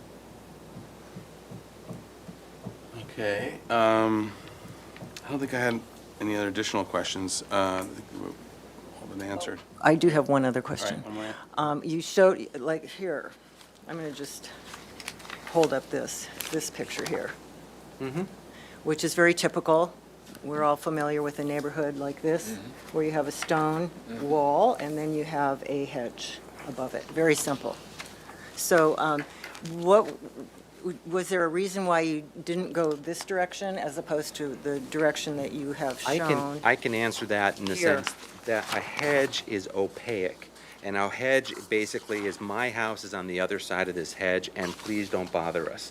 Where in Santa Barbara, I believe we want to have a transparent front in which the house itself relates to the street. And right now, this house does, but prior to my client buying it, there was an 8-foot-high boxwood hedge right on that sidewalk. And it was walled off like you would do it in LA. And they first went, or when they sold the house, they chopped it to 42 inches. And now we can see the house. And everyone's like, oh my God, I never knew that house was there because it was behind a hedge. We don't want a hedge. Their whole reason for the wrought iron fence in that location is so that when she gets the mail, the dogs can come out the front door and they have a little play zone. They're not going to hop the fence. And then she can continue to the sidewalk to get the mail and stuff, but the dogs won't relate to or won't bother or pester pedestrians that are walking the sidewalk. There's a 10-foot gap there, but it gives the dog a little bit of like looking at the activity of on the sidewalk, and that's kind of fun for them and fun for us, and that's what we were trying to achieve. We don't want a boxwood hedge 8 foot high that says, "This is our house, please go away." I'm going to tell my dog that. Dog happiness matters. The architect is correct, in a sense. A structure of merit building cannot have the view blocked from the street. Well, we like it to not be. No, it's in the, take it back. It's in the Guidelines. Mills Act. Mills Act. It's in the Mills Act. The Mills Act does not allow a house to be blocked from the street. But not all structures of merit have Mills Act. But I you agree. Okay. One more Just question. want to make sure. Okay, yeah. Just real quick. The brick walkway up to entry to the house, is the brick all the way up to the front door? How far does the brick go? All the way, including the front porch itself. Okay, thank you. That's And it's all. actually currently poured on a concrete sidewalk. Okay. Okay. Any other questions? Let's roll into comments. This is for project design approval, and project compatibility findings are required. So I think first question in the basic, I have some comments here captured for additional refinements and study, but I think the main question is whether it's ready for project design approval and final approval, and then we can then refine some of those comments afterwards. I believe Oh, it's. sorry, not final, but project design approval. Yeah, Sorry. I believe it's well done. I believe it's ready for preliminary design approval, and they've done a very good job. I only have one comment, Okay. and that is regarding the dormer structure and how the top of the dormer is at the ridge. And I think if it was down a little bit below the ridge, it would be more traditional, Okay. and it would be a better design. Yeah, I see what you're saying. The whole But- sheds from the peak all the way down. Yeah, it should not shed from Yeah, the yeah. ridge. Other than that, I think it's a great project. Thank you. All right. Other, Chair? yeah, Commissioner Butler. So, again, I would support previous And actually, I comment. forgot one. I have one more question. When you're Oh, done. go ahead. When you're done. You want- Okay. right. Well, you might have more on this too. Is there a reason why you can't have the garage doors the same size and just have it the smaller size? Yes, because the existing garage is too short. It's a 7-foot-high garage door, and now we're doing 8-foot garage doors when people have Escalades and things of that nature, plus it's wider. We're existing non-conforming. I'm moving the garage over about 4 inches from the property line so I can have a little bit more head height in that garage, but currently the garage is squat. Mm-hmm. Gotcha. Okay. Could you, okay, that might be a comment with more, of more study later. Okay, that makes sense. All right, your comment? So just back to the pavers and all of that. So it's a little confusing looking from the illustrations, et cetera. But I sort of felt the need to simplify it and be more uniform. You've got pavers, you've got brick, you've got, a variety of things. I maybe just look at simplifying, being a little more consistent rather than so much variation in the materials themselves. That's just one thought. And then it added to that, again, study and think about this privacy fence and how to make that somehow design and visually sort of fit closer to this design of the house. Because just having a big blank, or what, it's really an extension of the house, in my view. So maybe some way to, from a design consideration, You're match. talking about the front yard that's now shown as the wrought iron style? No, I'm talking about Oh, the the privacy fence garage. that rolls back and forth. That can be done. Yeah, take a look at that and see how to, I think the stonework's great, and I think, putting limestone or whatever in the front is a terrific idea. I will predict, though, in a few years, you will actually have a hedge in the front of your house. I will predict that. It may not be 8 foot, but I bet. I'll bet. I'll bet. Small plants only. Okay, so let's see, other comments. I guess we can just run through comments. It sounded like, well, first question to everyone, is it in general for the project compatibility findings, is everyone feeling pretty good with this project right now? Yes. It's seeming like all the comments. Okay, great. So why don't we just work on the comments for them, the things for them to come back for either along the way, it's probably the best way, and then but you can come back for all of it if you want, for final approval, if you feel so that way. And I would like as well for the different commissioners to comment on the chimney as well, supportable. Either way, they obviously want to do the chimney, so where you fall on that as well. And just thinking solar-wise, there might be the south side that you might want to. I actually have the solar shown on the floor plan. Okay. Ooh, I don't. It's right below, it's from the ridge to the property line, that whole length. Yeah, that's what I figured it would be. That's the natural. But it might be that you shift the chimney up to actually not have it mess with it. But anyways, but okay. But anyways, and also for in general the comments and what you think, how you think that these adjustments have been, and whether you're strongly supportive of it, the columns, all those things that he has studied, and I'll come back to us with. So, do you want to start us off, Commissioner Butler? I'm generally in support of the design with the comments that. Of the pavers and, simplification. Yeah. Commissioner Jordan? I'm supportive of the project and supportive of the comments that others have made. Okay. Vice Chair Uli? Same. All right. Commissioner Lundberg? Great project. I'm supportive of it. Okay, great. And Commissioner Ensberg? I'll go along with the group.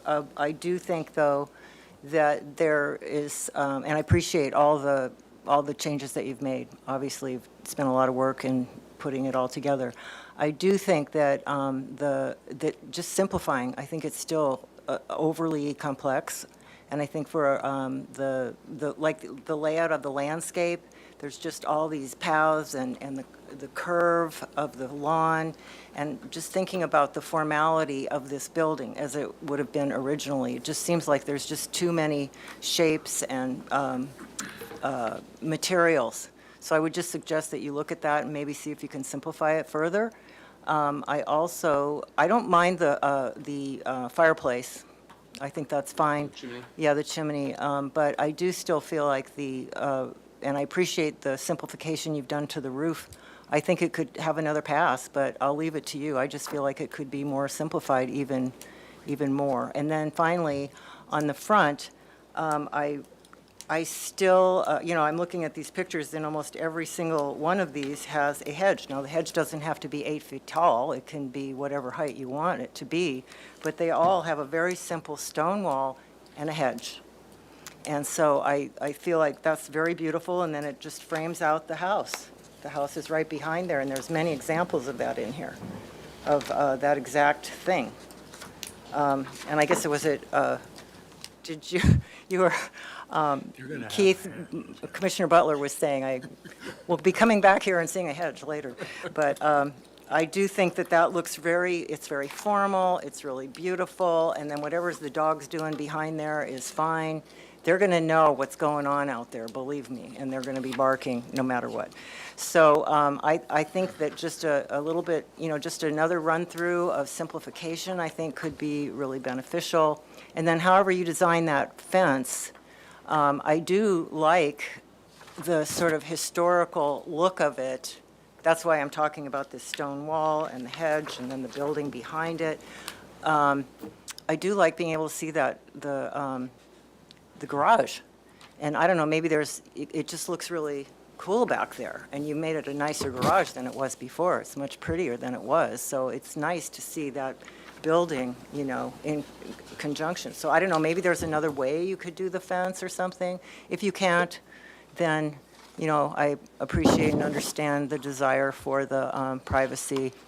But maybe you can run it the other direction and you don't need privacy to the garage door, for example.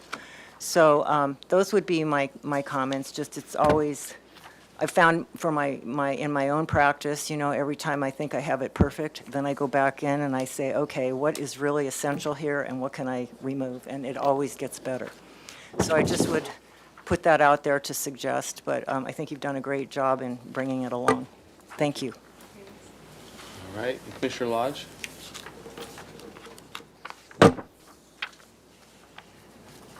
Thank you, Mr. Chair. But nobody's commented on the ADU itself and the side that faces the pool, faces inside, with those tall windows. Looks almost like a 1960s tract house to me. The tall windows meaning the dormer that's popping up? No, I mean the ones that go, the ones that go from, that are full length of the the doors. The doors. Yeah. Are those operable doors? Yes. Yes, they are. Are they sliders? or- Slider. Oh, no, they'd actually be swinging French? French They're doors. French doors, yeah. French doors are they side lights on the sides or are they four French doors? The first one, the main one would have 2 French doors that would marry up to the side lights, and then the other one is 1 French door and 2 fixed. Gotcha. Okay. And then that chimney is a fake chimney. It's just to refer back to the main house. Plus, we also do have a fake fireplace inside the building because we can't have real fireplaces anymore, but the illusion is yes. Okay. It's AI. Yeah, because it seems, to me, it seems like it's unnecessary, but okay. All right, otherwise, it's certainly acceptable. Okay, and then I'll finish it up here with my comments. I agree with the other commissioners' comments for the other areas to tweak. The garage door and the gate, I wanted to kind of make some comments on. Garage door, I don't know, I see where you're going with it. I see the treble, and I wonder if there's a better solution of doing like solid for the one large garage door and then the smaller one with little lights, the lights, the glass lights as you have it, and maybe break up the lower panels so that you can have breakups kind of similar in solid panes of going up the other side, and so it can kind of go away. I don't know, it's, right now one looks like the mama bear and one looks like the papa bear. And Where's the mama bear? And so, having that slight, like, enlargement, but not having like the panel breaks or something is throwing me off in terms of that. So I would say study the garage doors, understanding that one of them, the newer one, could be taller, but trying to figure out a better pattern for it than just enlarging it. That would be one note. I would be supportive of the chimney, maybe scoot it a little bit away from. Off the ridge. Yeah, or either off the ridge on one side, but also away from your dormer windows. And similar to what was said, pitch the dormer so it doesn't go all the way back to the ridge. And actually, I think the house does that too. I think it has it partway down and a little flatter of a kick. Yeah. And then, another comment is really study. So you just have like a, what's it called, fascia wrapping around. I think you really need to study whatever era of house this is meant to be as an addition or whatever, and really study that eave detail and eave condition because it's going to be really important, even if there's a subtle bed mold or something else, to make it not feel like a 70s fascia board that became so popular. So even just that detail will really, I think, help it read as a 30s or 40s, chauffeur's quarters or something else that's back there. And then I agree with all the other comments. And then I think one comment that we talked about but we didn't officially add, which is the try to bring back the ribbon driveway effect on the front portion, and then at the gate you can stop it and continue on. Makes sense, practically speaking. And then with the gate, I think some of the comments of it's more part of the house. So is it a painted, painted wood and paneled more like garage doors feel in terms of the gate or something like that? I think that could be one way of going. You could go with a wood version. I don't know what your current wood fence looks like, but it still would want to be more like paneled and not just like wood gate slats or whatever. So it needs to have a little more formality to it as a sort of a historic paneled thing of wood. And then I agree with all the other comments from my fellow commissioners. So, and I can summarize them. And I think some of them are going to be studied. We're split on a few things, so I'll comment on that in terms of like the hedge versus no hedge. I see some examples, and thank you for your great neighborhood study. This is probably the most comprehensive owner study I've ever seen of the neighborhood, which is very helpful because now we really see the character around. There's a minority, but there are other places with plantings and that are not just hedge, but you may end up with a hedge for other reasons later. But I would be supportive, and I think there's at least a couple other commissioners that would be supportive of what you're being proposed. So it does make sense, and it can always go to a hedge, but later it would be fine too. Chair Grumbling? Yeah. Could, before you go on, you were talking about the garage doors, and I just realized, if I could make go a, right ahead. I just realized what was kind of, where I was sort of having a issue is, here, we have this, double gabled house, not a hip. I mean, it does have that jugger head or whatever it's called. Jerkin head, yes. Jugger head. So it does have that on the front. So there is that element. But I was just wondering if it would help that garage if it was, instead of being the hip there on the extension if it were a gable there. So it was more mirroring what's kind of happening here, and it was just those two pieces, and then they would, you'd have the same detailing around the doors. I'm wondering if that might be something that would help that. That's where I kept wondering what it was that was, why I was having an issue with that. So I don't know if that makes any. Are you saying go gable? Yeah, gable, and then just Okay, continue. but not it up jerkin as- head. No, just Okay. gable. Yeah, Um, okay. So not that would be, I think, worth a study. We could look at that. Just to see if that might, make that elevation then from the street where you have now the fence below, but then you would see those two roofs very clearly, and you wouldn't be wondering like, well, why is this like this and that like that? So that, I just realized that. And looking at that might be also helpful, because then you have two garage doors, and it's on those forms that make sense as unifying as a garage, and then unifying the back house with a hip in the back. Right, the back can continue to be the way you have it, but it just sort of helps that expression right there to make a little more sense. Okay, I'll add that as a study. I have a curiosity question. You're not going to change the color of the house, are you? At this point, no, we are not. I mean, that house is distinctive on that block for its color For the combinations. Yeah, it's really, it's Midwestern. Yeah. All right. Like Hendrix?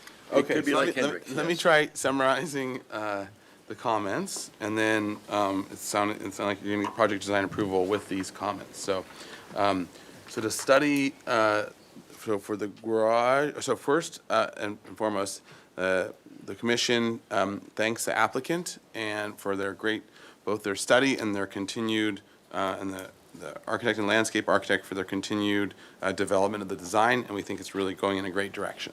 So, very nice work.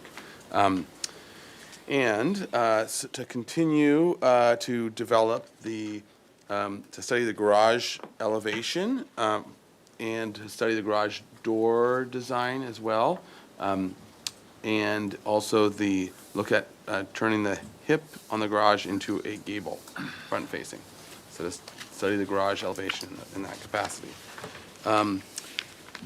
To look at historic examples of details, and maybe even bring precedent images of details of hip roofs of the era that you're designing to, of the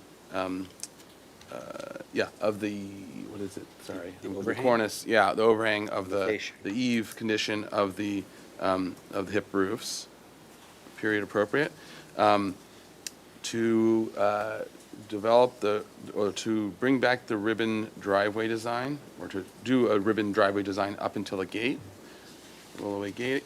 For the rollaway gate, the commission understands the need for privacy, but the gate itself should be detailed in a more historically appropriate way, and so to study paneling or other methods for that. The hardscape, at least as shown graphically, and I think for one, it needs to be shown graphically for us as the pattern, and not so much about permeability versus impermeability. We don't care about that. You got to make it work. Yeah. Yes, you can talk to Storms about the Creeks about that. So the hardscape plan that shows all those, and as well a recommendation to look at simplification, both in material types as well as design, looking at ways to simplify. Shapes. Yeah, shapes and layout. And then some commissioners feel that there should be a hedge in the front, on top of the wall, and others feel that current design is acceptable, and that you'll end up planting a hedge in 5 years anyways. No, strike the last part. All right. We got simplification of that. To adjust the dormer pitch. Yes. So that there's actually more glazing, or at least more vertical glazing a little bit more as you pop it up, as well as it not hitting the peak of the roof. And then most, and the next one is most commissioners are in support of using a decorative chimney as the client wishes. but to look at moving the chimney either to one side of the gable and away from the dormer. I think your comment should be that the chimney should not be symmetrical along the ridge. Yes, okay, so I like that better. So it's not symmetrical along the ridge and as well as away from the dormer. One other comment about the dormer. I was just looking at these pictures again, and does it make sense to, was it Commissioner Uli, did you say to change the dormer from going all the way up to the ridge and pull it back down? Who said that? Oh, that was Commissioner Lenvick, okay. Well, I'm just seeing this and wondering if it would be appropriate to look at something more along these lines, a little bit smaller, instead of such a big expression there, if that might be. Oh, you mean width-wise? Yeah. We could radius the edges and put a little cap on. I don't know the way to start. So, but I do think proportionally, though, this is almost a Craftsman proportion of horizontality of those. That's, as you kind of pop it up, you might be able to get it more vertical, which is at least proportionally more like the front. Yeah, or just look at that as far as you're doing that to see, because I think this could, give you some, Yeah, okay. may so- inform you. Yeah, so As in that study, look Yeah. at your front existing dormer as part of the study. See, you provided all this great information, and so we're Yeah, looking at it. It makes it actually a lot easier to add comments to. Okay, any other comments? I have one question regarding the ribbon driveway. Yeah. Regarding the ribbon driveway, traditionally, it was dirt, it was lawn or whatever in the spaces that you didn't drive on. That's faded. As you say, there's going to be, in 5 years, there'll be a hedge. In about 1 year, it'll be dirt. Is it acceptable to have a contrasting inert material rather than vegetation in the gaps in order to pull off a ribbon driveway? Yeah, gravel, right. Or ground Yeah. cover or something? So- Plastic grass, fake grass. Personally, as a very sustainable landscape architect, I never support vegetation in cracks between paving and that sort of thing. It's just, it's slow death in most cases. And pardon my interruption through the chair to the rest of the I'm commission. just saying, if the expectation is that it's green, No problem. Through the chair to the rest of the commission, I would also just caution you to, about the gravel. There are transportation requirements about gravel driveways, so Okay. I would So avoid I guess steering them in that the question direction. then is just in general, are we supportive of contrasting materials that emulate the ribbon driveway without it actually being grass, is the question. Like what it is now. Yeah, like what it is now. That Is how are commissioners feeling about that? Or do we want this to be the grassy hill we die on? Yeah, I'm not dying on this hill. I'm okay with inert materials that are Yes, contrasting. with the inert materials. Okay, is everyone in general? Let them propose something. Yeah, all right, so, yeah, as it's contrasting, and we'll see what you come up with. Okay. Any other comments? Wait, that's not a hedge there, is it? Yes, it is. It's not there anymore. All right. All right. Are those your comments? That's it, that's the comments. Would someone like to make a motion? I'll make a motion for project design approval of 321 East Islay Street. Second. All right, And and with those comments? Since I've done this, Yes, I'll go for it. do it again. The commission finds that the project is consistent with our design guidelines, that the architecture is compatible with the city and the neighborhood, that the project is of appropriate size, mass, bulk, height, and scale. The commission finds that the project is sensitive to its own landmark resource, that views of the mountain and ocean are not impacted, and that there is an appropriate use of open space and landscaping design. All right. So we have a motion and a second. Any other discussion? All right. Roll call vote, please. Thank you, Chair Grumbine. I'll begin with Commissioner Ensberg. Yes. Commissioner Lenvick. Yes. Commissioner Lodge. Thank you. Yes. Commissioner Butler. Yes. Commissioner Jordan. Yes. Vice Chair Uli. Yes. And Chair Grumbine. Aye. Motion passes. Thank you. All right, thank you very much. Thank And you. there's a Can we keep 10-day these? appeal period from now to Can we City keep these? Council. Thank All you. right, congratulations. Thank Good work. you. Good Very job. good job. Thank you, Yeah, guys. Thank you. All right, and with that, it's late, but we are adjourned.